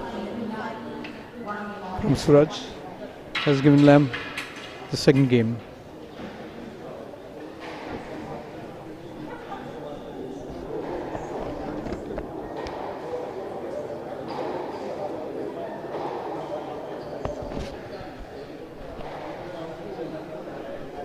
Young ladies here, are you enjoying watching the game?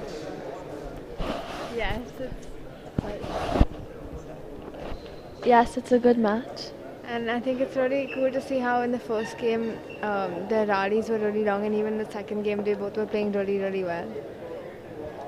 And what are you observing and learning after watching these top professionals play? To be really patient and play the winning shot.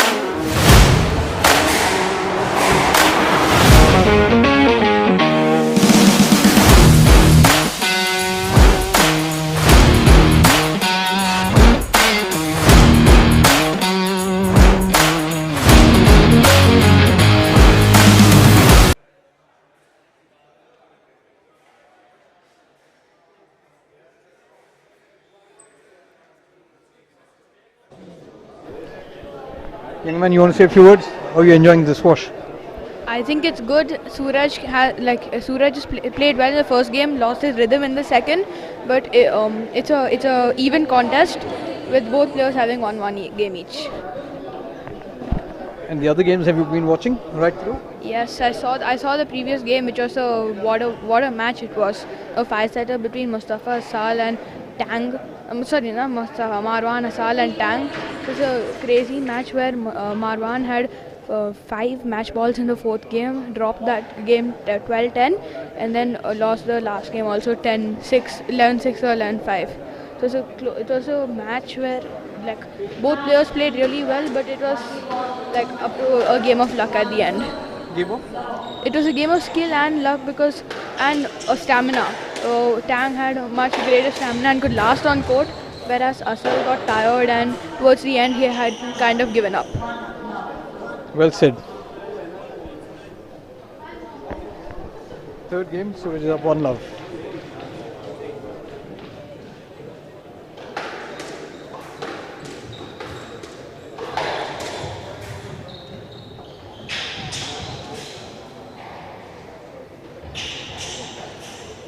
Oh, lovely drop. It was very controlled drop from Suraj Chand.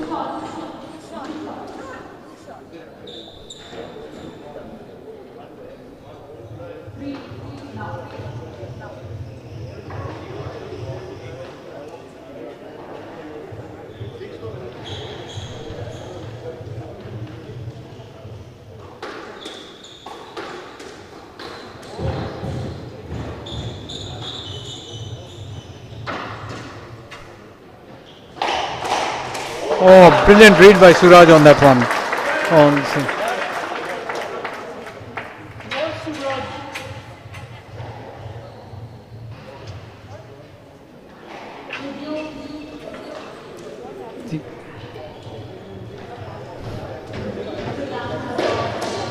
Lam has called for injury time, complaining about some issue with his fingers.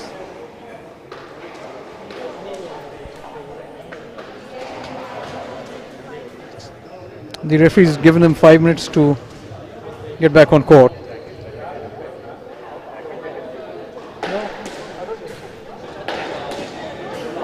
Sporting talent.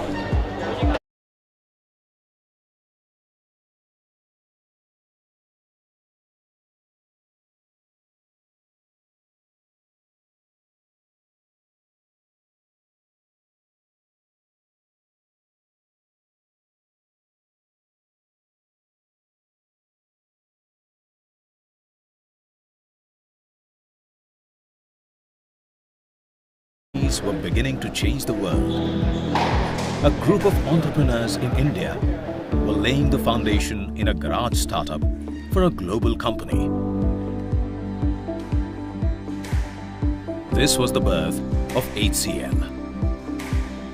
Today, HCL is a multi-vertical, socially conscious enterprise with a global presence across 6 continents.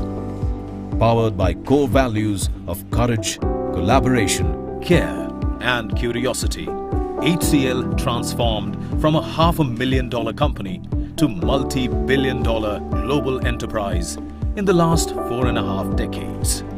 Today, the HCL Group comprises 3 businesses. HCL Technologies, a next-generation global technology company that helps enterprises reimagine their businesses for the digital age. HCL Infosystems, one of India's premier system integration and distribution company. And HCL Healthcare, one of India's largest corporate health solutions firms, providing end-to-end healthcare solutions. Beyond corporate excellence, HCL is also a socially conscious company. HCL Foundation, the CSR arm, envisions to create a source code for sustainable socio-economic development, both in rural and urban India. Since 1998, HCL has also been promoting Indian classical music and dance through HCL concerts, and in sports, HCL has been facilitating to nurture Indian sporting talent.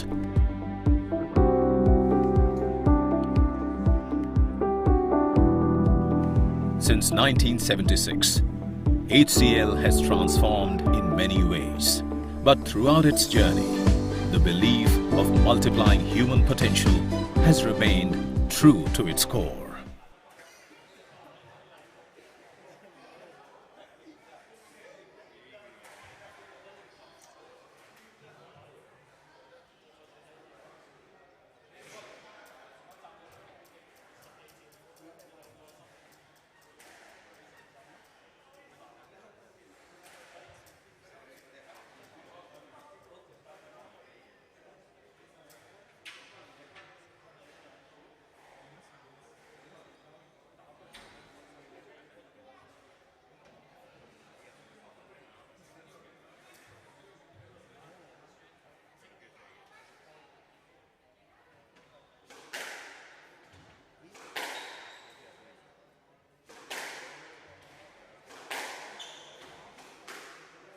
That's certainly gonna matter.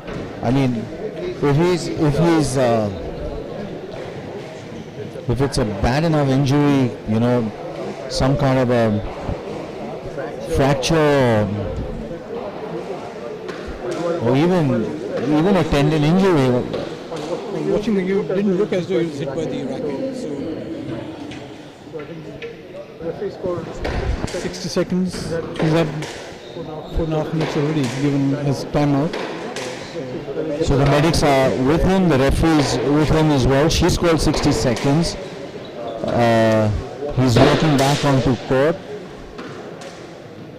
He actually seems alright. There's no tape on his hand. You can't really see any tape on his hand. But you can't really get a medical timeout for a cramp.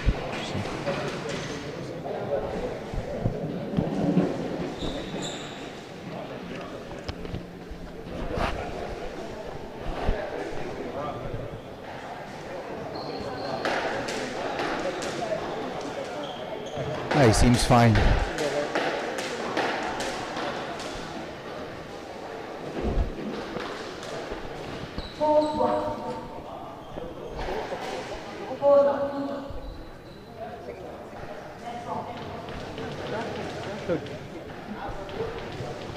Play is resumed.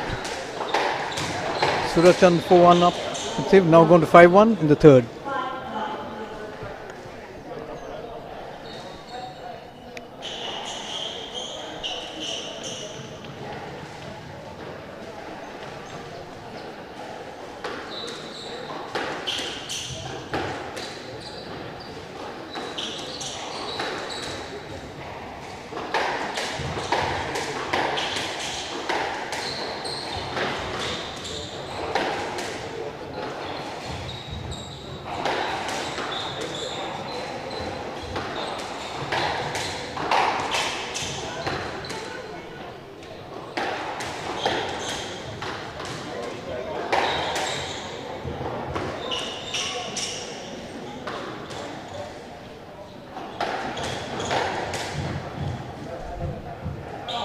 Oh, that clung to the wall. Difficult shot to play. Correction, it's now 1-5.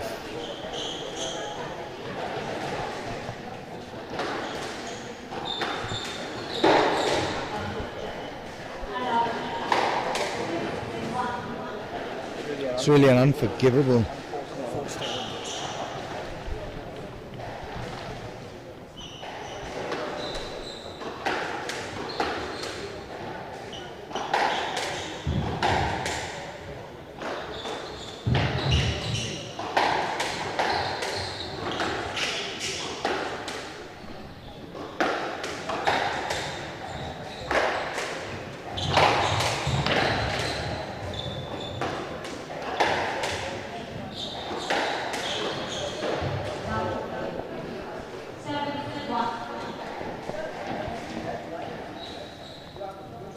Suraj seems to have been well in control of the game.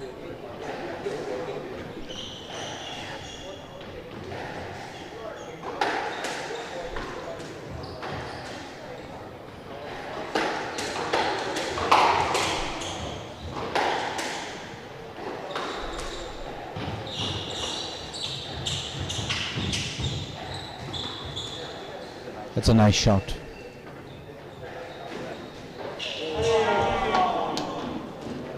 I think right now Vaman Suraj just stays in the point, Lam is giving it to him. True, and Suraj seems to have copied the Hong Kong players in terms of using the height and depth on the ball. He's doing that Slow very down, well. playing that very well.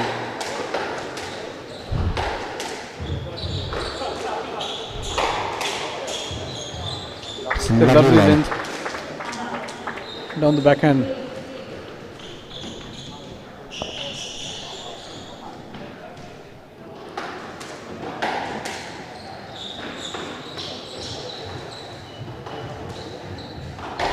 Oh, lovely hit. Lovely Great shot by Suraj. That comes from hours and hours of solo.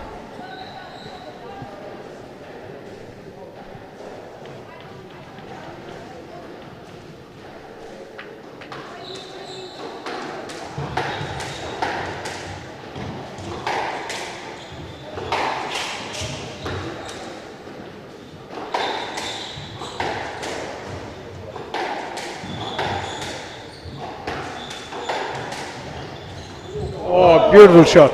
Very Great controlled. Very controlled drop.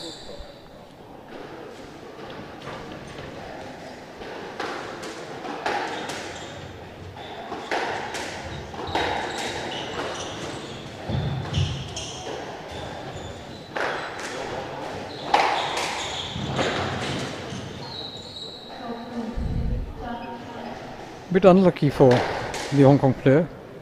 Ball came back into him too quickly to concede a stroke to Suraj.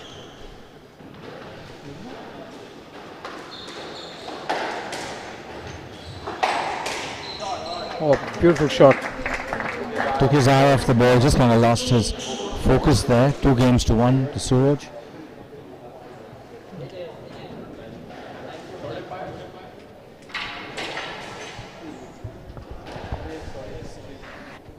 Raman, what really struck me in this game was the unforced errors that came off Lam's racket. It was, we had one, where he tried to cross a volley and, into the front of the court, and it literally hit the middle of the tin.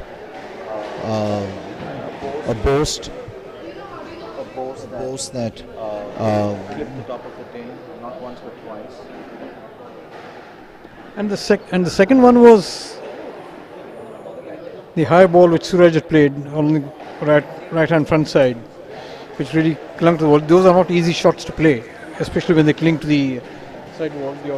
It's a very different technique in playing that shot. Your racket cannot be, or put it differently, the racket has to be perpendicular to the ball to really take it off the plaster.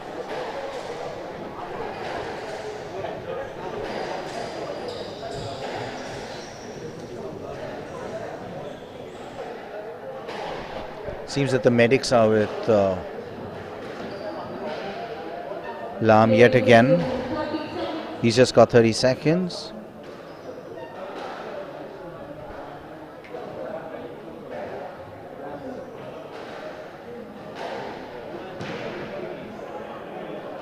He is getting back onto court.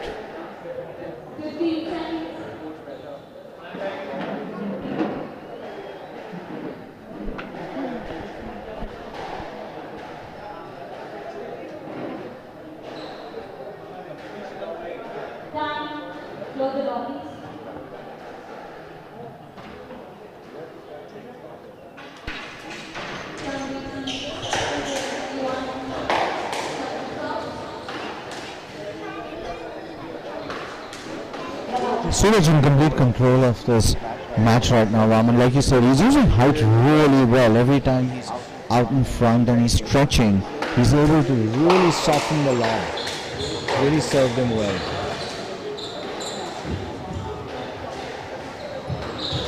There you go again.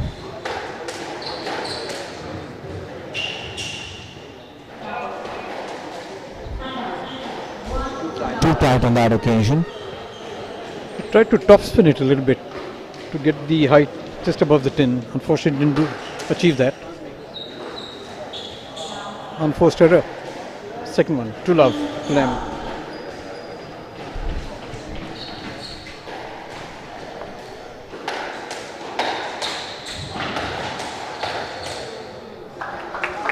Very sharp. Ram unable to recover from the direction he was moving in. Moving away from the ball.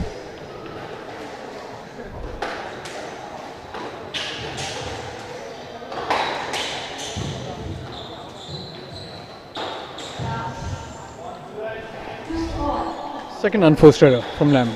You know, and that's just it. Look, we all do it. We look back, see where our opponents are. A fraction of a second, you take your eyes off the ball, and it's gone.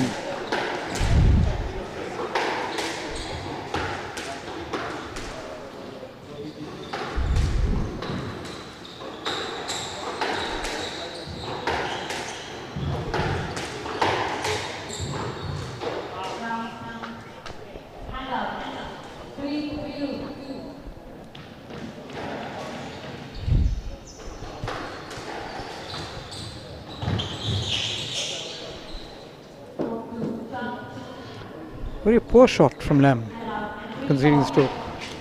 Yeah, a bit surprising. Wasn't sure what he was trying. Was in two minds whether to play a sidewall post or.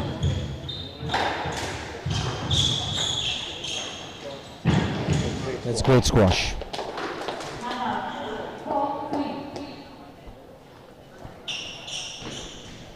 So Lam keeping his nose in front right now, looking to take this into a fifth.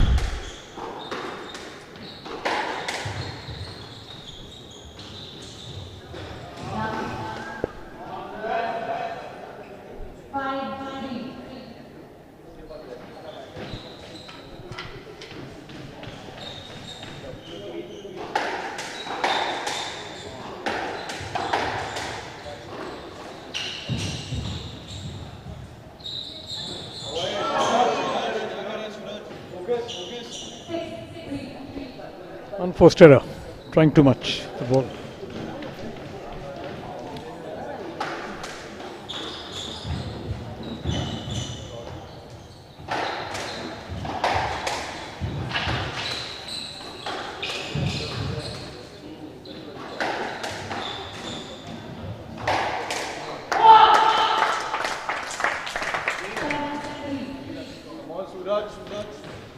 Lovely drive from the front court.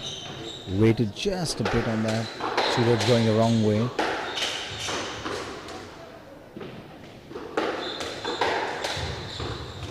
That's lovely anticipation. Fully outstretched, complete control of that. He softened his hands.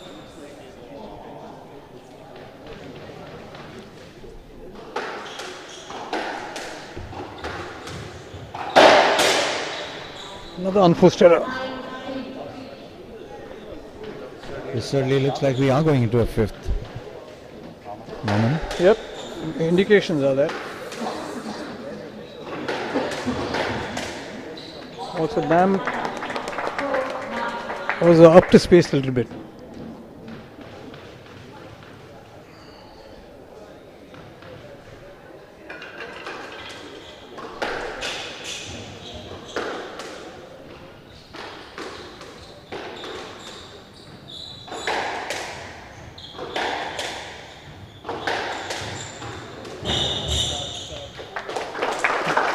Lovely shot by Suraj.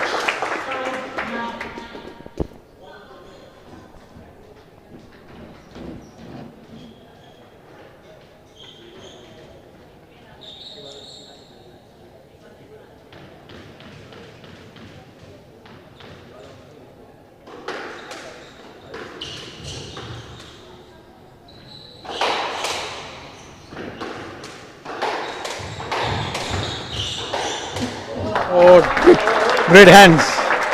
Great hands. He kept his cool, kept his balance.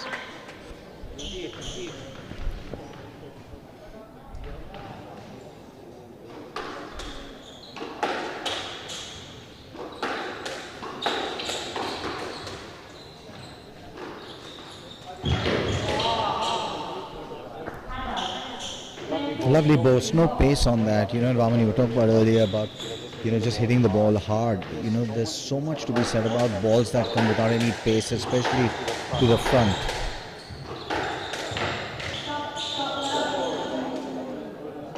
The ball seemed good to me. Yeah, it looked good, but obviously the referee thought otherwise. 2 games all. 2 games all into the 5th. It's been an exciting day of squash. We've already had a 5-setter in the Assal match.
Oh, here we go. 2 games all.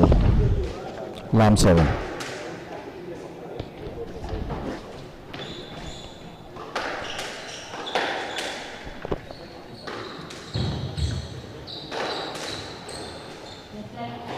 Yes, left. Suraj was in 2 minds whether to play or not to play. As a result, was given a let rather than a stroke against Lamb.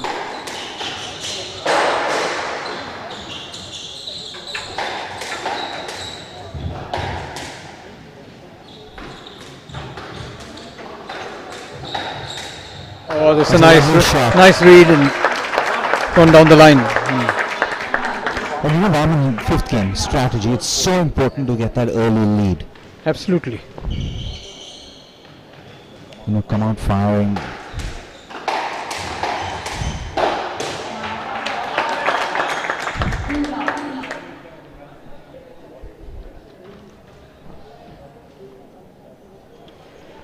Also, the first 3 points in every game are important. I agree with you completely. It's so critical.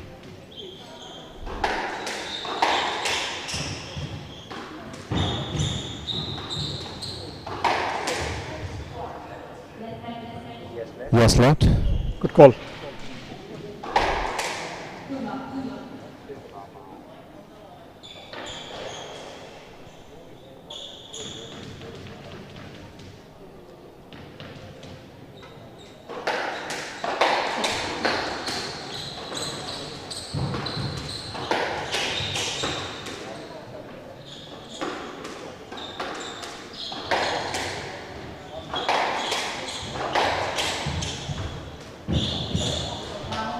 Nice try. Unfortunately, didn't come off. Give Suraj a 3-love lead. But really well constructed point, I thought, from Suraj, playing the height, not once, twice in a row, and really pushing Lamb back before he played the drop.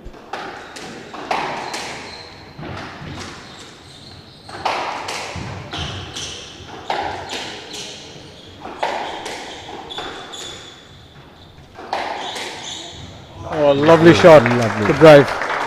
Great disguise. Just held on to that for a moment. And this is the early lead that Suraj would have Hopefully he'll hang on to it. hoped for. Follow up.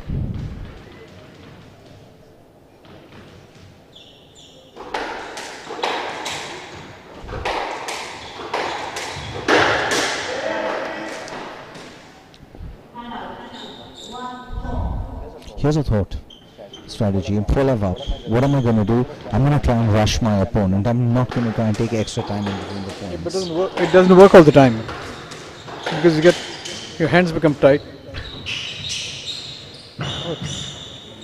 Nice drop. Good series of drops and counter drops. Internally you tend to clamp up with the eagerness that you have. It works the other way around. You know, trying to finish early with the 4-point lead. How do I get to 5 and 6?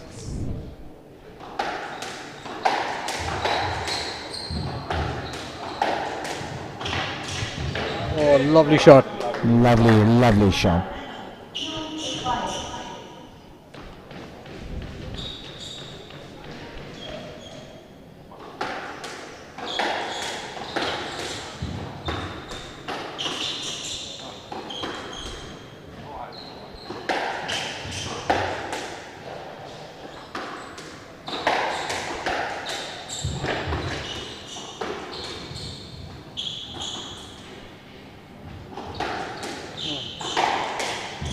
Wasted shot that was.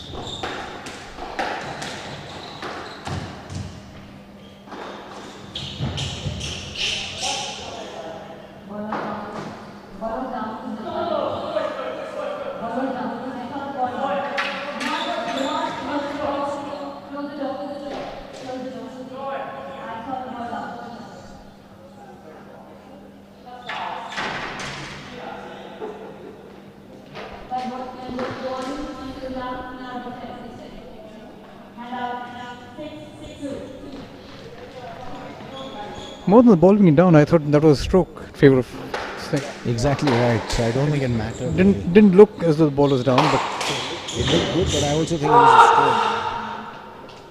stroke. But I would have called it a stroke.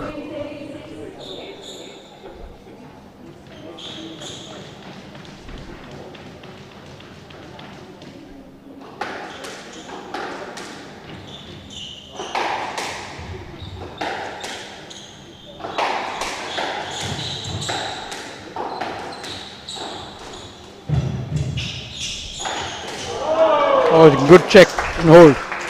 Well done. In shots like this, a fist pump at the referee.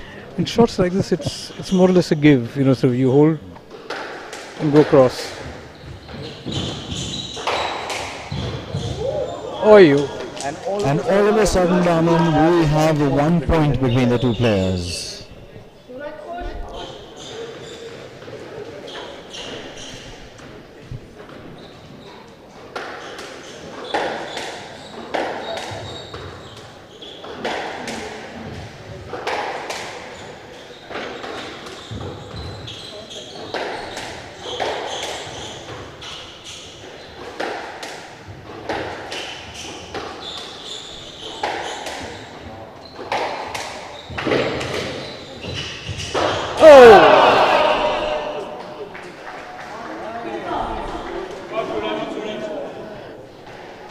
Hasty, greedy grabbed it and made a mess of it.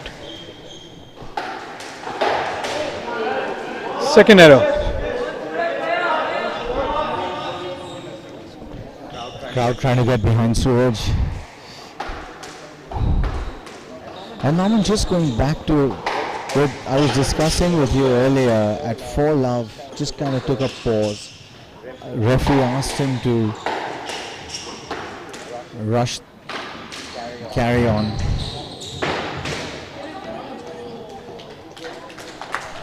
And the game still felt on from there because Ram looked extremely despondent and he kind of won the next point and they just kept coming back. And in this, you know, we talked about the 11, 15, 9 format, right?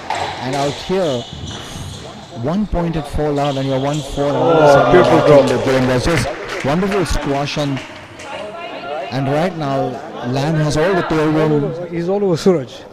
Behind him.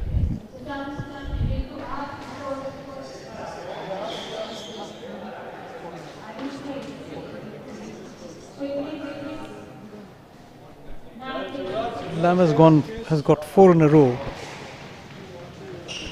2 errors from Suraj and 2 lovely drop shots from Lam. 9-6. So can Suraj come back from here? Lucky bounce. 10-6 match ball. Suraj has let go. 4 match balls. 4 match balls in hand for Lam.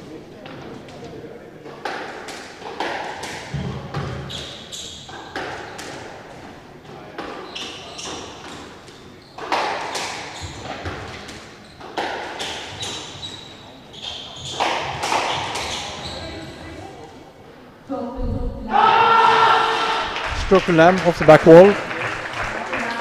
Great comeback by Lam after being. Well, we'll have a quick chat with Lam in a moment. I'm going to go down and have a quick chat with him. But Raman, this is one thing I do want to discuss while we're waiting. When you compare this to some of the other matches,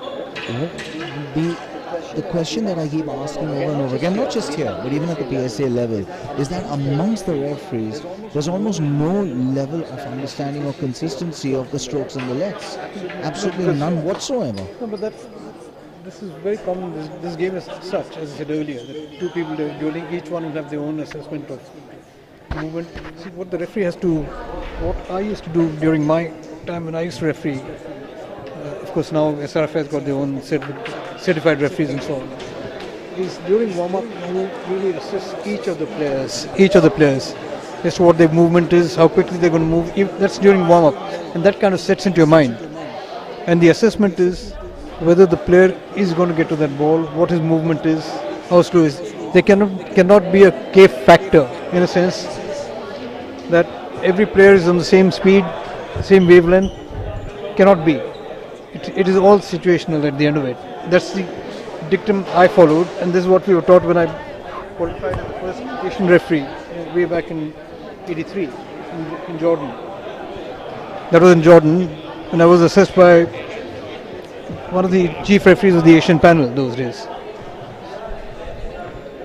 And that's just it, because I think so much hinges sometimes on the refereeing, and I think there's that subjectivity that's, it works to a point, but I think we're at a stage in the game where something needs to change. Yeah, but as we've discussed earlier, this game is such, it's impossible to have a consistent standard on what should be a lead and what should not be a lead, or what should be a stroke or otherwise. We got next is Salunkhe, the Indian number 2, taking on Gohary from Egypt. Gohary in the grey skirt and black top, Akanksha in all green.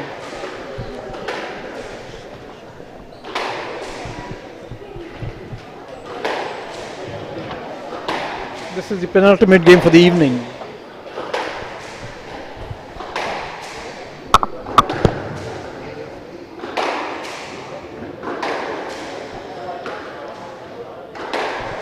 Firstly, congratulations. You guys from Hong Kong seem to like the 5 sets. Hopefully I can get this match. Kuma is a good player, very solid and very fast. So yeah, it's likely to get a 5th game. Now let's talk about the 5th game. All right, you were 4-love down, and Suraj took a little bit of a pause before he served. Referee warned him, and then all of a sudden you started clawing yourself back into the match.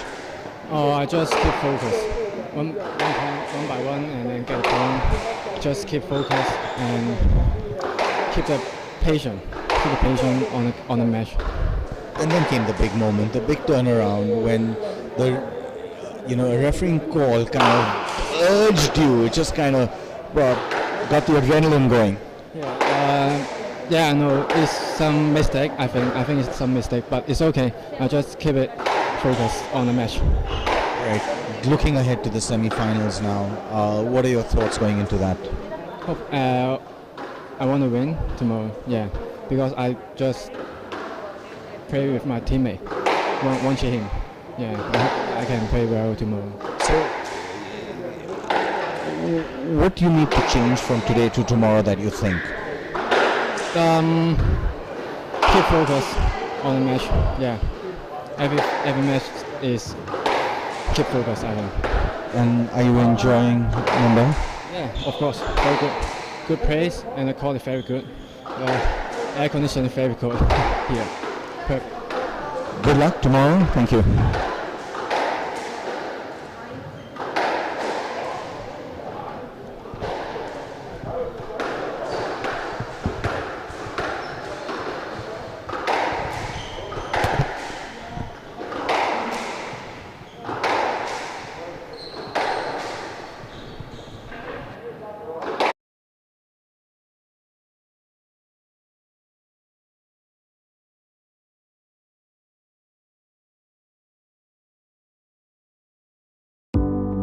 (1976). While in Silicon Valley, USA, a few companies were beginning to change the world. A group of entrepreneurs in India were laying the foundation in a garage startup for a global company. This was the birth of HCL. Today, HCL is a multi-vertical, socially conscious enterprise with a global presence across 6 continents. Powered by core values of courage, collaboration, care and curiosity, HCL transformed from a $500,000 company to multi-billion-dollar global enterprise in the last 4.5 decades. Today, the HCL Group comprises 3 businesses. HCL Technologies, a next-generation global technology company that helps enterprises reimagine their businesses for the digital age. HCL Infosystems, one of India's premier system integration and distribution company. And HCL Healthcare, one of India's largest corporate health solutions firms, providing end-to-end healthcare solutions. Beyond corporate excellence, HCL is also a socially conscious company. HCL Foundation, the CSR arm, envisions to create a source code for sustainable socio-economic development, both in rural and urban India. Since 1998, HCL has also been promoting Indian classical music and dance through HCL concerts, and in sports, HCL has been facilitating to nurture Indian sporting talent.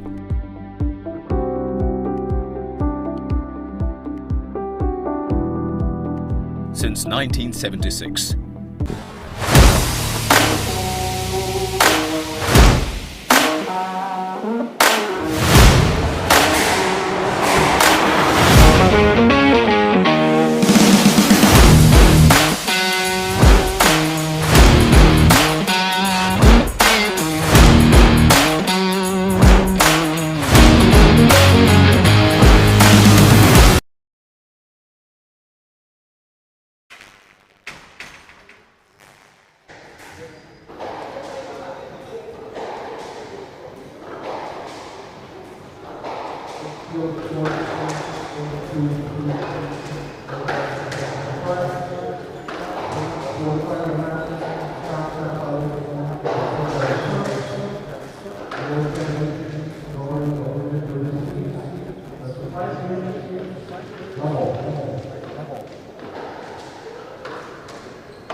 (4-3) to Gohary in the first.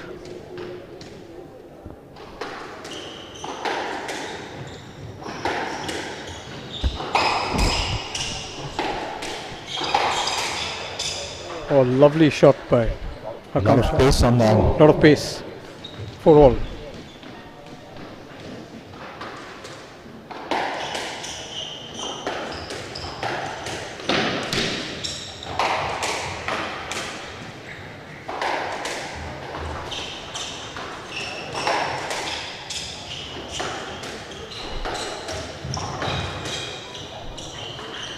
Shot. Beautiful shot. Beautiful shot. I'm enjoying the pace in this game, Vaman. It's only the beginning. Let's see how whether they keep up the pace as it evolves.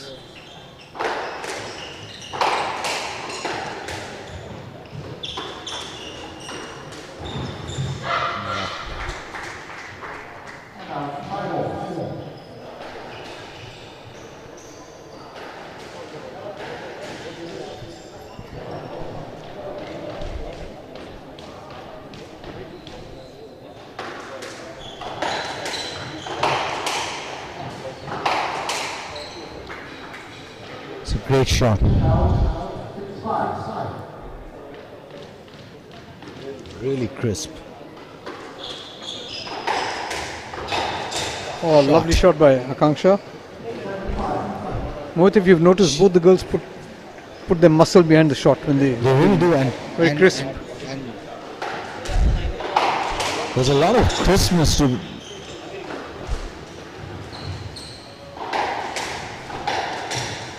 Another nice shot, lovely length.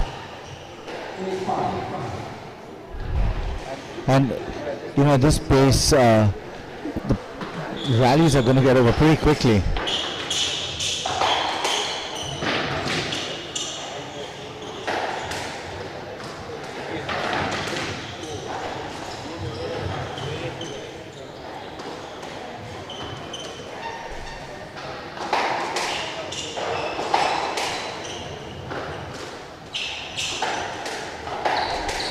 Didn't do enough with that.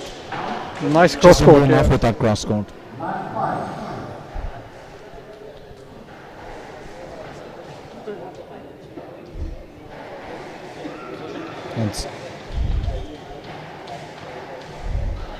And that's what 3-4 points in a row for our country. 5 game balls.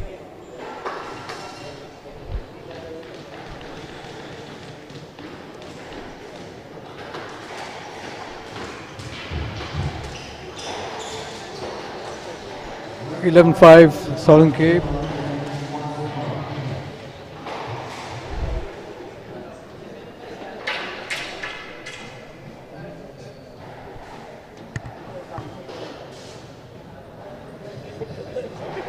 First game 6 minutes. It might be the shortest game we've had so far.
we have Dhruv Dhawan here from Delhi, doing a lot of good work in coaching juniors up in Delhi. Runs his own academy. Dhruv, what do you think of the squash that you're seeing so far? It's been really high level, and I think that more of these tournaments need to be organized. I think HCL are doing a great job. 6 more or 5 more are coming up. We had a PSA in Delhi also, in Jaipur, sorry, and I think it's amazing for the juniors. You can see a lot of juniors watching this. It's really high level. And what do you think of the overall standard? What you've seen? Any particular player that you can talk about in this tournament, whatever you've watched? I really like the Hong Kong girl today who played Colette. I've just started working with Colette in Delhi, and you can just see how the foreign girls, the fundamentals are so solid. That's something that our juniors, if they're watching this, should be striving towards more than the flashy stuff. Just watch the basic, the footwork, the ease with which they come back to the tee after their shots, the racket preparation. It's always early racket preparation. Stuff like that is so impressive, and that girl was, I felt like she was top class on those things.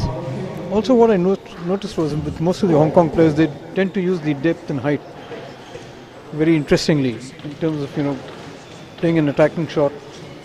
What is a defensive shot also become an attacking shot, and playing the right pace. Absolutely. I think the biggest difference between amateur squash and pro squash is the use of the whole front wall. We tend to play at just one pace, whether it's a soft ball or it's only the soft ball. But here you see that the whole wall is being used, and a lob is not just a defensive shot. The cross-court photo is actually being used, and a very aggressive switch from one side to the other side. Any upcoming juniors that you can think about or talk about on the Indian scene? I mean, Anad is still a junior, but she's now become she's a beast. So she's on. But do you think there was scope for giving a wild card to maybe a 19-year-old junior who's not on the PSA circuit? Whether the PSA rules allow that, I'm not so sure. I think SRFI gets one wild card, and I think the organizers too get a wild card. I'm not too sure about the rule. I know Unnati Tripathi played in this. She's planning to move to Delhi to work with me, so that's quite exciting. I love her hands, but like a lot of the other Indian girls, she's just too unfit. So it's going to be interesting over the next 6 months if she can put in the work and get her act together physically. I think she'll be something to reckon with. Yeah, I've watched her a little bit. She's got good hands. Her father, in fact, Hariom, also had good hands. Of course, he's stopped playing some years ago. I think he's now attached to the in Dehradun at a school. Whether he's coaching there or doing admin job, I'm not so sure. Yeah, he's coaching at Welland Boys. And even the older son, Ansh, has great hands. I think being at Wellands, the kids didn't get that much match play, and that kind of it's hard to be motivated in a boarding school. It's tough. I think both the kids are now taking it up professionally. Ansh has been working with me for the last 3-4 months. Unnati is joining us just now, so I'm quite excited to actually work with her. I think she's got it all. She just needs the physicality what these guys have got going on. To work on her fitness and the physical aspects of it. She's got good hands. I saw a little bit of her. Yeah, brilliant hands. What about you, Raman? Are you mentoring any kids in No, Mumbai? Are you helping? Not at all. I've stopped that about 20 years ago. But if any kid comes up to me and wants a few inputs, I'm more than happy to do it. So our program in Delhi is actually mentored by Lalit Verma. Right. And I feel like without him I would not know anything about squash, literally. So I just feel like you guys, your generation has played at the highest level. You guys have so much to give back. And I would actually reach out to Bombay coaches. I mean, Vaman sir is here. I know Hamad Lalit Verma has helped me, and if any academy is looking for someone to kind of mentor a program at a really high level, I think they should definitely reach out to you. Yeah, but we are now, at least I am now totally, in a sense, disconnected with junior squash. I do like watching it. But one of the things I noticed was that the whole aspect is only on physical fitness and the solo, doing solos all the time, which I don't believe in. When I used to do coaching, I hardly asked the players to do any solo. Because most of these kids hit the ball and they're doing solo to their comfort level. So as a result, it's only the upper body which is doing the work. There's no feet movement, nothing. So and also somebody's got to teach them how the racket skills. You know, physical fitness will get you up to a point, but where are the racket skills at the end of it? On that I find is lacking amongst the Indian kids.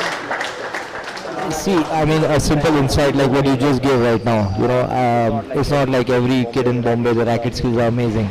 So no, I'm not talking about only Bombay. I'm talking about at least the kids have noticed. That's where the input from your side is going to be so helpful. I mean, even just for racket work. If someone wants to come and get their racket work sharpened, I know in the past you worked with the likes of Mahesh, etc. I'm have to come on a weekend work with you in Delhi. I have no issues on that score. Okay, 100% I'm going to take you up on this. Sure, I'd love to do that. And coming back to the game between Gohary and Salunkhe is up. 2 games to love. Yeah, I think Akanksha is really fit. She's worked really hard on her physicality. Her hitting also has improved a lot over the years. And I think she's had it hard. In the juniors, coming from Goa is not easy. I know Yash Fateh also is from there, and these guys just have it much harder than the rest of the country. Yeah, but Akanksha, whatever little I've observed, she's physically very fit, very strong.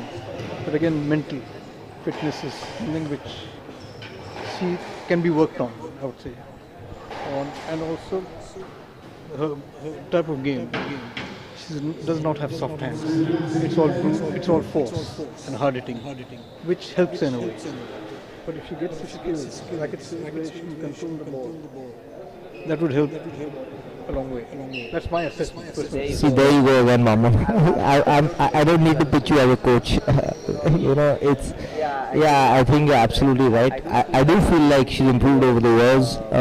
You know, playing a lot of PSA matches, the tour helps a lot because, you know, it's a very punishing space now. It's not what it was 10 years ago when the girls, you know, outside the top 50, you could just literally get through with easy matches. The level of a 105 or 110 ranked player right now is extremely high. Good. Let's move on to Tanvi, Khanna. Tanvi, how you enjoyed the game so far? Sorry, I didn't hear that. Yeah, against the winner of these two. So I'm hearing everything you're saying. Sorry?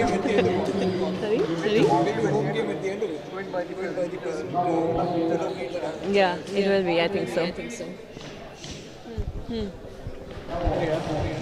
Maybe a home game tomorrow. I think so. Yeah, it will be. Going by the present.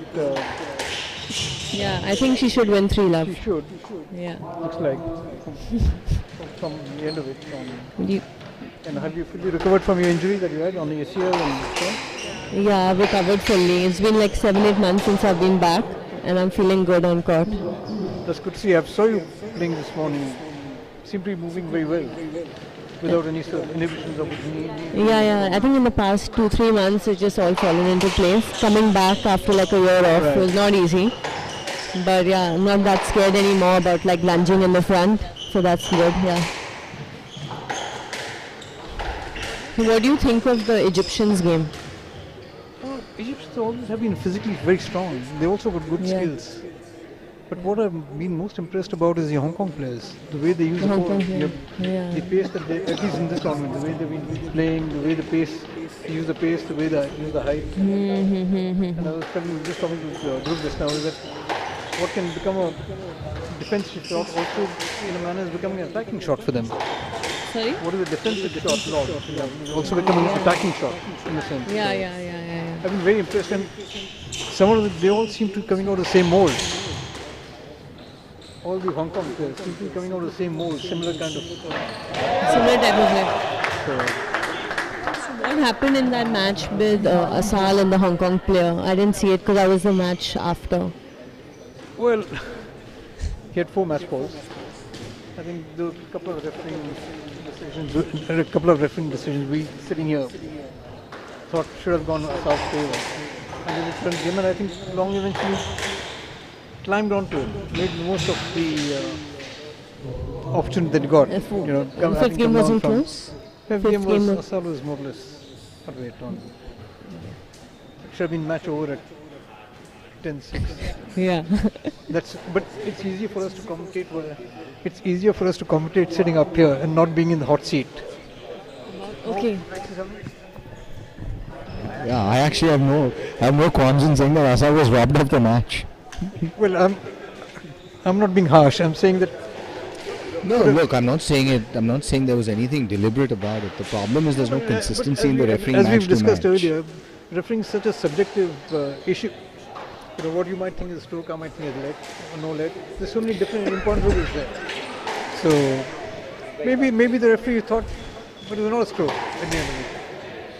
Let's give him the benefit of doubt at the end of it. I think this is a discussion for over a drink rather than for public view. Situation happening on court right now that you might want to address. Oh, sorry, we missed that while chatting with.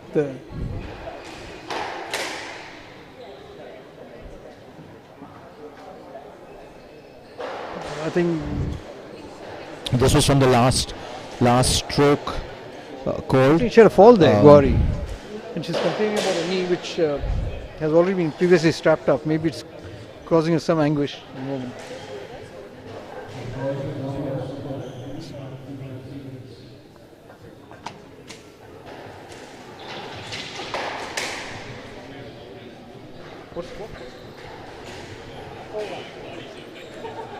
Akanksha is 4-1 in third when Gohary is asked for a medical break timeout. I think she's been given 3 minutes, and her knee is presently being worked on by the medics. Is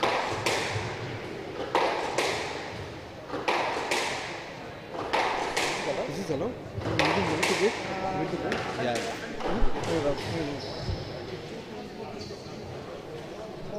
No coaching.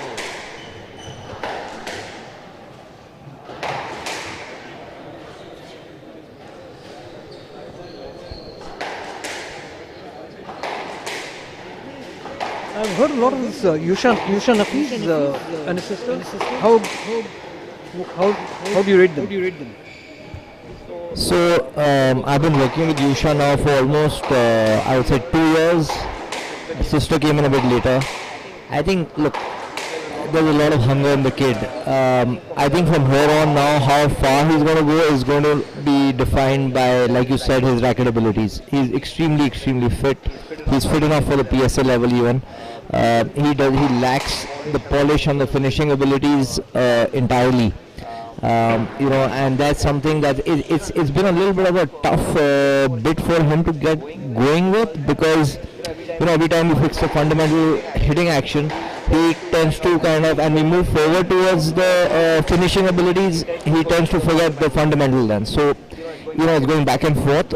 We had a long chat after this Jaipur tournament. He came into this PSA.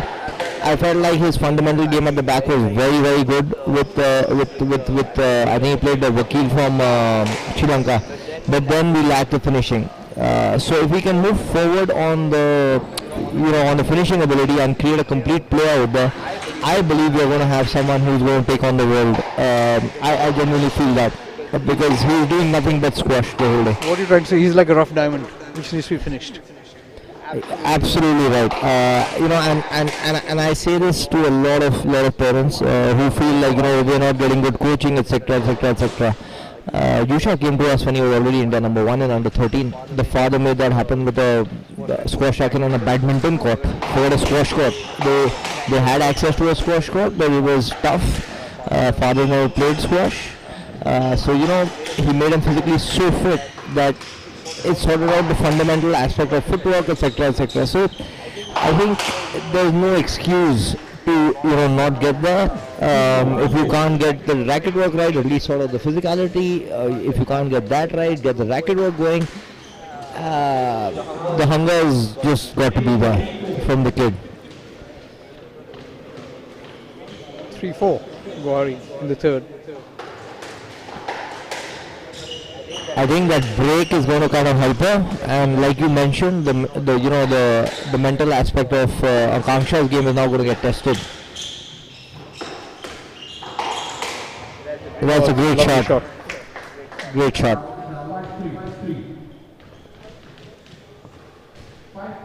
I'm going to hand it over to Mo now.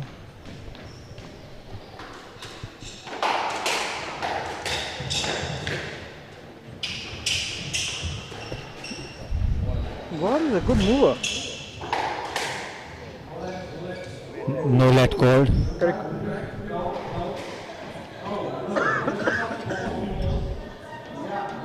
Good call by the referee. Yeah, I agree with you. Good call.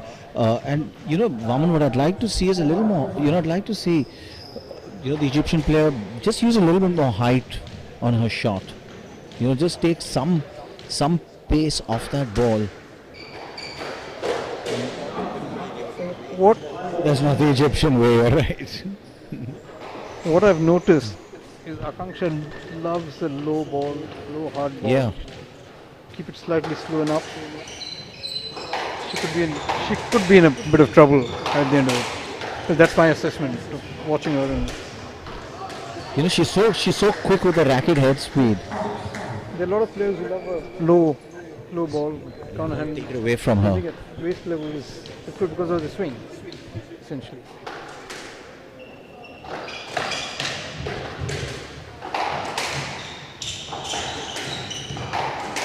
Shot.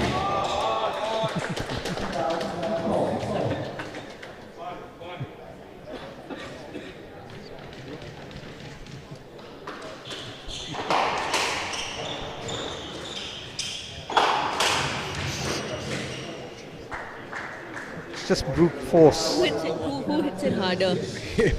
Really. Man, there was some real might behind that ball.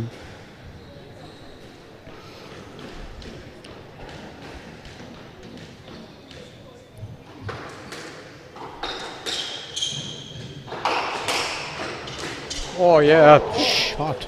Good return. What a shot, really.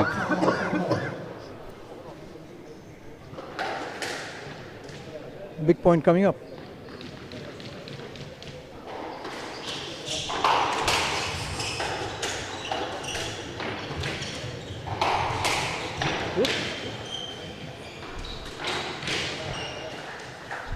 It's well played.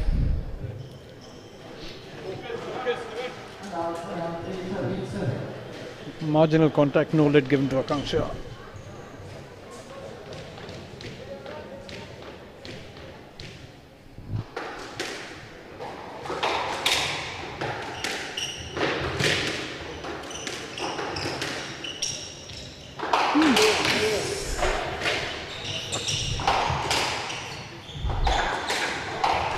May have taken some skin off her on that occasion.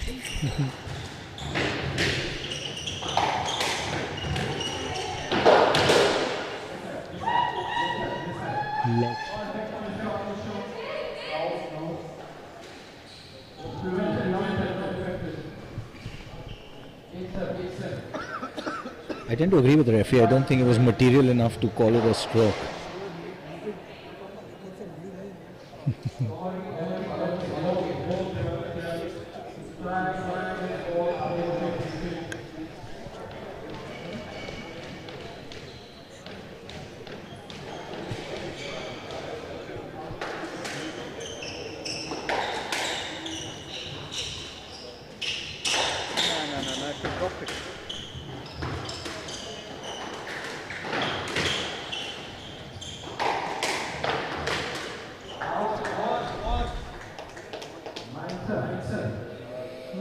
Interesting. This is really interesting. Yeah. She was cruising at one stage and suddenly 9-7 to Gohary. Wow.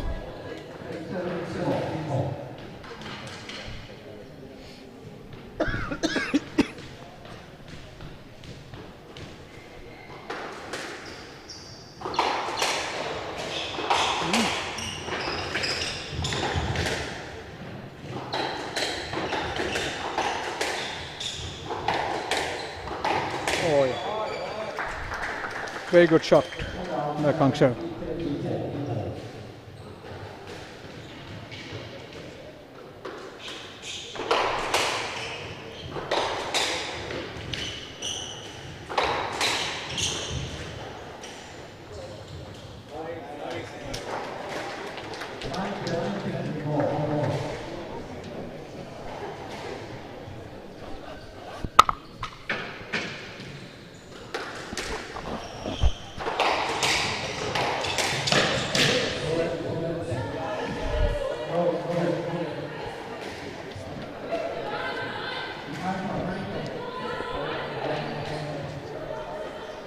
You know, I think at the pace they're playing, I think that's a bit harsh. Vaman thinks it's a let. You think it's a no let? No let. No let. That's my call. I think the let. I think the let was there.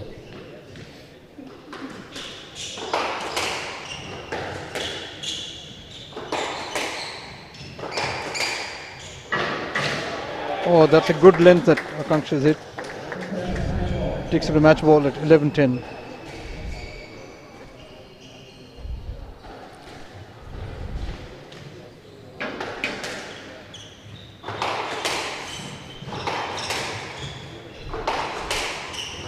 Some real angry squash, Vaman.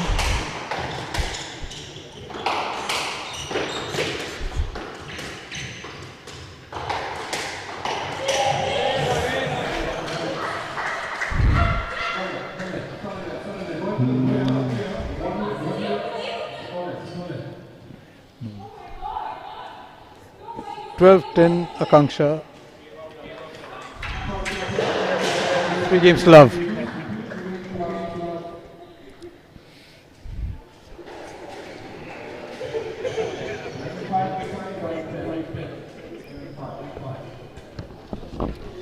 It's well,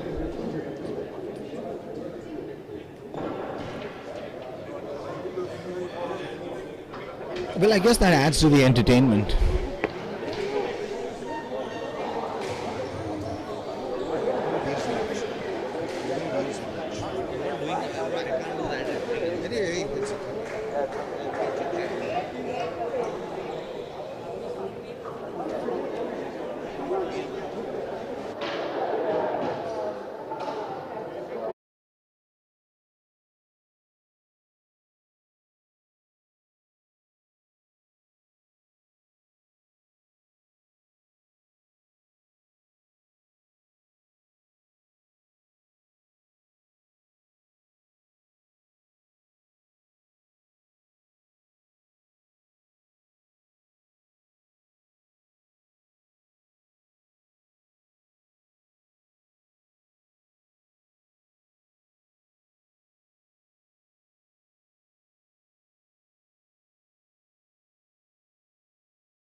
So congratulations first of all for winning. How do you feel after winning the whole match? It's good that I got the job done in 3 games. The third game was really tight, and I was afraid that, it would go into the fourth. But I'm just happy I kind of stayed focused and got the job done in 3 games. Your opponent pushed really hard during the match. What would you say about your opponent? I think she's definitely a very different player. We don't get to see a women's squash player hit that hard. I mean, the only other person that I know that hits that hard is Gohary, who's like been world #1. So yeah, so it's definitely something that you have to adapt and adjust during the game. But yeah. So since you won the match, how do you look forward for the semi-finals? I just want to stay positive throughout the whole thing. I've had a good run so far, having beaten my opponent 3 games. So I think I have a lot of energy and conserved for the semi-finals. So I feel very good about it. Congratulations and all the best. Yeah.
Stroke given to Sultana, 1 love.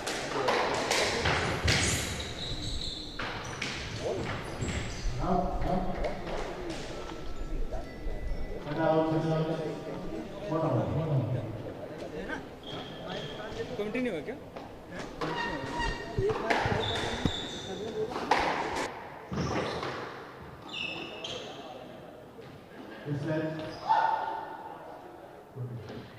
Veer himself saying no let 2-1.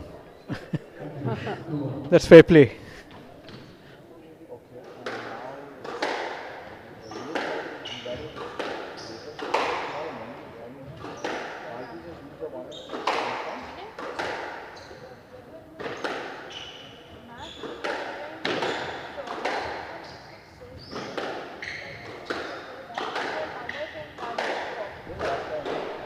Now 2-all.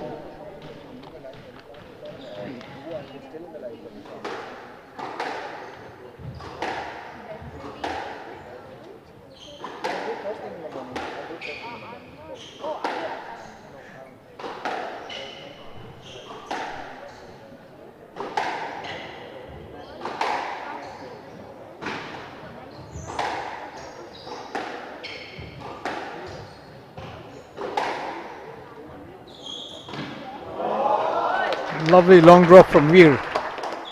Superb hands.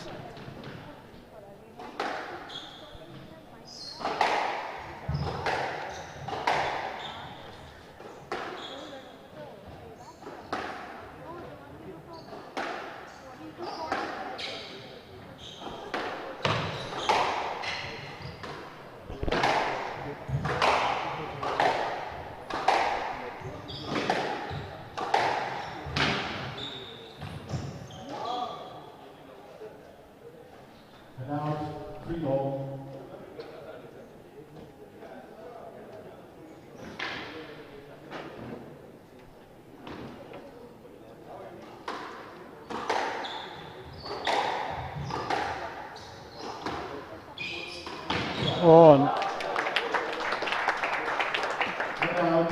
Oh, nice shot by Veer. Going up 4-3 in the first.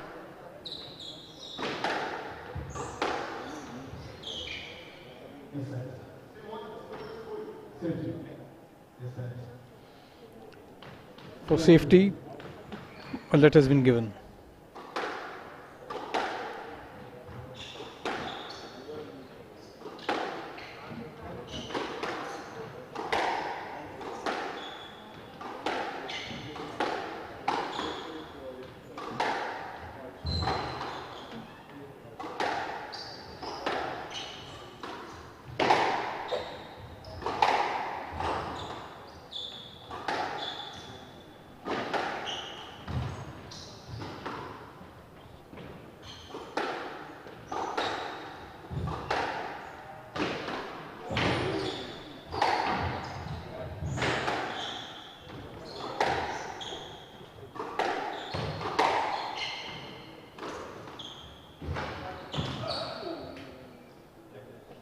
Yes, sir.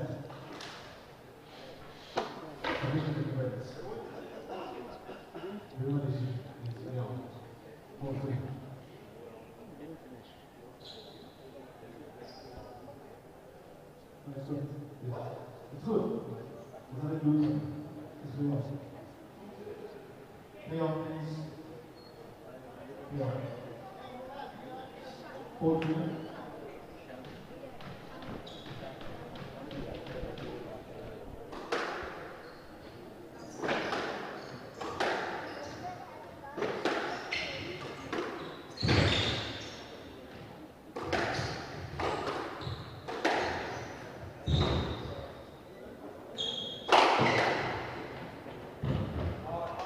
Great anticipation.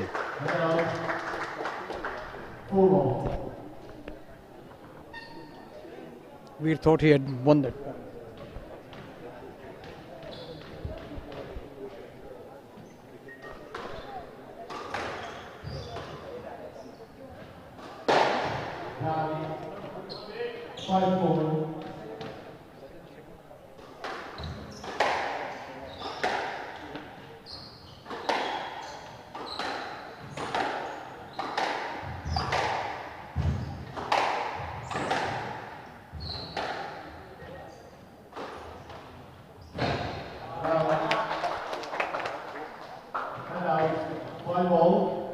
Just kind of started to slow down as it came off the wall, the friction just slowing it down a bit. And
Great shot. Nice drop.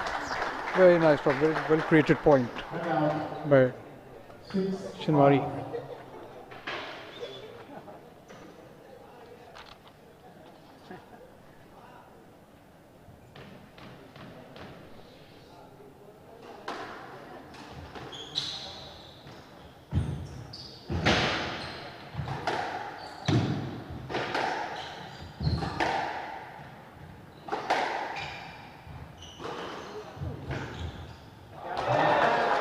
A nice trickle boost from the middle of the court.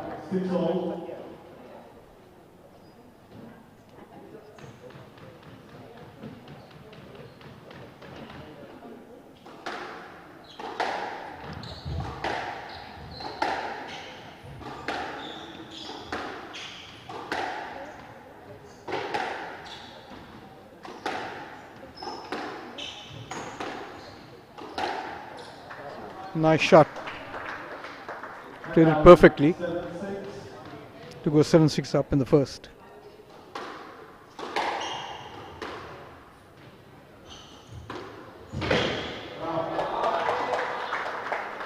Seven all. Veer plays that shot really well from the back court. You know, it takes his opponent by surprise, and it's really good enough to, more often than not, find the winner.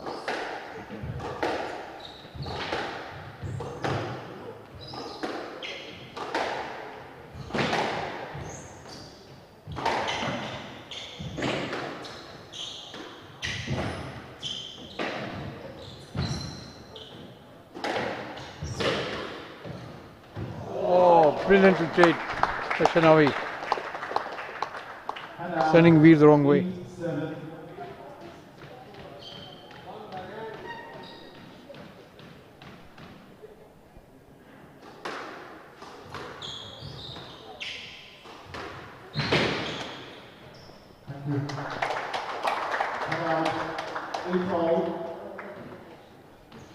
Both the boys are very honest.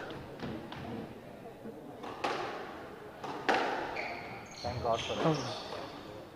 It's a welcome sign in the game. Oh, beautiful shot.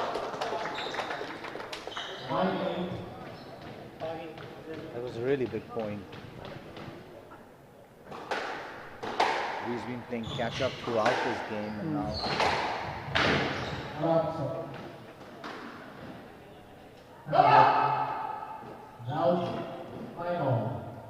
And Norman, this is exciting squash. They're both playing some really good squash.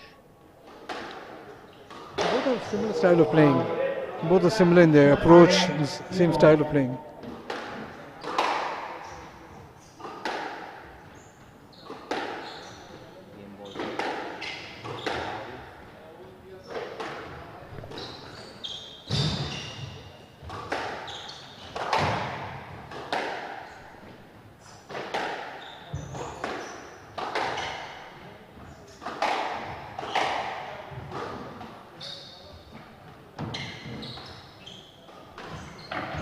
Oh, beautifully played drop. To take the first game at 11-9.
1976. While in Silicon Valley, USA, a few companies were beginning to change the world. A group of entrepreneurs in India were laying the foundation in a garage startup for a global company. This was the birth of HCL. Today, HCL is a multi-vertical, socially conscious enterprise with a global presence across 6 continents. Powered by core values of courage, collaboration, care and curiosity, HCL transformed from a $500,000 company to multi-billion-dollar global enterprise in the last 4.5 decades. Today, the HCL Group comprises 3 businesses. HCL Technologies, a next-generation global technology company that helps enterprises reimagine their businesses for the digital age. HCL Infosystems, one of India's premier system integration and distribution company.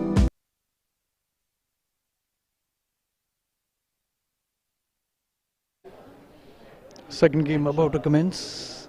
Shanavi leading 1 game to love, 11-9 the first.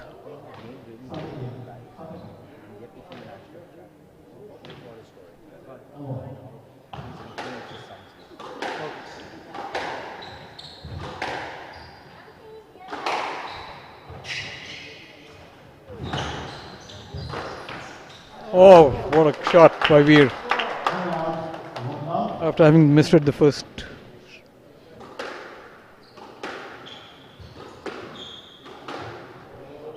Equally good from Shanavi. Make it 1-all.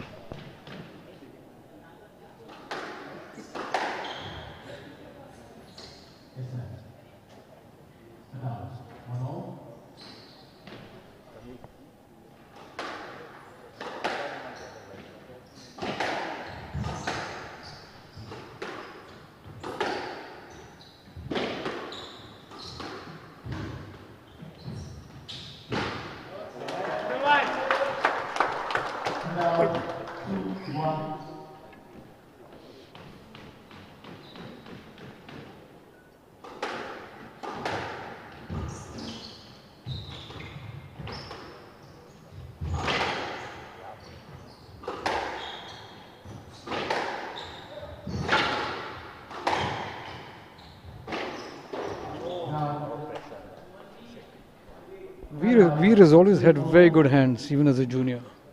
And I think going to the American university has made a big difference to his game. Just on that last point, so much pressure from the Egyptian player. Forcing the error from Veer. Great shot. He just spoke of his hands and really lovely touch there.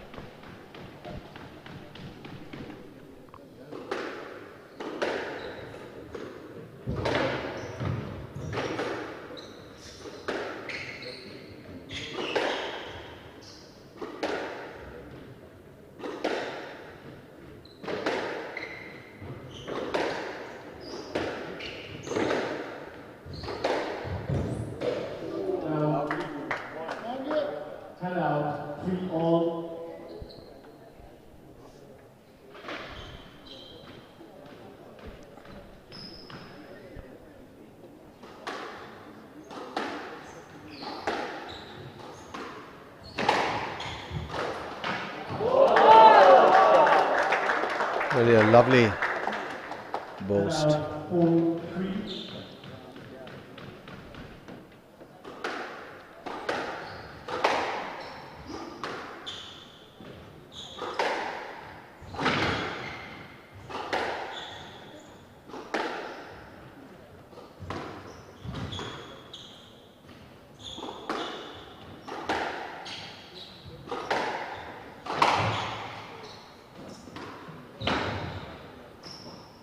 So, Rihany,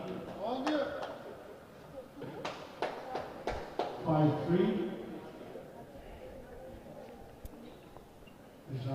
Stroke to Shatrani.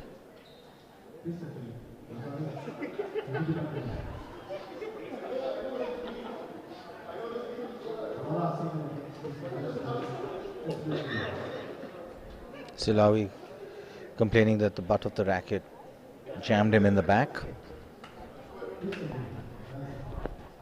Which the audience is taking it the other way around. Having a discussion with the referee.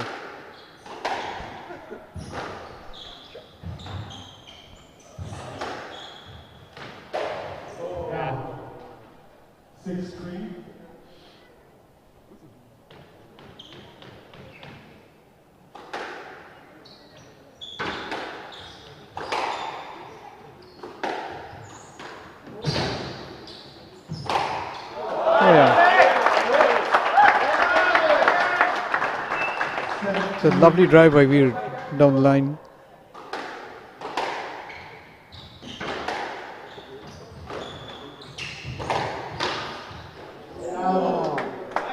A bit unlucky. I read that.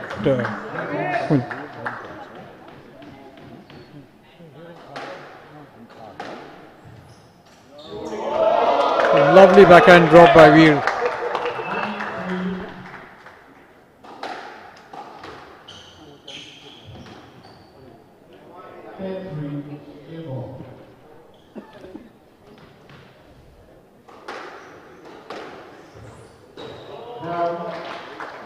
Nice topspin returned by Shanavi.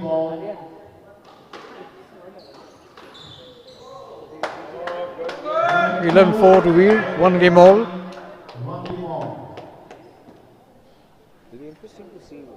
It'll be interesting to see Vaman which Silavi comes out into the third game, because he kind of capitulated at the end of the second game, and you know whether it's a case of the pace now getting to him, because what Veer has been doing is he's been making him move against the direction that he was coming in, and that's really taken a lot of the sting out of his game. And you know, with the boss, the sudden cross-court drop, just as Silavi's exiting his shot and trying to get back to the tee, he's finding that he's almost counter-moving. Well, I feel that having conceded a 4-point lead, there was no point really pushing himself, and conserve the energy more for the third game now, rather than sort of go all out and get the returns.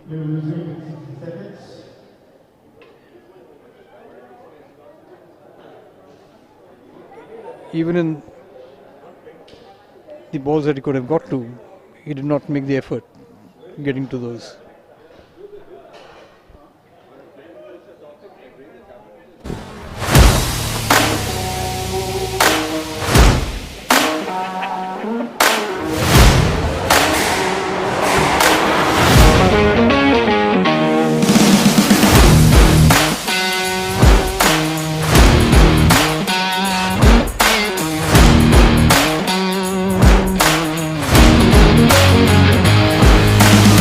Game about to commence.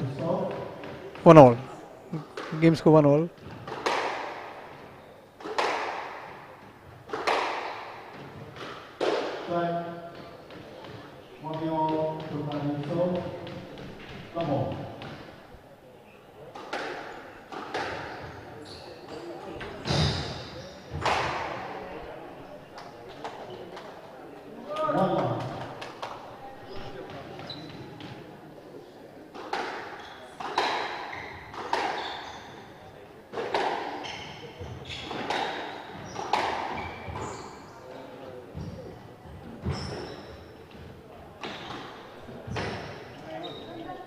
Good return by Shanavi.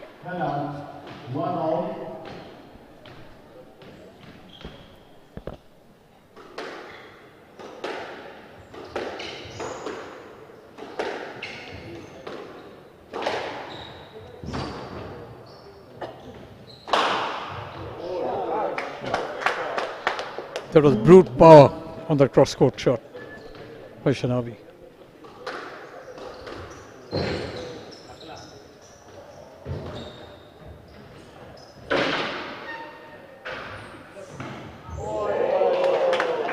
Beautifully controlled.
Oh, that's an error from Veer.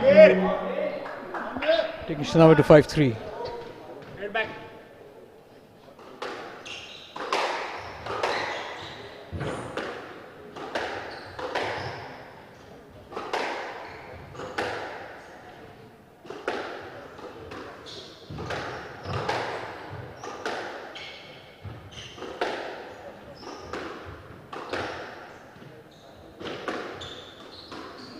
Oh, very well constructed point.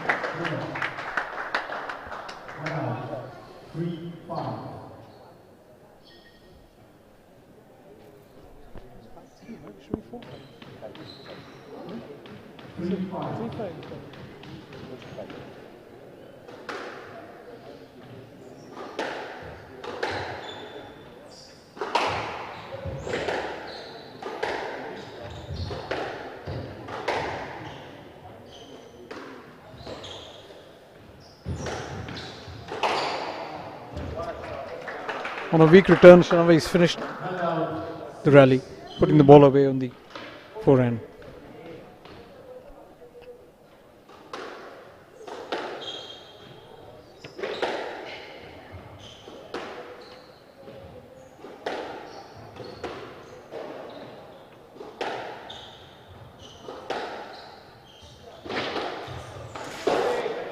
Unforced error to give Shanavi a 4-point advantage.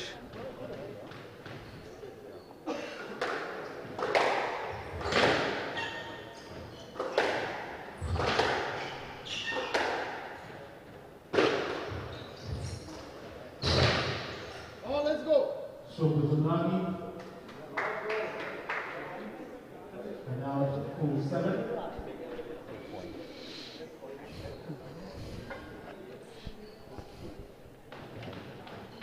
4-7 to Thrani.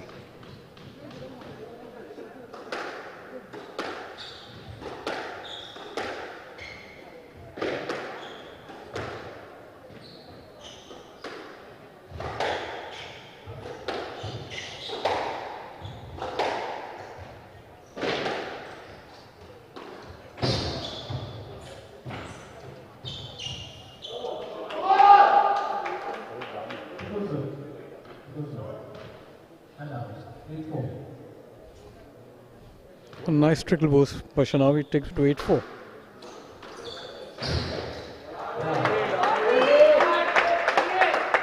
Five-8 Chitrani.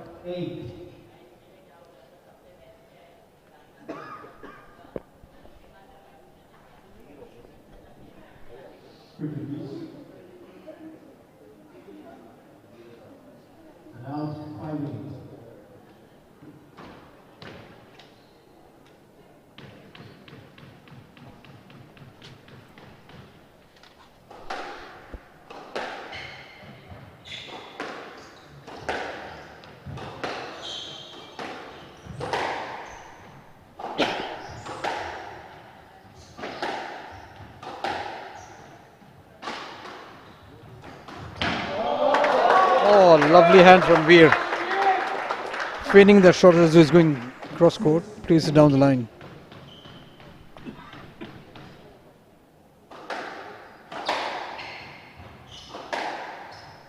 This is a big point coming up.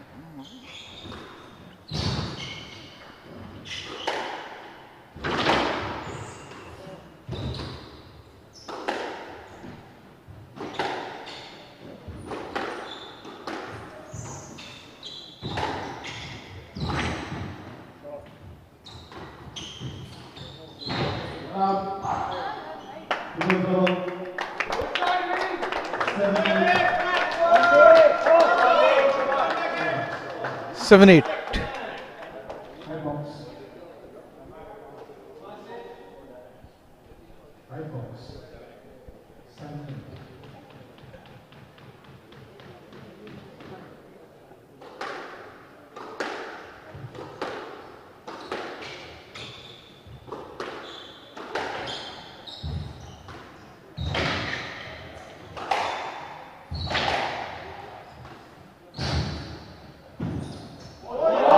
Beautiful drop by Veer. Takes away 8 all. He saved 3 points.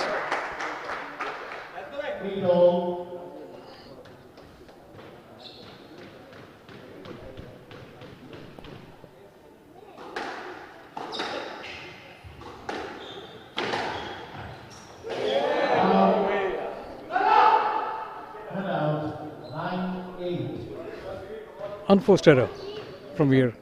Big unforced error, very critical. But And beautiful return again. For the third time Veer is doing that. Into the backhand nick.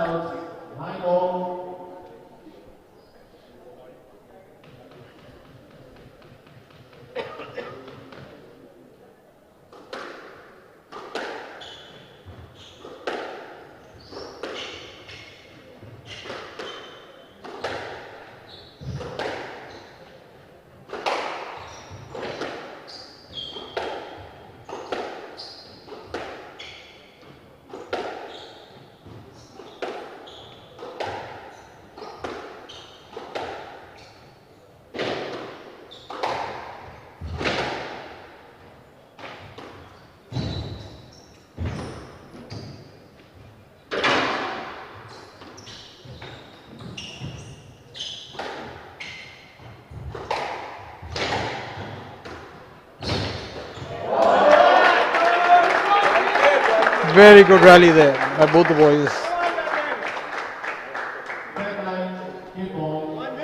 And from being 5-8 down, 5-9 down, it's gone to game ball.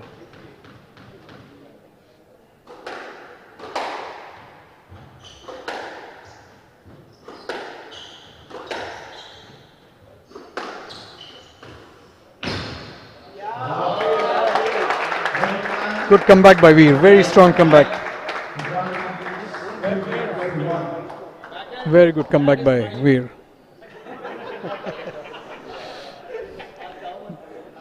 The crowd egging Veer on, calling him by his pet name, which is backhand, which we heard for the first time.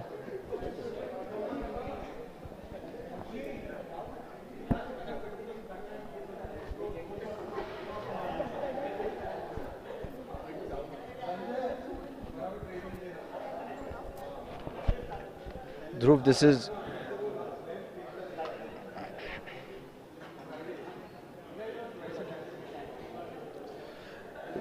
this is as tight as it can get, but you had predicted that this is where we'd be. Yeah, I feel like, two great stroke players. The Egyptian has a lot more power, but Veer has the touch, he has the speed to handle that.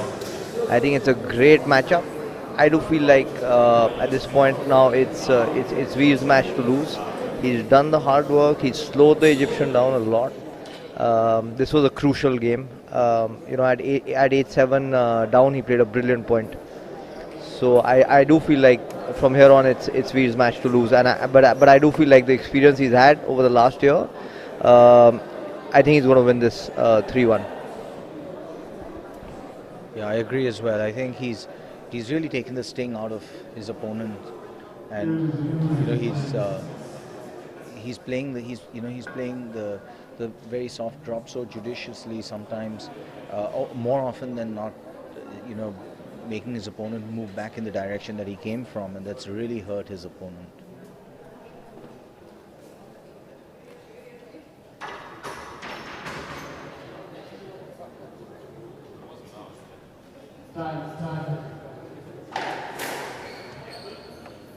And with the precision he plays it, you think it should be a low percentage shot, but he plays it with a relatively reasonable level of accuracy.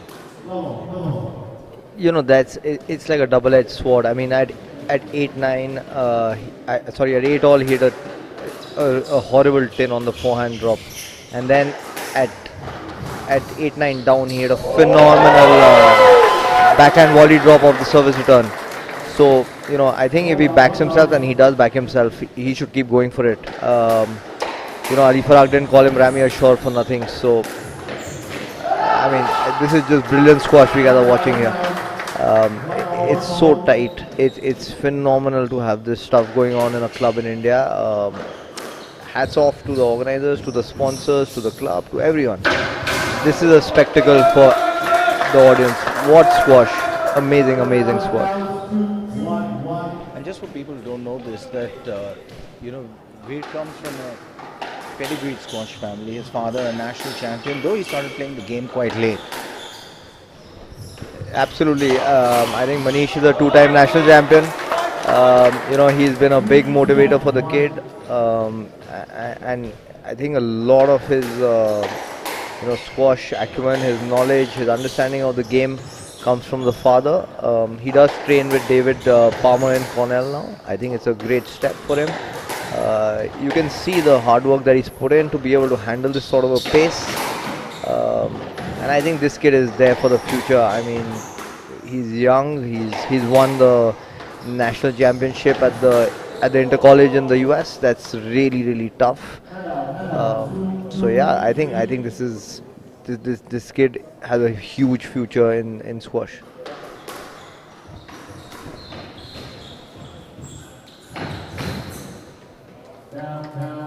Meanwhile, he's making Shanavi really work his legs.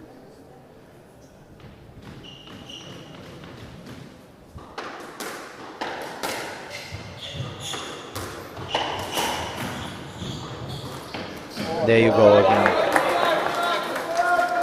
Shanavi is a big guy, and to move back the direction he's coming from is not easy, and Veer's really taken him to task there.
I think Shanavi is more or less thrown in the towel. He slowed down considerably on 10-3, and that's a classical backhand drop.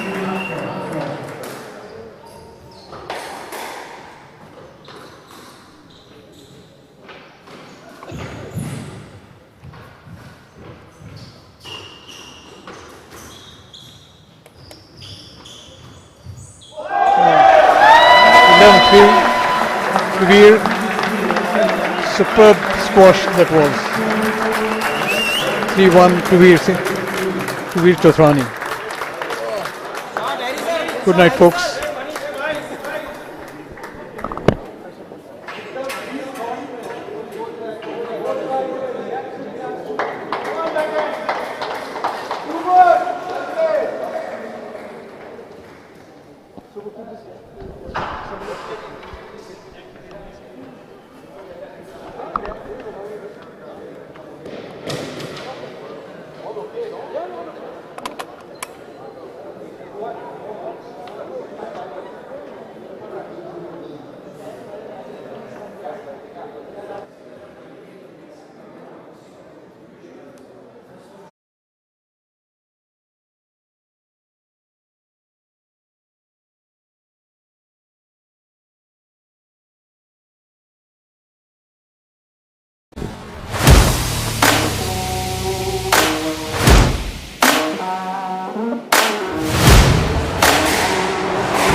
congratulations on the semi-finals. It was really exciting to watch this game.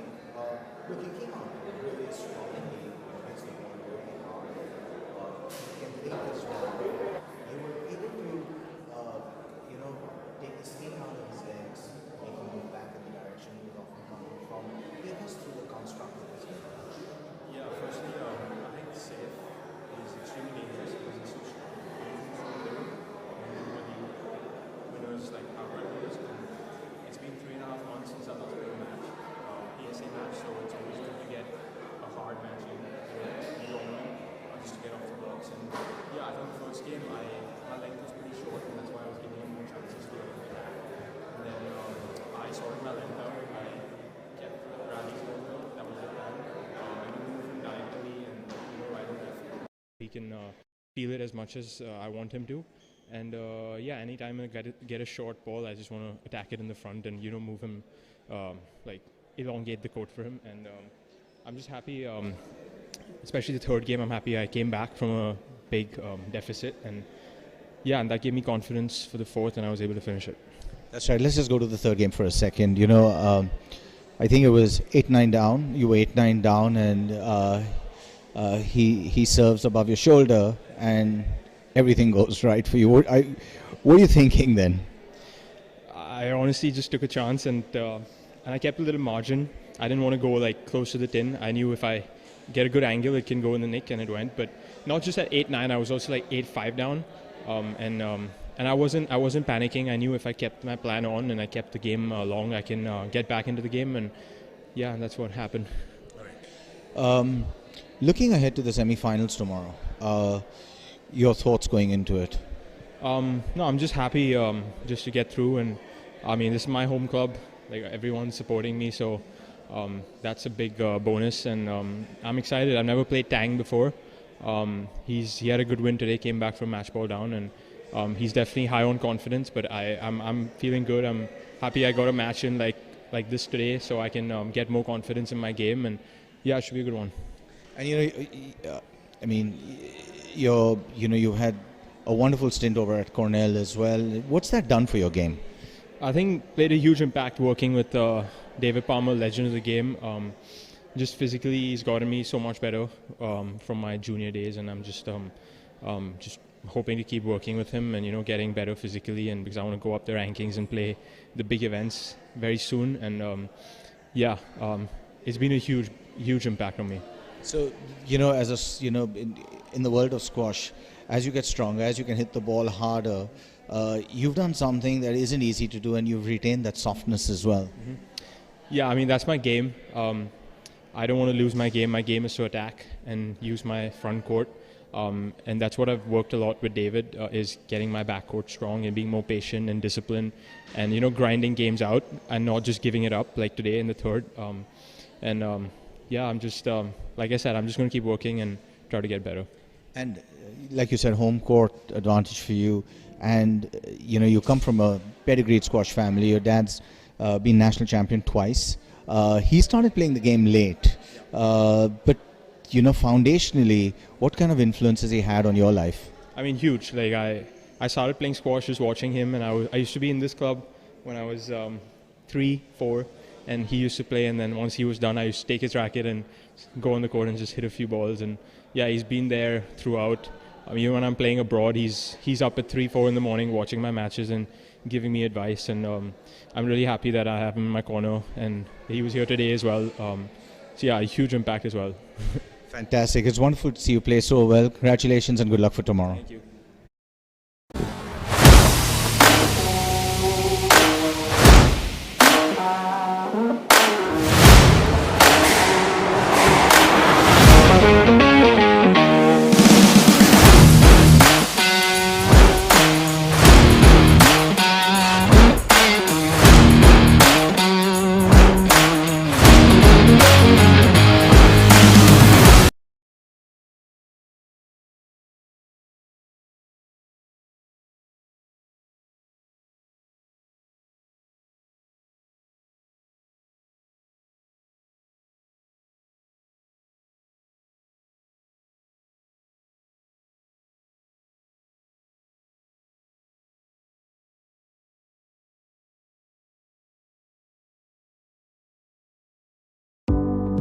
1976. While in Silicon Valley, USA, a few companies were beginning to change the world. A group of entrepreneurs in India were laying the foundation in a garage startup for a global company. This was the birth of HCL. Today, HCL is a multi-vertical, socially conscious enterprise with a global presence across 6 continents. Powered by core values of courage, collaboration, care and curiosity, HCL transformed from a $500,000 company to multi-billion-dollar global enterprise in the last 4.5 decades. Today, the HCL Group comprises 3 businesses. HCL Technologies, a next-generation global technology company that helps enterprises reimagine their businesses for the digital age. HCL Infosystems, one of India's premier system integration and distribution company. And HCL Healthcare, one of India's largest corporate health solutions firms, providing end-to-end healthcare solutions. Beyond corporate excellence, HCL is also a socially conscious company. HCL Foundation, the CSR arm, envisions to create a source code for sustainable socio-economic development, both in rural and urban India. Since 1998, HCL has also been promoting Indian classical music and dance through HCL concerts, and in sports, HCL has been facilitating to nurture Indian sporting talent.